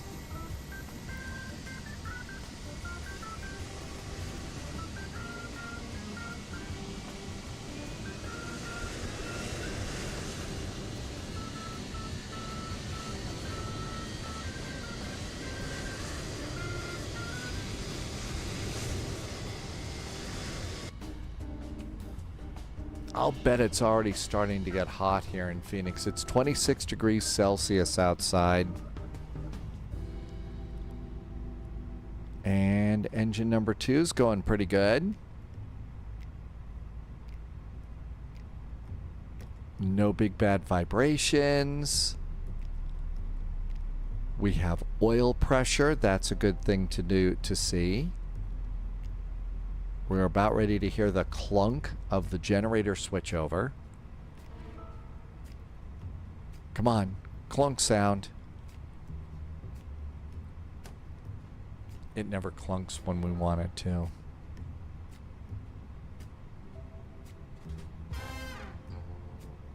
Come on, clunk.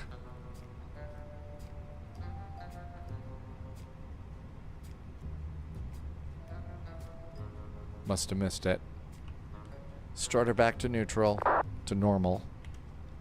And we're done with the APU and the APU bleed. Come on down here. Turn off the nose wheel tiller. Come over here and do control checks. Flaps are going to be 2. So there's controls. Elevators, ailerons, rudder, trims up 0.9. There we go. There's trim. Flaps 2. Speed brakes are armed. Auto brakes are max. Come on up here and taxi. American 6292 Phoenix runway 25 right, taxi via Delta 13. And we're going to call at the end of the taxiway here. This airplane will usually start taxiing on its own. This will do a little thrust. Phoenix ground is closing up. You want to go contact 128.65 for further ATC services. Yeah.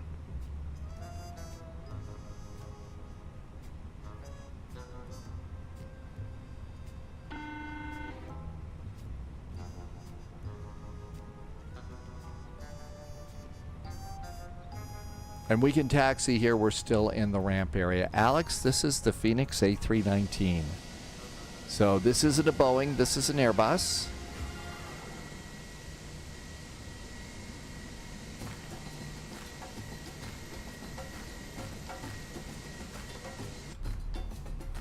And there's the line right up there. So we'll stop here with plenty of room. Information Delta. Phoenix approach, hello there from United 441. We are holding short of the taxiway with Delta and requesting taxi to 25 right. We're at Charlie 8.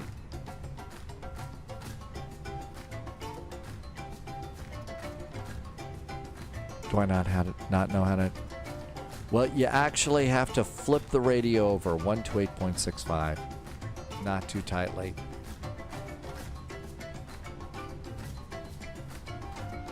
Phoenix approach, hello there from United 441, holding short of Charlie at Charlie 8 with information Delta, requesting taxi. United 441 Phoenix departure, hello, runway 25 right, taxi via Charlie Sierra Echo.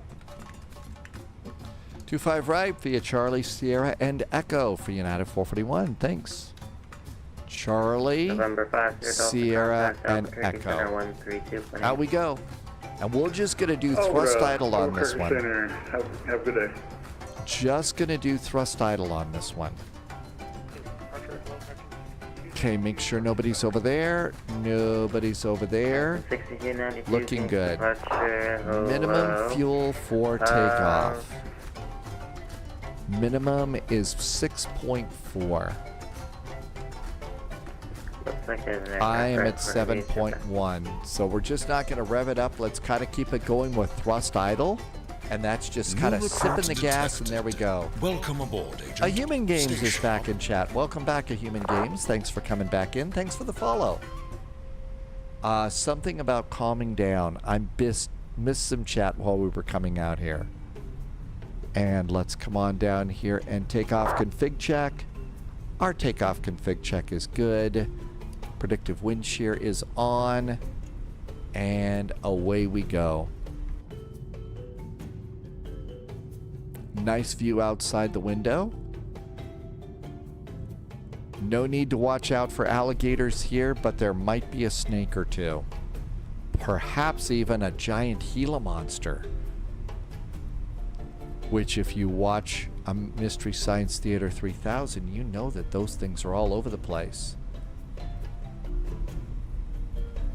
Alligators, that's what that would be. Alligators. There we go.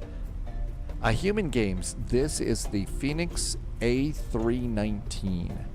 This is probably one of the most advanced, complete simulated airplanes you can find. It's just one of the absolute best. Especially if you're looking for an in-depth version of the sim. So here's that, this is that bridge that I was telling you about. They did a really good job on this, and you don't fall through. American 6292, squawk 2645. And I mean, that looks really good down there for the roads that are kind of coming in there. Human Games was on an A319 recently. 745 p.m. I mean, it's close. It isn't the most in-depth. Okay. It's close, though. American 6292, there we go. Runway 25 right line. There is another one that is better. Runway 25 right, American 6292. Fuel sign when it counts, Southwest 4435. Southwest 4435, sure. Clear to visual approach, runway 25 left. Frontier flight 258, contact Albuquerque Center 132.8. Over to Albuquerque Center, 132.86, North Travel Great Man, we'll see you next time.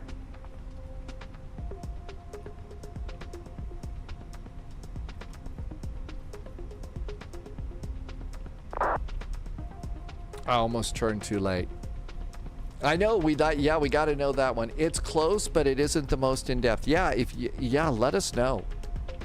I definitely need to know so that I don't misrepresent the airplane.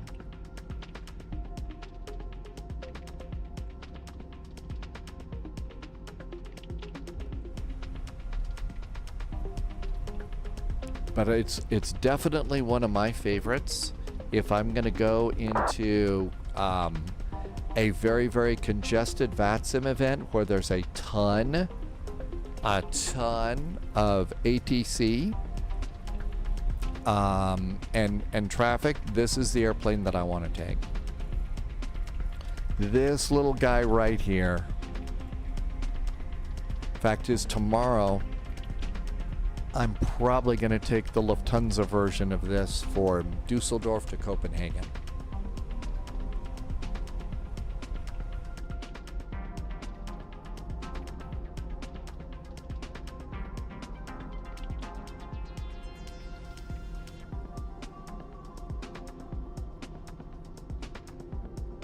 Dogs is talking to Albuquerque Center.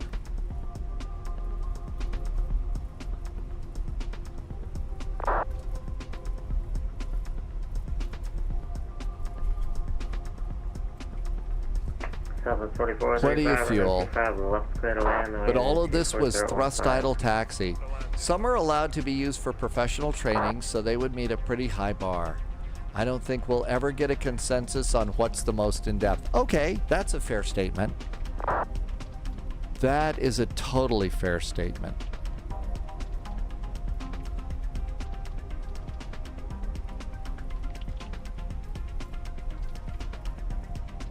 Looks like we got a CRJ, an American Airlines CRJ, holding on the runway right now.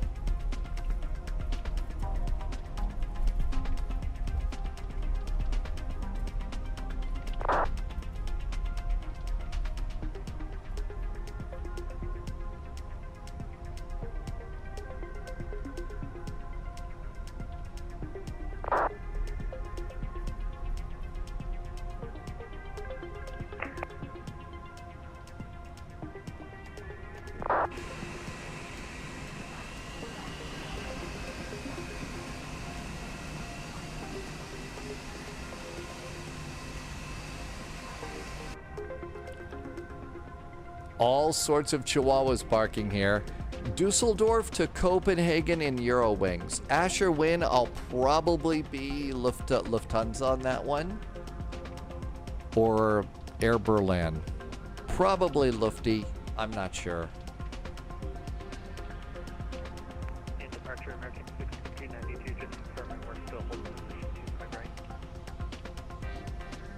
American 6292, yes, 1 second, there's traffic landing on the parallel.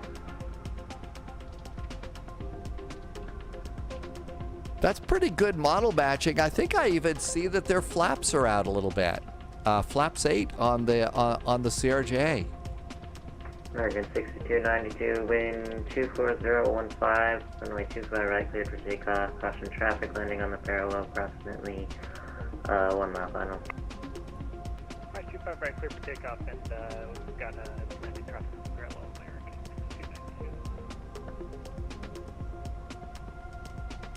6292. Traffic.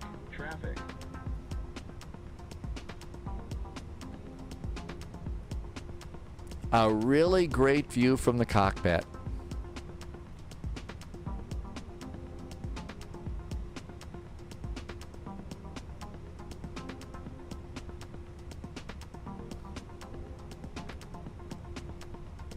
And there they are. They're up and away now. And we're next. Jazz hands would commend Phoenix on being top tier for consumer sim, if I'm honest. Performance-wise, they feel slightly more slippery than is true to life. But I'll give leniency since a lot of developers are the same way. Right, line up and wait. Line up and wait, United 441. American 6292, radar contact. So it's not just spy planes that are slippery. The other airplanes are slippery too, huh? American 6292, roger. Come and maintain flight level 210. I'll maintain 210, American 6292. So that's 4435, welcome to Phoenix, exit right when able, taxi eastbound on Echo, correction, Foxtrot.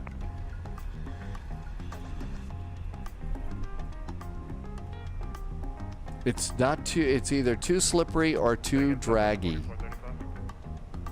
So that's 4435, taxi eastbound on Foxtrot.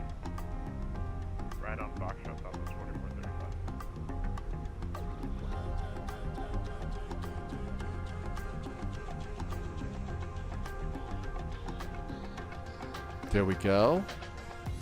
And this looks good. Lights are up. Everything else is set. I think we're ready to go. ECAM checklist is green. A human game. So during the early years of flight sim and stuff like that in VATSIM, United was really the airline that I flew all the time because it was kind of hard to change your call signs and stuff. So that's kind of why it is that I, have always kind of stuck with this.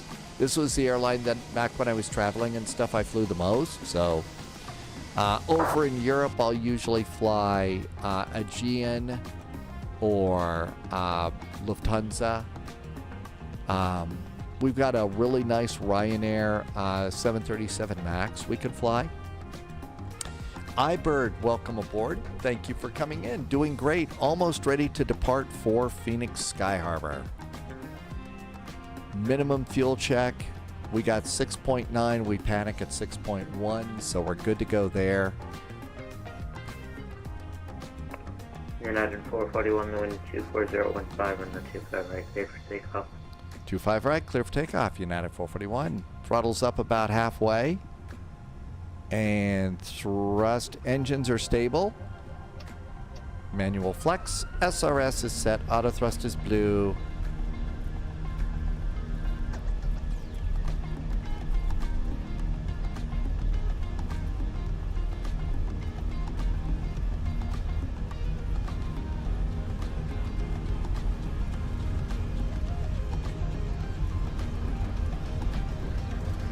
One 100 knots. Steering with rudder pedals. Papa 4435, you can hold short of the next left taxiway. And V1, hands off the throttles and rotate. Southwest 4435, Positive climb, gear going up.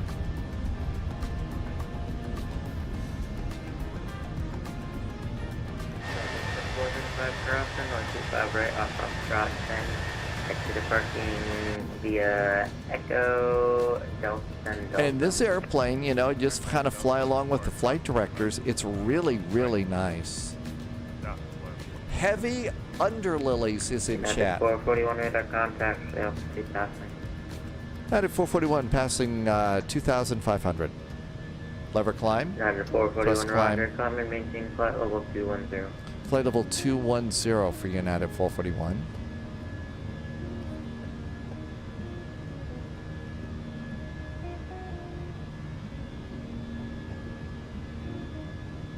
FM Labs even had bonus malware too. And you didn't have to pay extra for it, right?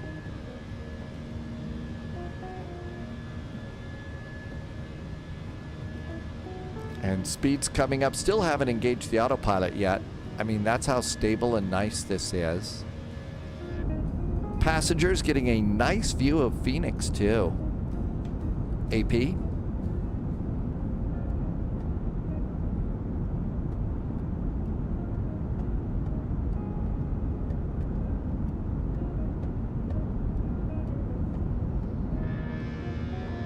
And there's the south side of Phoenix.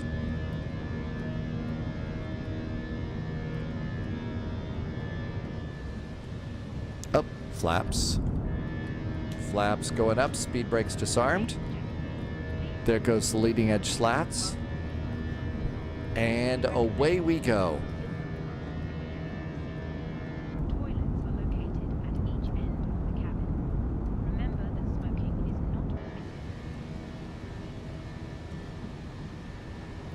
Wolfies, this one felt really good. Wolfie, I mean, this was a nice departure.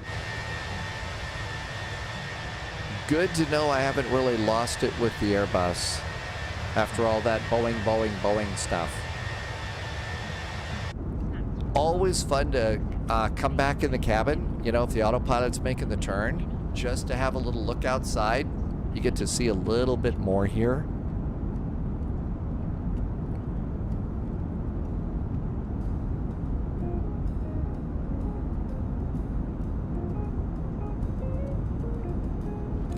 iBird, I have not heard about an update on the A320neo from Phoenix. Actually, I really do. Yeah, those views, I think, on this airplane and the other airplanes were good. Absolutely, Carney.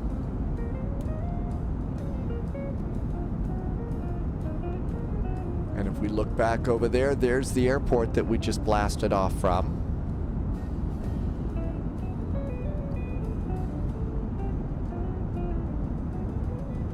Sometimes, you know, if you wake up, you know, early in the morning or something and you just had a really bad night or you woke up on the wrong side of the bed, hop it in a plane, you know, do it a flight plan, get the autopilot on, and then just come on back and sit in your favorite seat and watch the departure and watch the scenery. Kind of makes you feel a little bit better.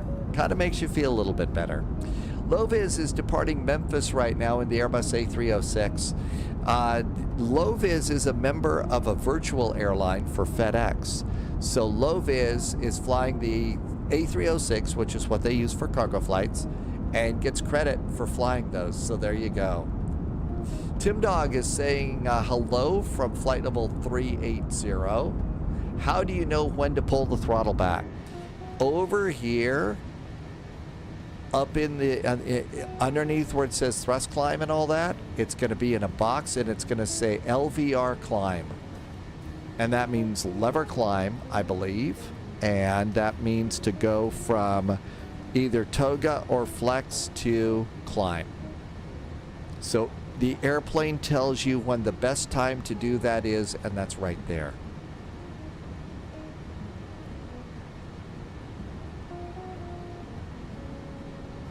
Lovis is doing Memphis to Omaha.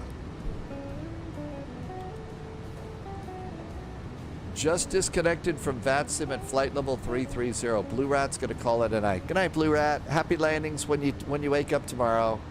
Have a great evening. Thanks for coming in. See you next time.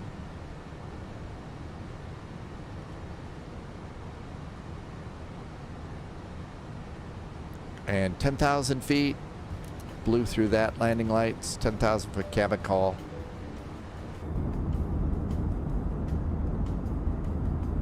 And out we go. Carney is 100% confirmed, has unwanted dark powers. 441 contact Albuquerque Center 132.8 allocable. 132.8 for United 441. Thank you for the departure. Have a great week. 132.8. Albuquerque Center.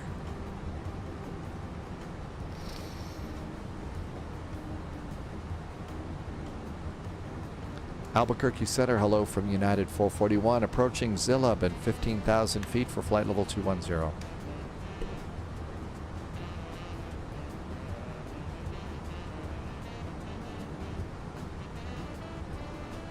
I don't know how to tune a radio. I don't know how to tune a radio. Via the Hyder 1 arrival and runway 25 Phoenix South 72956. After that, at Hyder, descend via the Hyder 1 arrival, runway 25 left. Southwest 2244. Albuquerque Center, hello there from United 441 at Zillub, passing flight level 17,000 feet for flight level 210. United 441, Albuquerque Center, hello, climbing to follow 390. All the way up to flight level 390 for United 441. Up and away. And altimeters. 055 There's the stud California, button. Colorado, New Mexico, Wyoming, Arizona, Utah, Stud Nevada, button. California, Ferris, thunderstorms moving from And stud button. 7015 now, top of low flight level 400. West 2344, contact Phoenix Approach 128.65. Over to Phoenix And Approach I 128.65. think we're Sorry, done yes, with that. Southwest 2344. Record 520, contact Phoenix Approach 128.65. Contact approach, Omega 510. And out we go from Phoenix. Fidelicor does not like red-eye flights. They ruin your sleeping pattern. I've only done one in my life, and it wasn't much fun. USMC Vet. So we made a bunch of changes and stuff, and I switched from OBS Studio, which is how you produce video and stuff for live stream, to Meld Studio. And when I tried to hook the other two cameras in, it really got cranky with me. So the WinWing cams haven't been working so well. It's always disconnecting the weather cam too. I think that's because it's new and they're updating and fixing for more cams, I think, is one of the things that they're working on. But so I still have the cameras sitting. They're kind of off to the side right now, but as soon as they work again, I'll start using them. Start using them then for sure. Hello, Outdoor Gamer. Happy Sunday.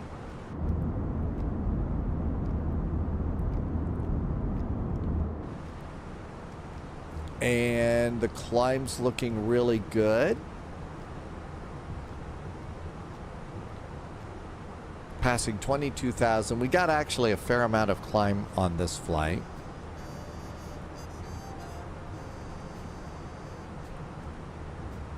So kind of clear. Well, there's plenty of airplanes, but you can see they've got a really interesting setup here around Sky Harbor. So we're coming out here, and there's Albuquerque over there. They've really designed this nicely. Fidelicor did a flight from Bologna to Hamburg. It was at 6. So you head to Bologna from Florence the night before. Outdoor Gamer is doing ORD to Anchorage. My gosh, that's a long one. I can see the Memphis airport out the window right now. Tim Dog is joining us live from a real world flight today. Tim Dog, I hope you are having a great flight. So we're kind of coming on up here. Denver has ground and ATIS at the most, so it's going to be at best probably a quiet flight unless Denver pops on today. Loviz wants to know if Tim Dog saw the A306 departure in Memphis. Is there a chance by any... Tim Dog, as you look out the window, is there anybody walking in Memphis by any chance?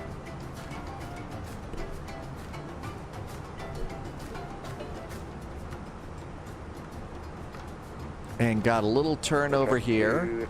Thanks, Carney. Phoenix approach 128.65.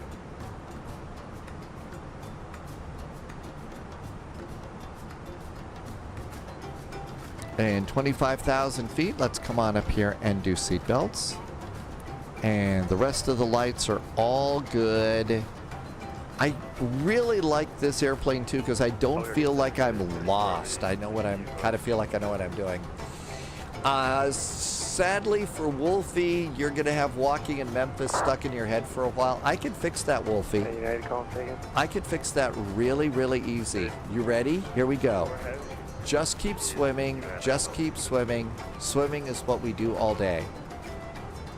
If you saw Finding Nemo, that's fixed it for you, right? Hey, Wheelchair Gamer, welcome aboard. Wigbill says there could be blue suede shoes there, too. The Frankfurt taxi charts are complex. That's why I suggest getting the east and west ones. It's easier that way. I've made it way worse. I know, yes. The Finding Nemo song can make it worse in some cases. Outdoor Gamer was actually walking in Memphis last weekend. That's cool. No baby sharks. No baby sharks.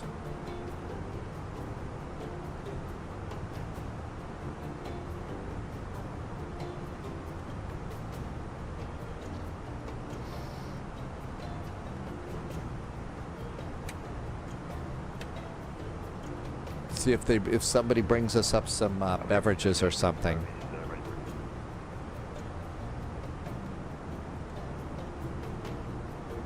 And there's our really, really cool Airbus cockpit. This is a great little office. I know. Yes, me even mentioning those.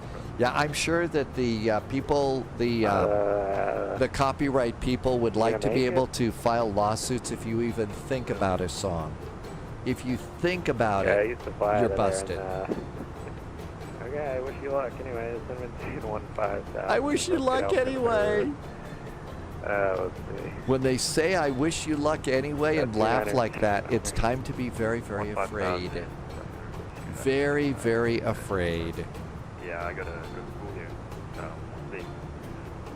Yeah, I graduated 2.5 years, actually 3 years ago. Not in AS or air traffic? AS.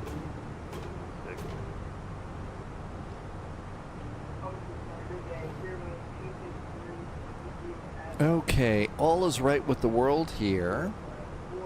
We've already got our arrivals set up here. Looks like this is tracking really nicely.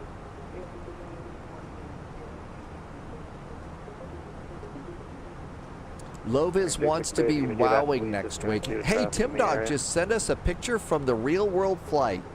This is Tim Dog's flight right now. And this is Memphis from flight level 380. Look at that.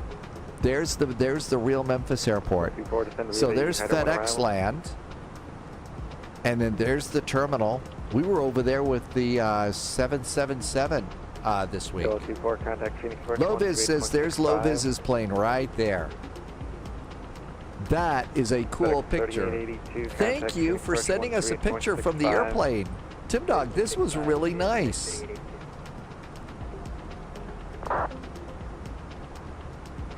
Oh, this is so cool.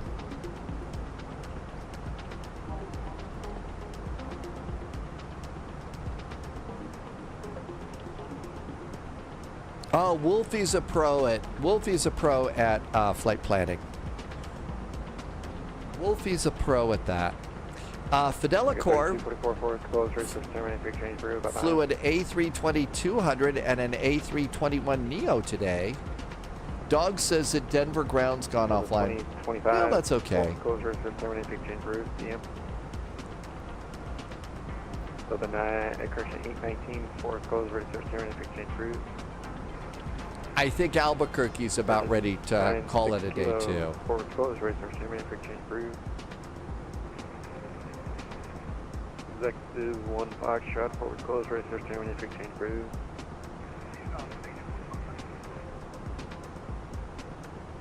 Station 7 contact Phoenix approach 128.65.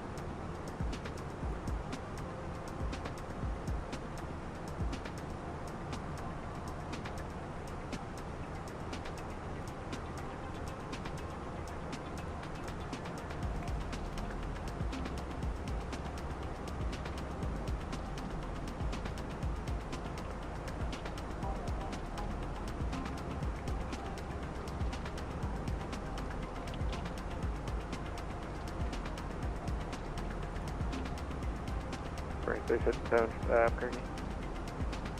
Go ahead, through on straight for the south. Base 57, those mini nires aren't pulling anyone. Contact Phoenix approach 128.65. 2865, Fairway 357 fit.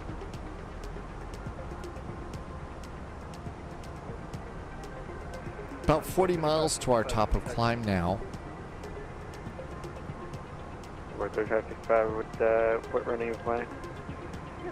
There's still a little ATC up. I see Burbank is up, and SoCal approach around Burbank and LA is up. That was after Cal Scream yesterday. I figured everybody after Cal Scream would be just,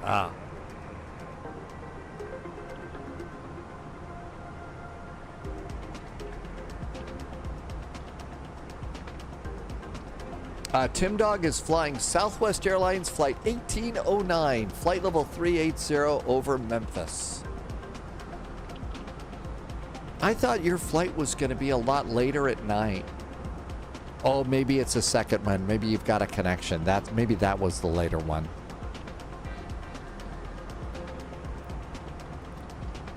And everything looks good there. Because you're getting in late at night tonight. And then the rest of the crew gets in tomorrow, I think.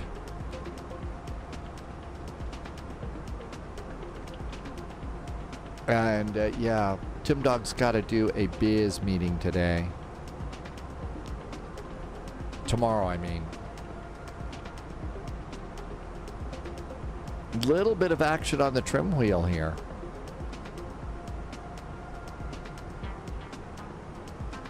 Another 23 miles to top of climb.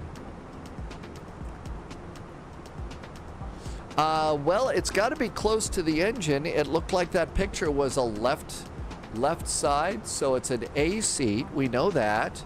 Probably what? Anywhere from, I'd guess, 8 to 11 or something? Maybe 8 to 11 would be my guess from that picture. Like I'm some sort of an expert or anything, but still. Coming up on Winslow, Arizona.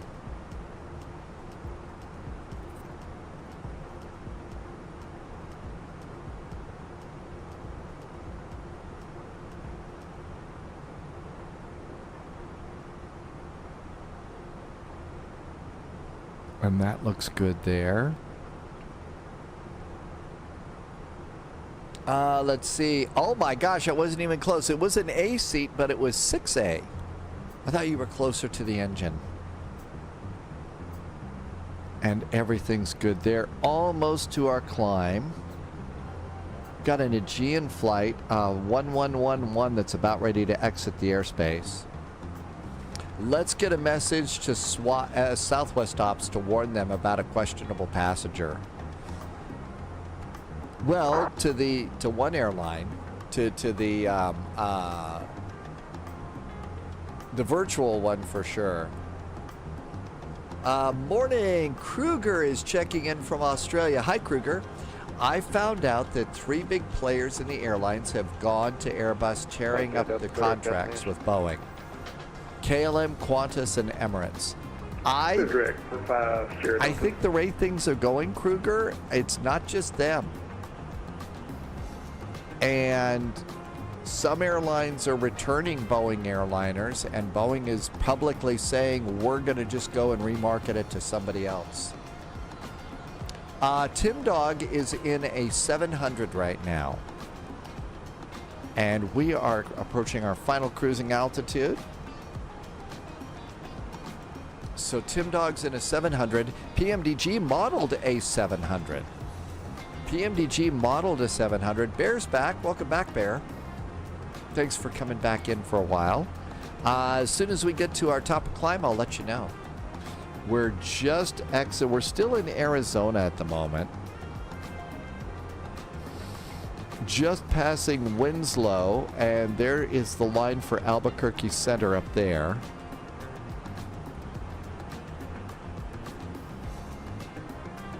Outdoor Gamer gets on an airplane for the first time in a few weeks. Where do you get to go, Outdoor Gamer? Kruger, Airbus is making new aircraft, the A350-1000. So look out for that one. Oh, that's going to be a really cool airplane for sure. Yeah, we've got it, and we've got one of those in Flight Sim, Kruger. We've got A350, two of them, including the 1000. Okay, cruise. We are 277 miles from top of descent. Over here, let's go to progress and reports. And looks like we are 276 miles from, where's Denver? Denver is 455 miles. We're going to be landing at 0100 Zulu. It is 2350 Zulu, so we got a little bit of flying to do here. Tim Dog says that the Boris 737 sound pack is very realistic on Tim Dog's realistic flight. Over 3565, 1180 at 11, gust 20 and 22 clear, correction clear for takeoff. So reports is a really great page to monitor. Usually I'll monitor the performance page, gives me top of descent, but it doesn't give me the arrival. So you could also go over to the flight plan page and get that at the bottom, or go to progress and report, and that gives you all of the information right there about where you are. Kruger is in the process of making them for real in the next few weeks to replace 747 freighters. I hadn't heard that they were doing A350 freighters yet, but my guess is that's probably next for those, right? Outdoor Gamer is going to do a flight from Nashville to Atlanta and then Atlanta to Paris. Outdoor Gamer is going to the annual Frogs Legs convention in Paris. And Polyot says that the A350 freighter is now being delayed until 2026.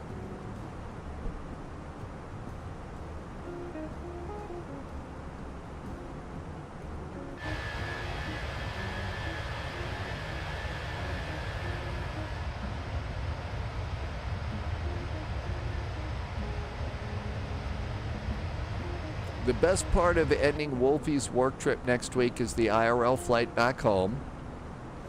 Let's see, Wolfie gets to go on a Alaska Airlines flight, but it's not going to be the Salmon 37. Well, welcome home when you finally get to come home. Wolfie's been away from the flight simulator. So I would imagine there'll be some entertaining flights because Wolfie's also the dispatcher and is anxious to get back into the sim cockpit. Polyot says they've delayed the freighters so that they can catch up with the passenger productions of the 900 and the 1000. Zero Delta Center, maintain a pilot discretion's 1 1000. Alright, down to 1000. Pilot discretion for 5 Sierra Delta. Okay, I think 122.8 is next for us. 122.8.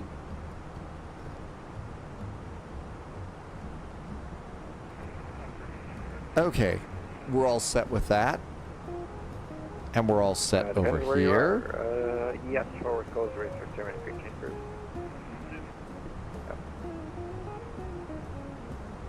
And we're coming up on the border here. So we'll be getting kicked over to Unicom. I really hope that they get this, the just general map here fixed soon, because it's really kind of annoying, all the flashing and stuff. It really is a valuable tool, though, to have. Oh, wow. Our alternate was Scottsbluff. Okay, that's interesting. Scottsbluff. Usually it's Colorado Springs. Maybe the weather's bad. Kruger says the freighters are on the jigs. It's the supplies of components, and that's where the delay is.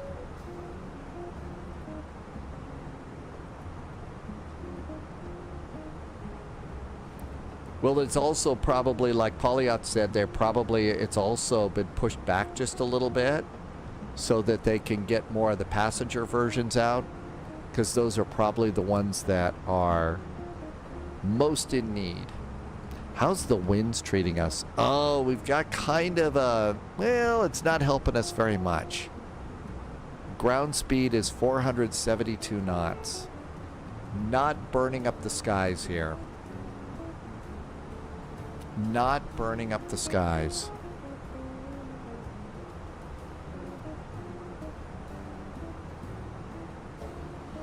We've got a flight tomorrow from Tokyo to Seoul. I wanted to see what kind of airplanes fly that. So I was just going to go and search by route. And Tokyo is RJTT. So we're departing out of Haneda.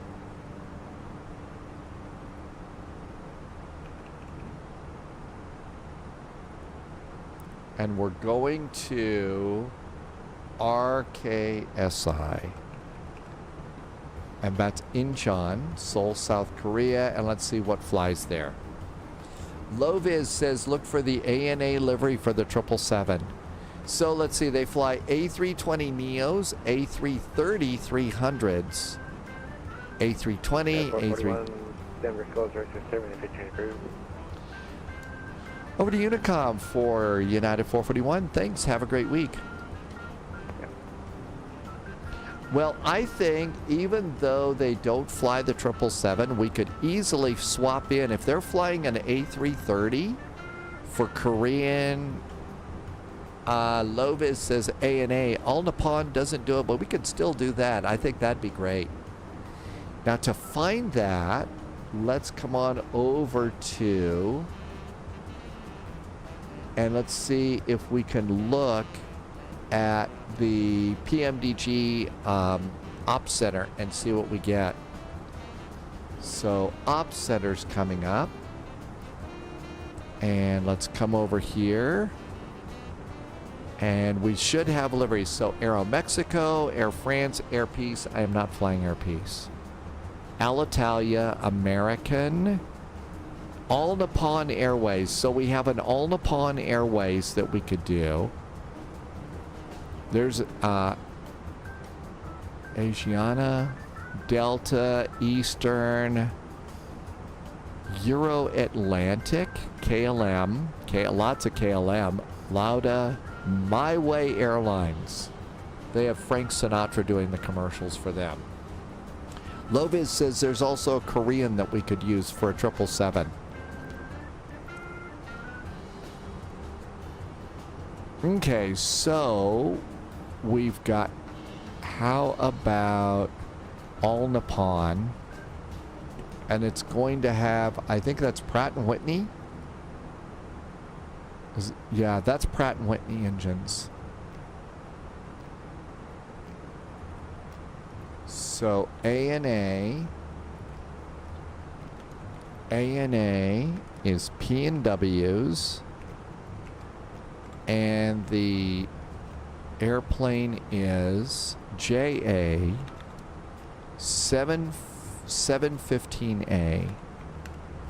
That is all that. Okay, so we've got that one all set and ready for tomorrow. That's good. We've also got Halifax to Montreal. We're probably going to take something other than, maybe I'll take the CRJ back to Montreal. And Dusseldorf, that's going to be an A319. So we're all set. We got an airplane for tomorrow. We have got a nice airplane. That is going to be a CRJ 900. Oh no, that's going to be an A319. And we'll do a CRJ 9 back to Montreal. Cool. All set and ready to go. It's always great to figure out what we're going to fly. Let's see. Vectors to Copenhagen. What am I flying for vectors? Probably either the A319 goofy little lufty bird or an Air Berlin. Just so I can get a little Air Berlin fix before I go into a couple days off.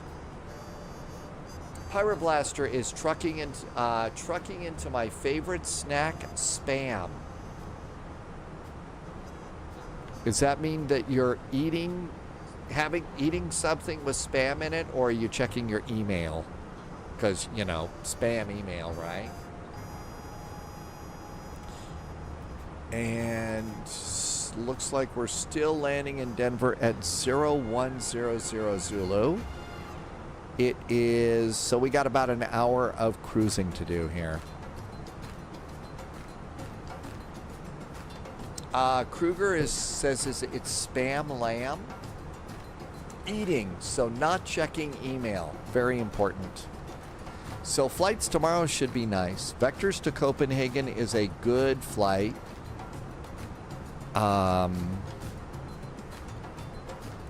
And that's Dusseldorf to Copenhagen. This is a double VATSIM event, so I would definitely plan ahead. You know, and have an airplane that you're 100% ready to go. We'll take the 777 from Tokyo to Seoul. And then last week for Moncton Monday, we flew from Montreal to Halifax in the CRJ 900. This time we'll fly the opposite direction in the CRJ for that one. And that's how we'll stay out of trouble tomorrow. Because, you know, staying out of trouble is important. Yes, we are also starting an hour early tomorrow because Vectors to Copenhagen, we definitely need to start an hour early. So 1800 Zulu. And I think I even have that written down in several places, which means I will no doubt forget. But yeah, an 1800 Zulu departure so we can get into Copenhagen before they close. Outdoor Gamer says it is pouring down rain, and Olivance says Copenhagen's a good airport. It is.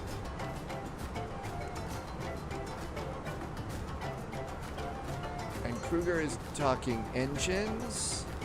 1800 Zulu is the normal Monday time. Pretty much, yeah, I think it is. That's also, we can sometimes wrap up a little bit early because I know everybody's suffering from Monday. But it's been working that way for a while. Something's not fun. Oh yeah, that's right, spam. There's a ring that you pull. You don't have the key to open it up anymore. I guess they probably have the pull ring instead of the key because that made some people keyed up.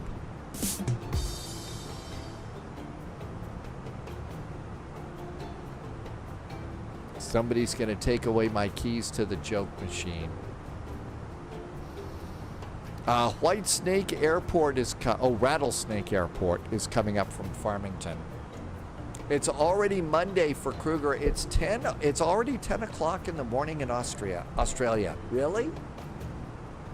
Olivance, you're going to be staffing Vectors to Copenhagen? That's exciting. Be sure and let us know when you get to do that so we can be sure and fly there.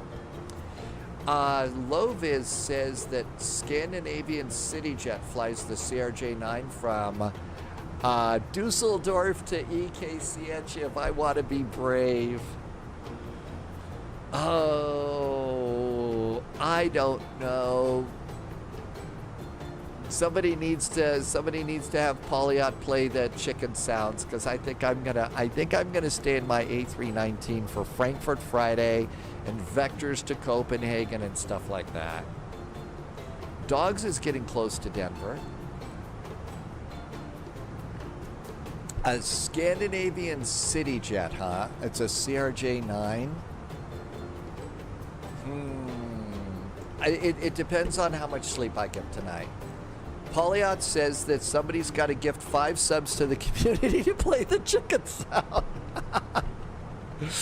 Oh, I can't say that I complain about that in any way, shape, or form, but that's good. Loviz flew the SAS City RJ on Vectors. Really? You took the RJ, huh? All right. So it's a CRJ-9. It might mean that my last one from Bergen, Kruger says to hydrate. That's good. Okay. So a CRJ-9, and that was a Scandinavian CityJet. So that was SAS.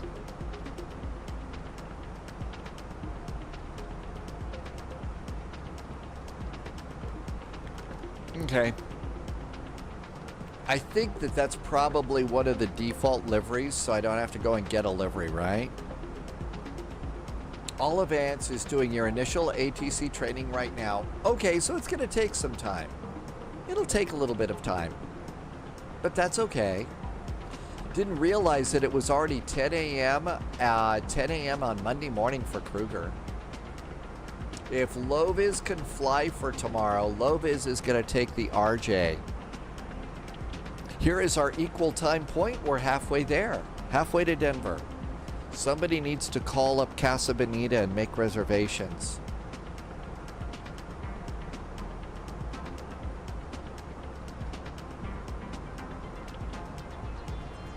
Russ got all of my bindings sorted out for a first flight in the 777. Be sure, Russ, that you've got the correct fuel units. I noticed that, but like if you fly the United, if you fly the United 777 and stuff like that, I think it initially will, the flight plans are all set up in kilos. You need to change in SimBrief from kilos to pounds, because the airplane, the United airplane, is going to be in pounds, but it's shoving kilos into your flight. You need to make sure that you fix that. Did they put a DC-10 in yet? Kruger, they've got an MD-11 that's going to be coming in soon, and that's going to be nice. Polyot doesn't do the automated import for performance calculations. They're never correct, as it uses the reserve number that is often too high. Okay. I didn't realize that.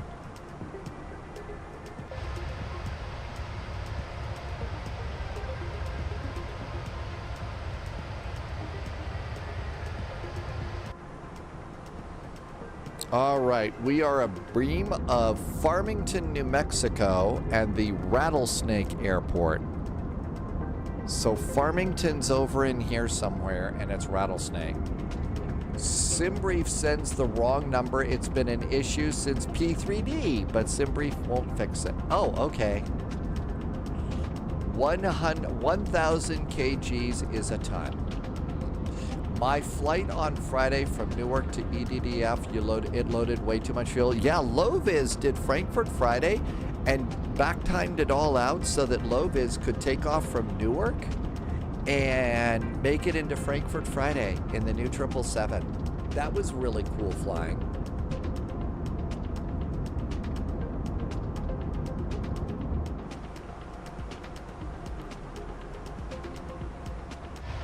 It's probably not clear of the wing yet.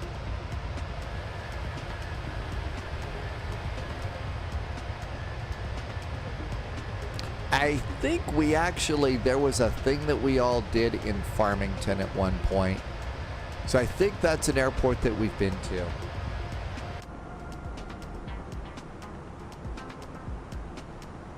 Farmington's about 20 miles away. Did I just hear a duck? Low-vis could have flown all the way back to Newark with all the fuel. I thought I heard a duck. Did I hear a duck? I didn't do anything. There wasn't a duck. I could have sworn I heard the duck sound.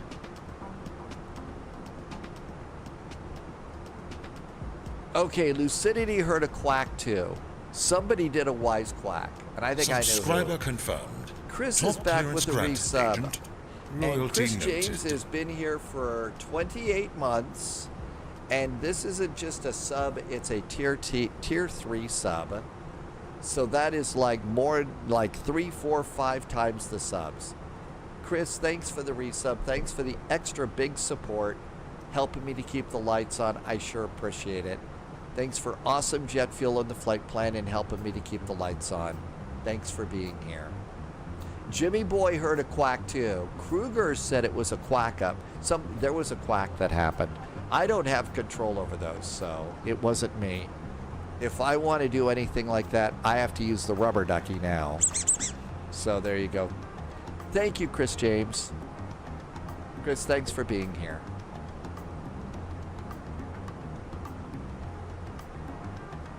Okay, this is good. Flight level 390. All is right with the world. We are 291 miles away from Denver.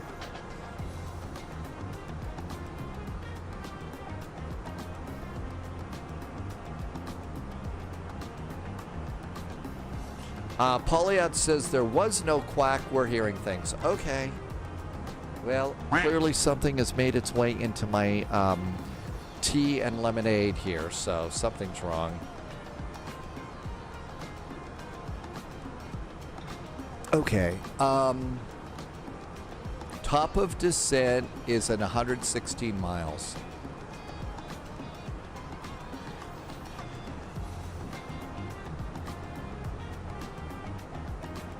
We're going to only get an arrival METAR in Denver. Denver does not have ATIS. So the arrival METAR for Denver. So winds are 140 at 22, gusting to 32. 10 miles visibility. Beautiful day in the neighborhood. A few clouds. Altimeter's 2978. I usually start to plug the arrival data in about 100 miles from top of descent.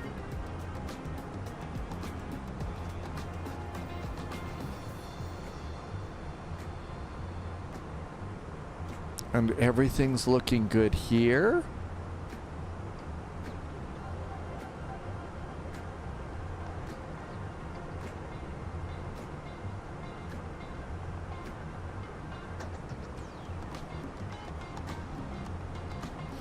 Okay, altimeter 2978. Let's do this. Performance, page 2978 is QNH. It's 23 degrees in Denver. The winds in Denver are 140 at 22. And it's going to be gusty. 180 for transition. Config 3 to land. We are expecting runway 16 left. Runway 16 left is 5,557 feet. Is our barrow. Okay, 5557, config 3 landing, landing flap 3. That all looks really good. When we get into Denver, so once we get to the airport, it's going to be 16 left. We're exiting left to go on into United Land. We do need to go and get a ground chart here for Denver. Just star the parking gates there, and that should be good too. Okay, perfect. Happy Sunday, J-Dubs. Thanks for coming by today. We also have a new sound for JSG Droid. Uh-oh. A new, is it, yeah, see, JSG Droid sometimes gets forgotten by ATC if you're new to the spy flight. So we've got something just especially for JSG Droid, really. Okay, everything looks good there. And let's go back to, it's 93 miles from top of descent. We're going to come in on the, I think it was the T-bar arrival. Yeah, T-bar 3. And we're landing south, so that's 11,000 feet at cliff. I don't see any ATC, so I'm going to clear myself down. 11,000 feet.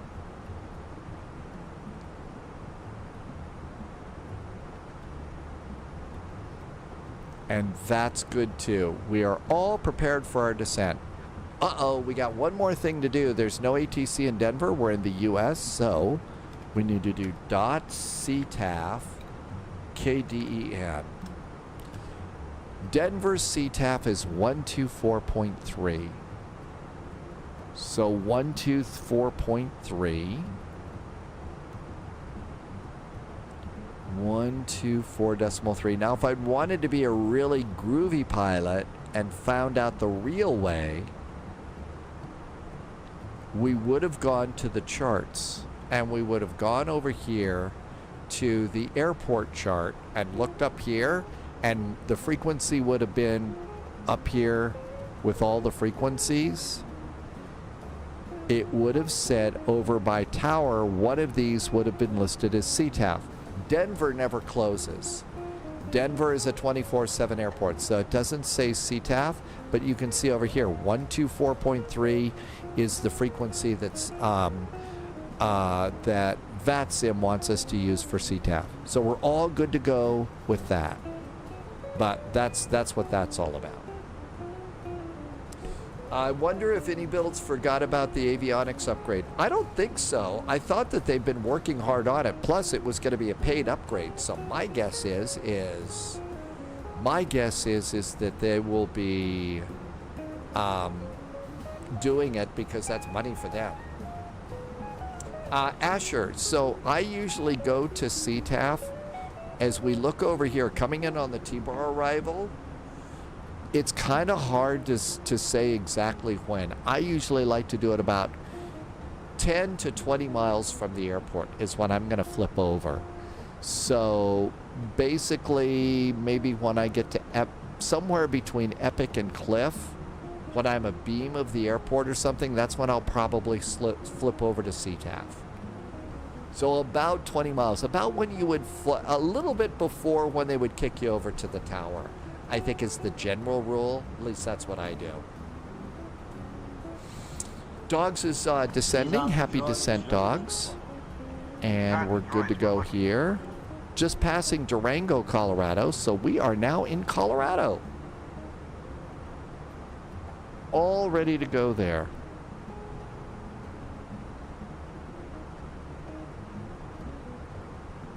And I don't know. Could that, on the T-bar arrival, could that be schnapps? A favorite beverage for skiers, especially on cold days. Although I think that Jägermeister is a little bit better if you're really, really cold. I've done both back in the skiing days, and there was one day we were skiing at Telluride, and it was just wickedly frigid.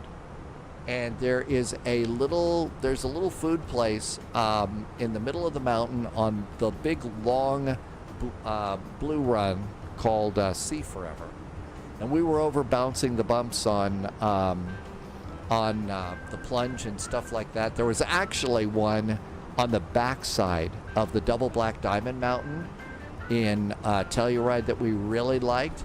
It didn't have the politest of names. It was called Devil's Crotch. And that was a double black diamond that, oh my gosh, we had a blast on that, but it was freezing. So after, doing that about 3-4 times, we decided to get on Sea Forever and go down.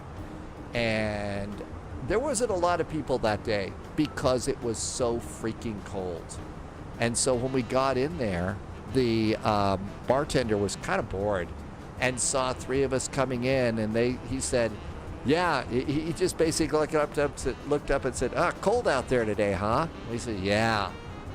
And then, he said, what would you suggest for 3 skiers frozen solid? And, lined up 4 shots of Jägermeister, which 90% of the time to me tastes like Vicks Formula 44 cough medicine. I'm not kidding. Try a shot of Jaeger, try a shot of Vicks 44. It tastes the same, at least I think it does to me. Maybe there's medicine in the Vicks, I don't know, but they taste the same. So normally I don't really like Jägermeister at all. That night, oh my gosh, did that taste so good. It was perfect. It, first shot, that warmed us up like you wouldn't believe. And then the restaurant was still open, so we got big chili cheeseburgers and basically spent the rest of the day there, and then finally decided, okay, well, we got to catch the last share to take us to the top because our condos were on the other side of the mountain. So we had to do that. And that was a great day, but it really did. That was the only time it's ever been tasty to me, and it was really good. Polyot says they do taste the same. I used to be okay, Astro Singularity. I was never going to win an Olympic gold or anything. And when I was a lot younger, I was one of those really, really fearless, crazy kind. I'd,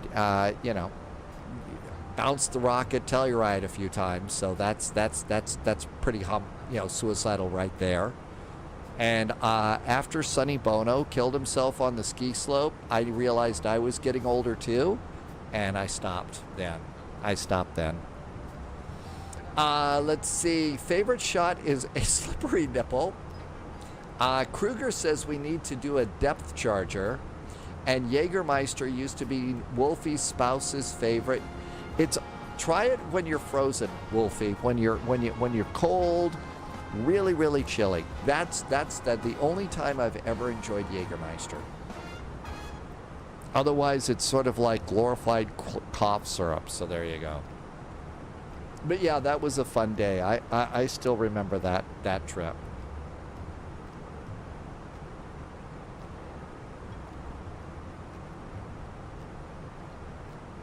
Worst day was I forget. I think I was at we were doing something over at Snowmass, and we'd spent most of the day in the Big Burn area, which is a big, huge open field where there was a really big bad fire years and years ago. And we were having a great day skiing around there, and then it was time to start getting ready to go home. So we decided, well, before we get in the car, let's go and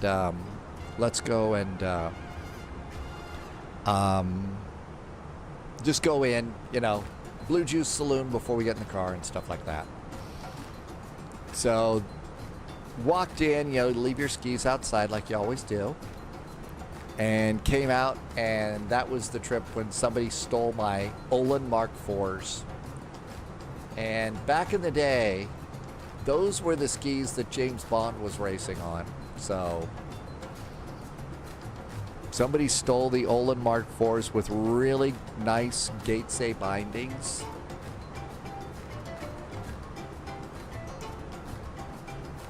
That was kind of the beginning of the end. I've never not had that one. Sambuca and Bailey's. Bailey's is lighter.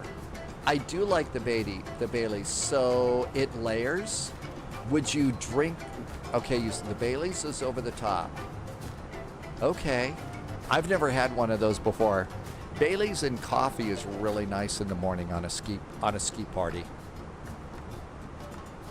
Never go away from your bro Jack Daniels.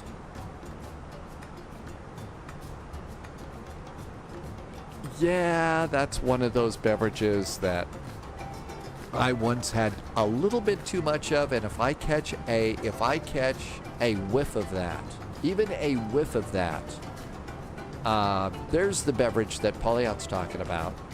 If I catch a whiff of Jack Daniels to this day, this happened probably 40 plus years ago, I'll start feeling sick to my stomach.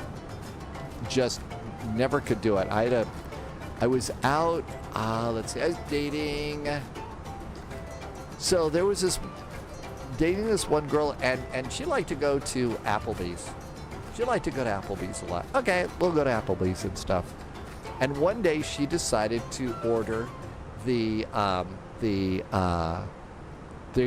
a steak at Applebee's that's cooked in essentially a Jack Daniels sauce. And I'm sure it doesn't get you blasted or anything like that, but it really smells like Jack Daniels. It does. And when it showed up, I caught a huge whiff of it, and she looks over at me and she said, "You're turning green. Are you going to throw up?" So yeah, even that one had to have been 20 years after the incident and stuff. So yeah, that one didn't work out either. That was probably a good thing. I say start our descent. Managed. Down we go.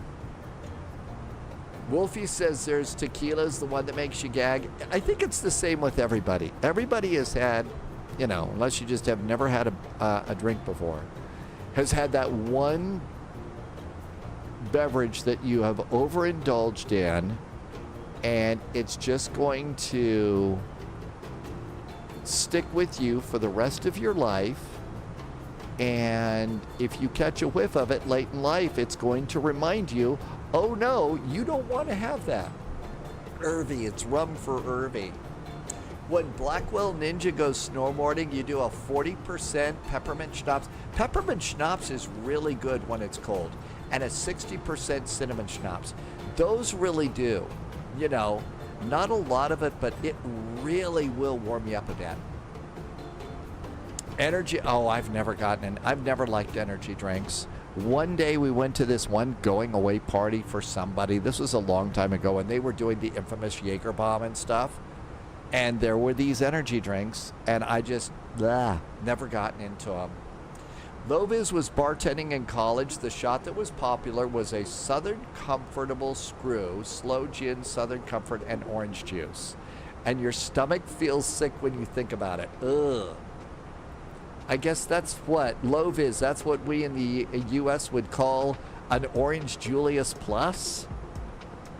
Remember the Orange Julius places in the mall? J-Dubs did Fleischmann's Tequila. I never heard of Fleischmann's. Wolfie will mix peppermint schnapps and hot. That's probably really good in the winter too. Peppermint schnapps and a hot chocolate. I mean, not too much, but that's going to be enough to warm you up a little bit. Irvy, oh my gosh, I would imagine so. Slick One says Southern Comfort's the gag juice. Everybody's got one. So kids listening in and stuff like that, be smart. Never have a gag juice.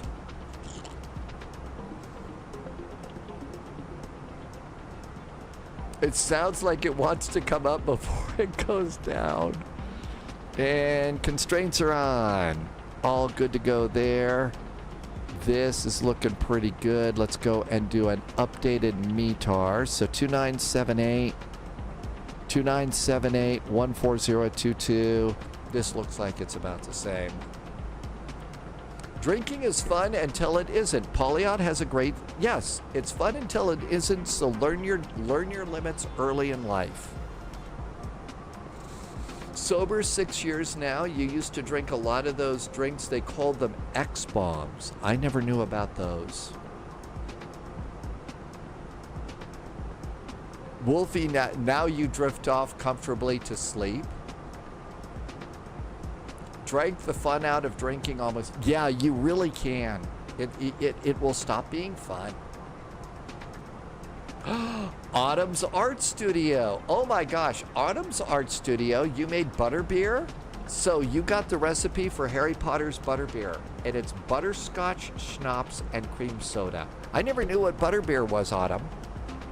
I never knew what that one was. I saw it in there and it looked like, you know, that one time Ron, Harry, and Hermione went into the Three Broomsticks. It looked like it, you know, was like orange juice and a big head on it or something. I think that was the day that Hermione got schnockered. Yeah, Asher, everybody's got one of those. But Autumn, so how did you like it? It wasn't too bad? You made it at home. X-rated is electric pink liquor. And that makes J-dubs go a little bit. And at the Warner Brothers tour, you can get butterbeer. Oh, really? So well, I would assume, yeah, they do have that. The Harry Potter tour, so that you can get butterbeer there. It's disgusting at the park. Autumn's Art Studio made it for an adult Halloween party. There's a grocery store that I go to here in town, a little grocery store here that I really do like. And there's the manager's office, and the sign outside the manager's office says the cupboard under the stairs. So it's like, okay, the manager of this grocery store is cool. A schooner of beer. Oh my gosh. Those are pretty big, as I recall. Yeah, there's a couple of videos that you can watch over on YouTube that people have done full walkthroughs of the Harry Potter studio tour in London. And there's this food court there, and I guess I saw that there was butterbeer and stuff. But I would imagine it wasn't what Autumn made. It tastes just like cream soda. Dogs is on final. A very sweet cream soda. Ugh. I don't know about very sweet right now.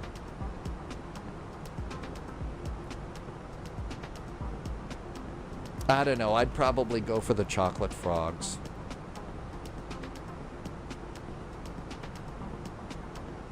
The new Universal Park that's opening in the UK can't have Harry Potter because of the Warner Brothers studio tour. So it's going to have a James Bond area? That's great. That'll be good to have. There's all sorts of cool stuff you could do at the James Bond area. But no, the studio in London, those were the actual sets, I believe. A James Bond roller coaster, that could be good. That could be good. But the videos that I've seen, there's probably 5 of them that I've watched from beginning to end.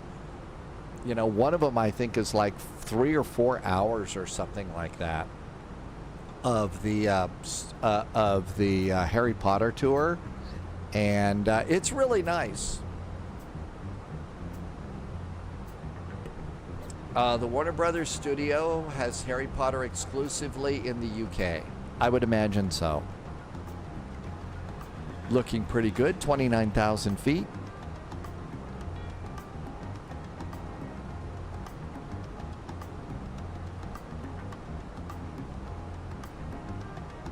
I enjoyed getting to see it on YouTube. I don't know if I'd want to see it really in person, though. That would make it a little bit too real for me. That would make it a little bit too real, and that's a story in those movies. I still need to keep a little bit of magic. So, Autumn saw the Universal that has the E.T. ride. You ride bicycles with E.T. in the basket. Really, that's nice. I haven't seen that one yet, Autumn. Keeman for Gaming is here. Welcome aboard.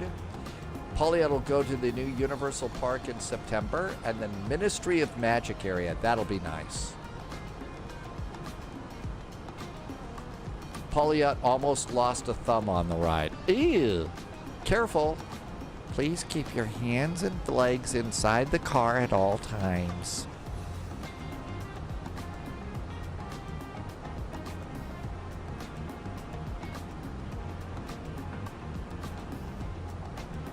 Sometimes the old rides are really, really good rides. Some of the old ones are really good.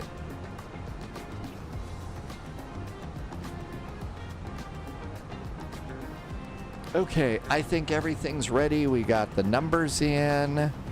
It's going to be a flaps 3 landing. It's Denver, auto brakes low. We don't need to do that.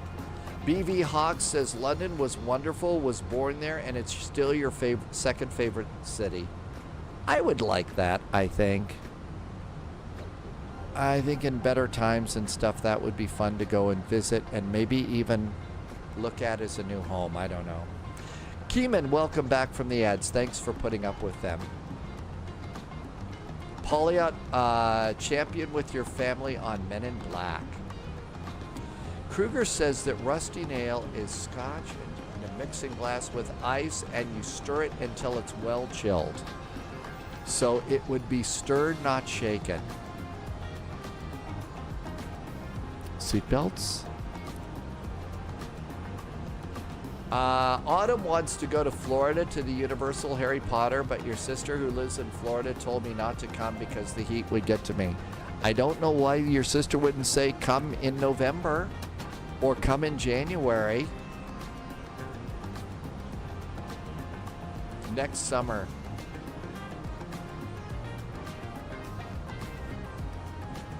I've got this one. So there was, I don't know if it's still going on, but back when I was like researching spy stuff for the spy novels, I ran across a publication called I Spy Magazine. And I Spy Magazine, I don't know if they're still in business now or anything, but they had some really, really great stories in there. Some cool things, and I learned a lot from them. But one of the things that they had is they had a book, and it was it's a pretty good sized book, and it's got all sorts, so it's a walking tour essentially of London, and all sorts of, okay, where did certain spy skullduggery happen in London? It's a huge book. That would be a fun tour to go turn into a series or something. JSG Droid is here. JSG Droid has been busy running around, lurking on and off. Hi, JSG Droid. We've had some good flights today. I hope you are doing well. The I Spy closed in 2020. Okay, I'm glad I got a few of them there, and I'm glad I got that book. It's great. But JSG Droid, we've had good flights today. We're going into Denver now. Tomorrow is Dusseldorf Monday, and vectors to Copenhagen an hour early. So Dusseldorf to Copenhagen if you get to fly. But yeah, that was an incredibly cool, it's an incredibly cool book. So that would be the thing that I would do. And, you know, I don't know if I could do this, but I would love to turn that into a YouTube series. And then if I could find the similar version for Berlin, those two kind of, walking in the tracks of the real spies, not just, in the tracks of 007, but walking in the tracks of real spies would be a great series. I'd love to do that. Autumn's grandma made meatloaf and mac and cheese. Mac and cheese with certain things like meatball, beef. Try mac and cheese with cubed ham. That's kind of good too, Autumn. Cubed ham in there. Oh no, JSG Droid, I thought you were done with that. So more jury duty, huh? Definitely didn't like mine. The Rusty Nail was one of Frank Sinatra's favorite drinks. Really? I understand that they pounded down some pretty hard stuff. 2 more weeks, 3 days a week. Really? Wow, they've got you busy. No, they put me right into mine. It was a week and a half, real nasty murder trial. I mean, it was just this was just ugly stuff that was going on there. And I was, just came in, you could bring your lunch. I brought my lunch and everything else, and then when it was finally time, that we to go into jury deliberations, the first thing we had to do was elect a foreman. And we get in the room and they close, the judge follows us in this time and says, okay, first, you know what to do. You got to do a foreman, do this. Here's the form. If you need anything, knock on the door, and that's it. So we all sit down and say, and nobody said anything. Nobody said anything. And then some guy at the end says, so I guess we've got to choose a foreman. And they all just look at me. And so like, what are you looking at me for? I just sat in the corner, I'm just a little live streamer. Be nice. But yeah, it was a real,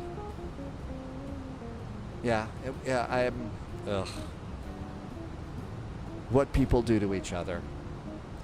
BV Hawk says if I go to London, go to the Ghost Bus tour. Oh, and if I go to London, I want, I've got to put out a spotlight and stuff with my Harry Potter wand and hope that the night bus picks me up. I really need the night bus to pick me up. Pauliot doesn't forget, well, yeah, you know more about it than me. Oh, yeah. Yeah, a lot of that stuff, and since a child was there, for sure. I mean, these kinds of things do stick with you. They really, really do. And even more for you because you are handling the case. And I got a guy who's, life in prison. Not that he didn't deserve it or anything, but still, I mean, you think that.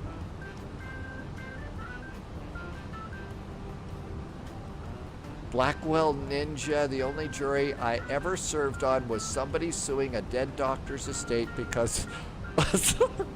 Really? I shouldn't laugh at that. That's probably painful and did some real damage. I guess that trial's long since over, right, Blackwell Ninja? Or is it still ongoing litigation? If it is, would you be sure and keep us abreast of that situation?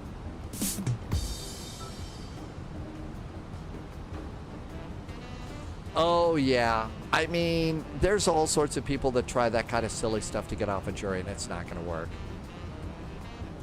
Oh! A long time ago. Okay. Altimeters is 2978. 2978 on the altimeters.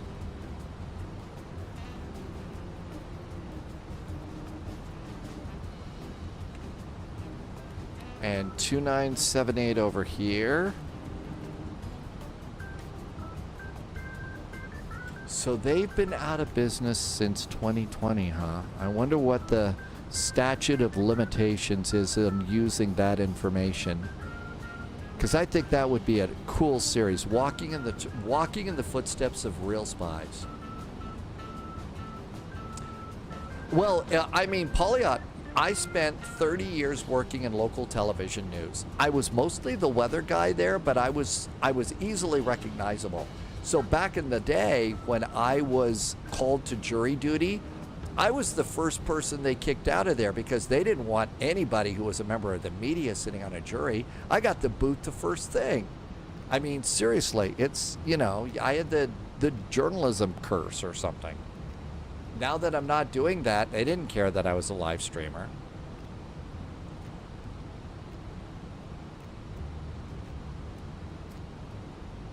Asher, what do I do to pass the time when I'm not flying or streaming? I plan the next day's flights. I make sure that my system here is updated. I do a little bit of brainstorming, try to make the live stream a little bit better, try to figure out new ways to increase, make the business a little bit better. I mean, I don't make much progress on things like that, but those are the things that I do. Other than that, it's the same thing you do, Asher Wen. I clean the kitchen, I clean the bathroom, I make dinner, I do the laundry, I go to sleep, I get up, just like anybody else. I don't go out an awful lot just because it's crazy here. New recruit detected. But there you Welcome go. aboard, Agent. Stay sharp. Trinity Shadow just followed the channel. Hey, Trinity, thanks for the follow.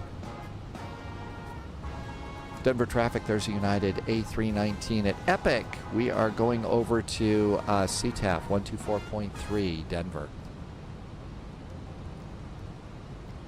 Sit in a 7-hour Discord call with you putting the world to rights. I like those. There's a couple of people that I get to chat with. Polyot is one of them, and I'm so grateful for that. Has brought so much that I never would have even thought about for live streaming and stuff. I get to chat. I get to text chat with a friend in Greece. Sibby's mom is an Airbus captain. And so Sibby knows a lot about Airbuses, and so Sibby is, really good friend. She taught me how to fly Airbuses, simulated Airbuses. So I get to chat with Captain Sibby every now and then.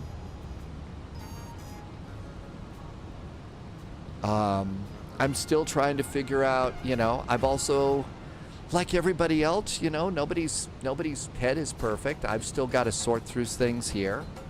Lots of changes in life. Trying to figure that out and trying to get my head to a point where I can maybe start writing some spy stories again. Trinity Shadow, we have not flown the A380 in a long time. It's such a big airplane though. Although they are flying A380s now into Denver. So Lufthansa is now flying them this summer from, I think, Frankfurt into Denver now. Avgeek Fozzie, welcome in. Perfect timing.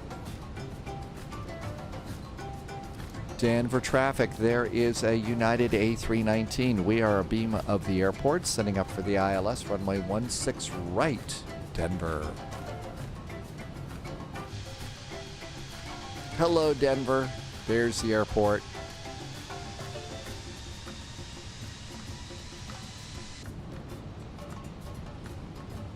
Yeah, it's only going to be an A380 for a while, right? It's going to probably be afterwards.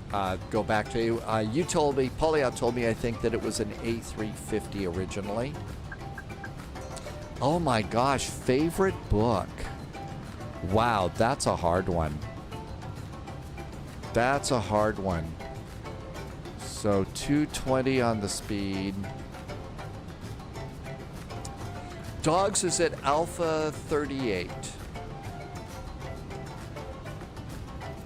I do like, the Ian Flemings were books that I really enjoyed. I think if you're looking for spy stories, there is a very entertaining series of spy stories from an author named John Le Carre. His real name is David Cornwall. He's not with us anymore, but I always liked interviews with David Cornwall. He wrote a bunch of spy novels that I thought were really, really good. Look for the Carla series. Carla spelled with a K. By John Le Carre. That is a really interesting set of spy stories that I really liked. And if you don't like reading books but are curious about that, I would, if you look on YouTube and you search for if you do a search for Tinker Tailor Soldier Spy, and the one that is by Alec Guinness, there's several of them. I would suggest those would be good to check out. Liam, we're in an A319. In an A319. Descend to maintain 7,000 for United.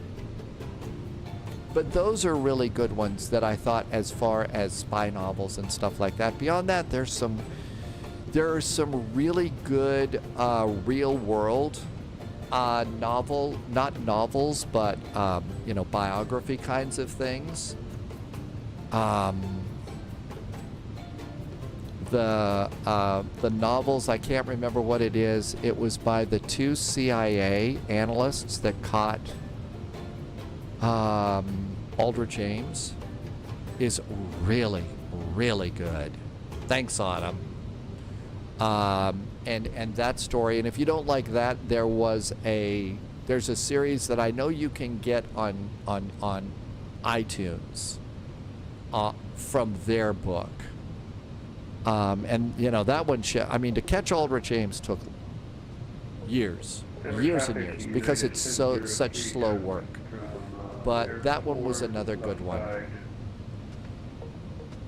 Fair Game is an interesting book. So there's some interesting spy stories for you. Let's activate the LS system. LS is now activated. Lights are all good. Cabin calls, seats for landing. I think that the autopilot's had enough fun. There's no ATC. I think we ought to hand fly this flight in. That would be cool, right? AP's off. Captain's got the airplane.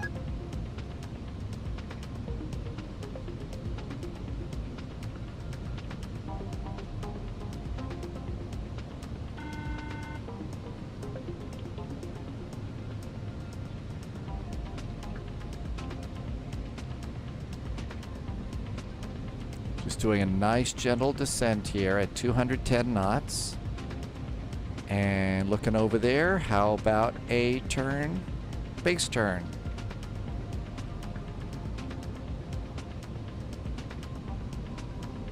Denver traffic, the United A319 is now making a base turn for runway 16 left, Denver. It's going to be a nice little visual landing here.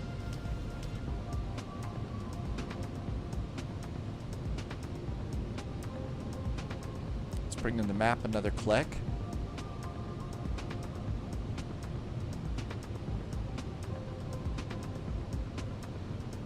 Once you get this little airplane also nicely tuned up like this, it really hand flies so nice. I don't know if it's like the real one, but oh my gosh, this is just so nice. Thank you for popping that in. That was really nice of you.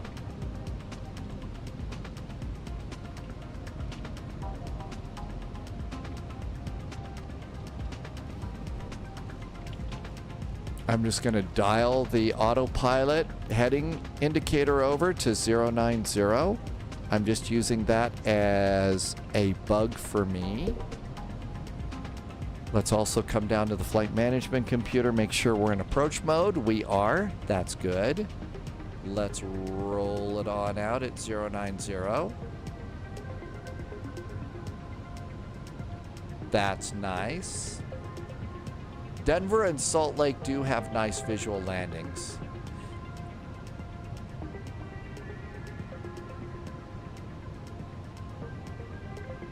Starting to get a touch low here. All of a sudden the airplane started slowing me way, way, way down. Hello, airplane, 210 knots on the auto throttle. What are you doing to me? Okay, there, it finally figured that out. That's a problem. Now 180.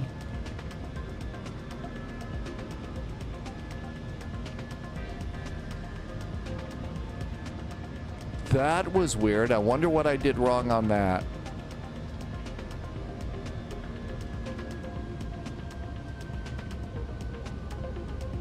Denver traffic unit 1003, turning base for runway 16 left.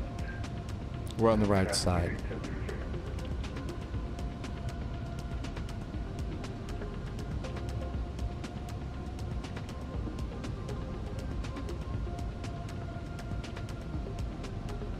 Flaps 2.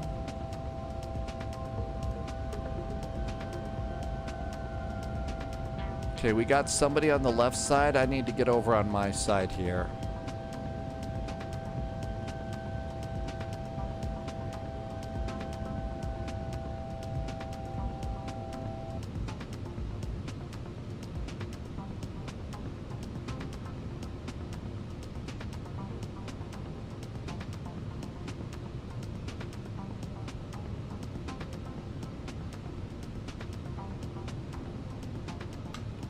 You're going down.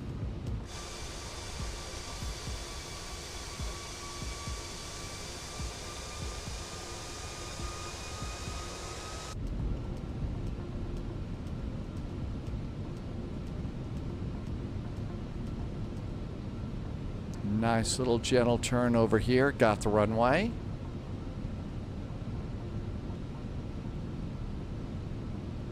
Denver traffic, United 441 is on final for runway 16 left, about a 10-mile final. Denver.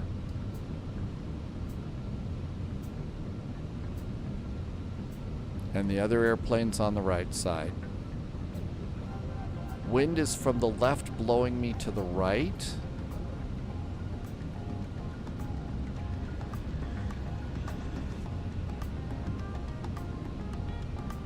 That's not so bad.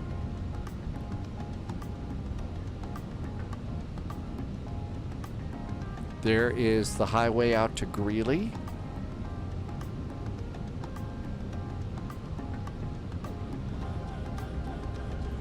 I have never seen it this green. I haven't been here in a long time. It's really green outside the window.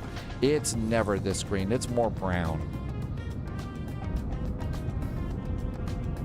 I gotta say, the scenery's been goosed up a little bit. It looks so good right now.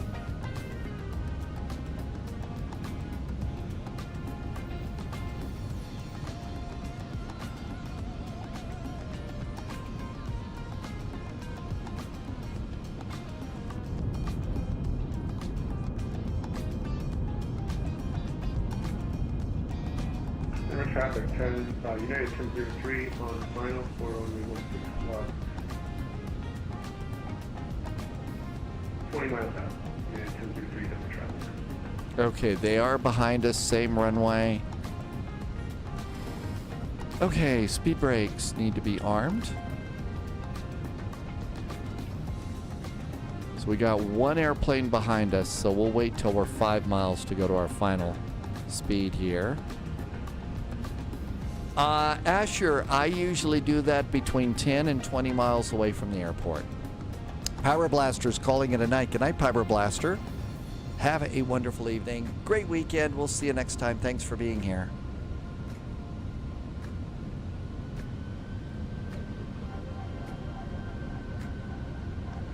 Exiting left. Here comes the glide slope that we're just going to use that. Oh, we got Denver popping up. Oh. It looks like it's ground, maybe. Okay. 121.85. Eek. Not the time to do this while we're flying by hand. Okay. 5 mile finals. Denver traffic, that United 441, we are 5 mile finals. Landing runway 16 left, Denver.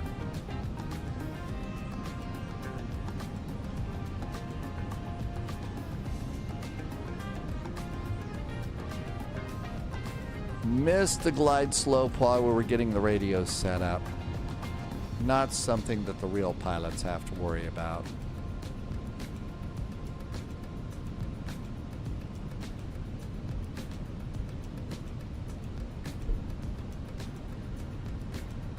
After takeoff, well, usually a little bit, maybe 5 miles, 10 miles off the runway is when I might switch over to Unicom after that from CTAF, but coming in about 10 to 20 miles out is what I'll usually do.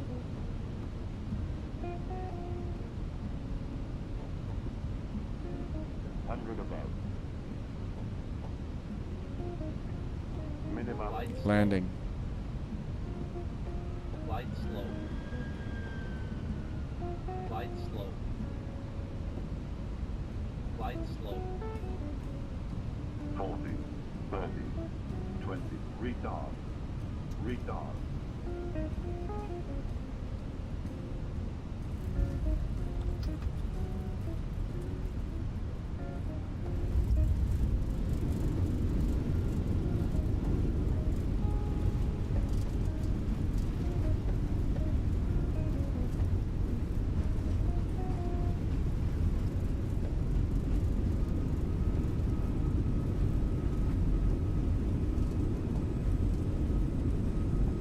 Nice landing there, Dave. Welcome to Denver. Denver traffic, unit 1003, 5 miles, final for runway 16 miles.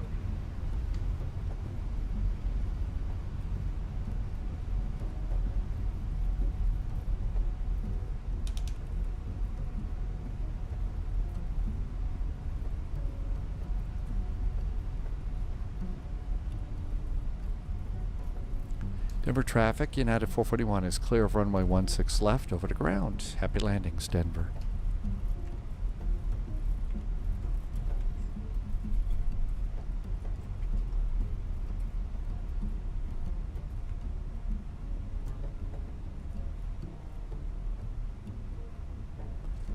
Denver ground, United 441 is just off runway 16 left at Foxtrot 4 on Foxtrot, parking tonight's the Bravo concourse. United 441, Denver ground. Welcome to Denver, Texas, parking via Foxtrot, your discretion, north and south on Bravo. Foxtrot north and south on Bravo, thanks from United 441. Okay, let's see. Landing lights off, nose light, strobes off, flaps. Open the landing flaps is off, and we'll do Bravo November. Somebody forgot to edit the I know, and that's one of the cool things about the Denver scenery is there's like 4 or 5 of them each way coming into Denver, that there is an airplane on the ground, you know, that you see a real world airplane coming in from the satellite photo. It really is awesome. It's one of the things that kind of makes my day, you know, watching these things. You know, you come in and you see those airplanes, you know, in the satellite photography. Oh, there's a real one right there. Loviz is going to call it a night. Good night, Loviz. Have a wonderful evening. Thank you for coming in tonight. I hope you had a great day today, and it was a nice weekend in Loviz land. Okay, there is the Charlie. We're going to come into the Bravo side. And I usually go out to the west side because that's where a nice little place to get a sandwich is.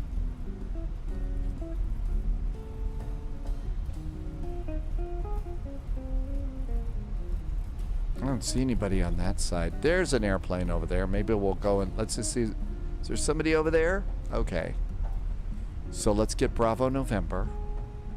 Tim Dog has landed at Houston, and Tim Dog is flying real world airplanes today. Tim Dog gave us a great real world picture from above the Memphis airport today at flight level 380.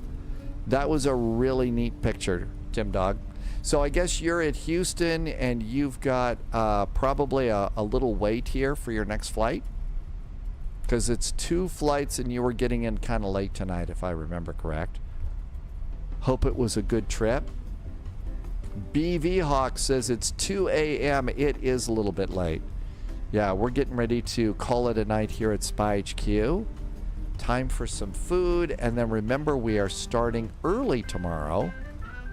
1800 Zulu, the first flight is Dusseldorf to...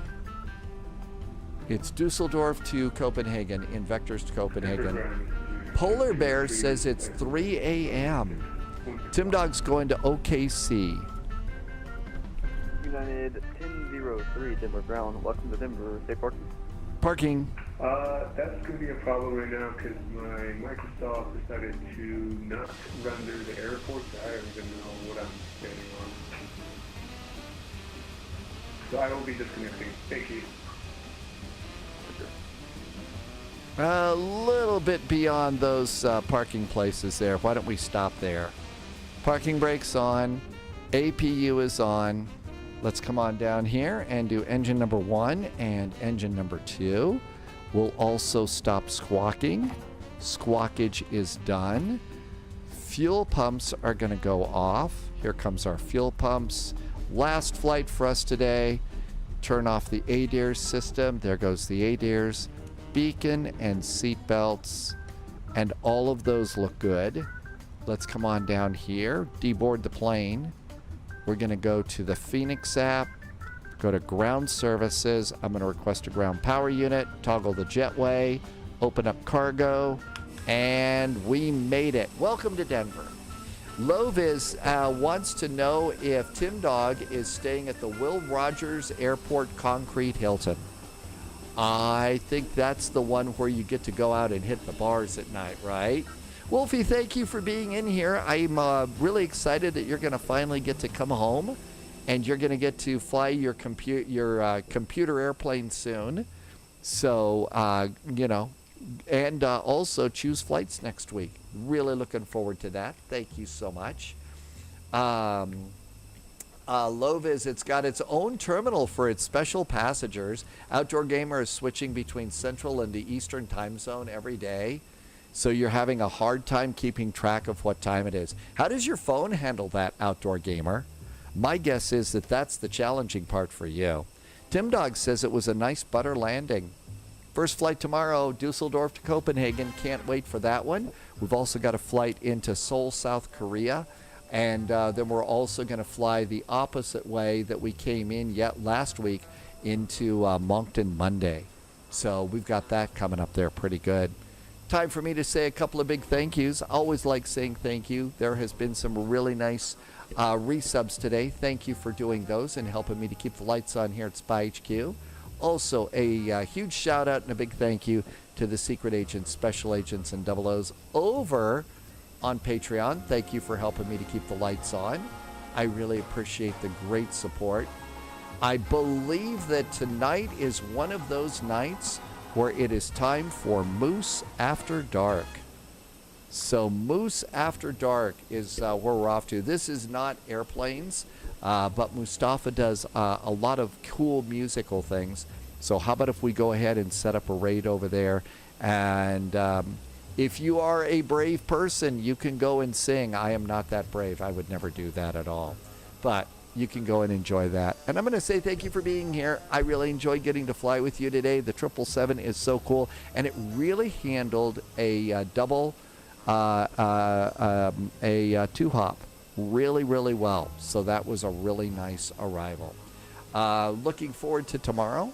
And Loviz has said I need to take a CRJ into Vectors to Copenhagen.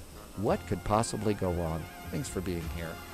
Can't wait to see you tomorrow. As always, until we get back together again, please stay healthy, stay safe. Crazy times out there, so take a little bit of extra good care of yourself, because the mental stuff is a little bit hard on folks too. So take good care. Can't wait to see you. 1800 Zulu. Have a great night, and thanks for being here. Cheers.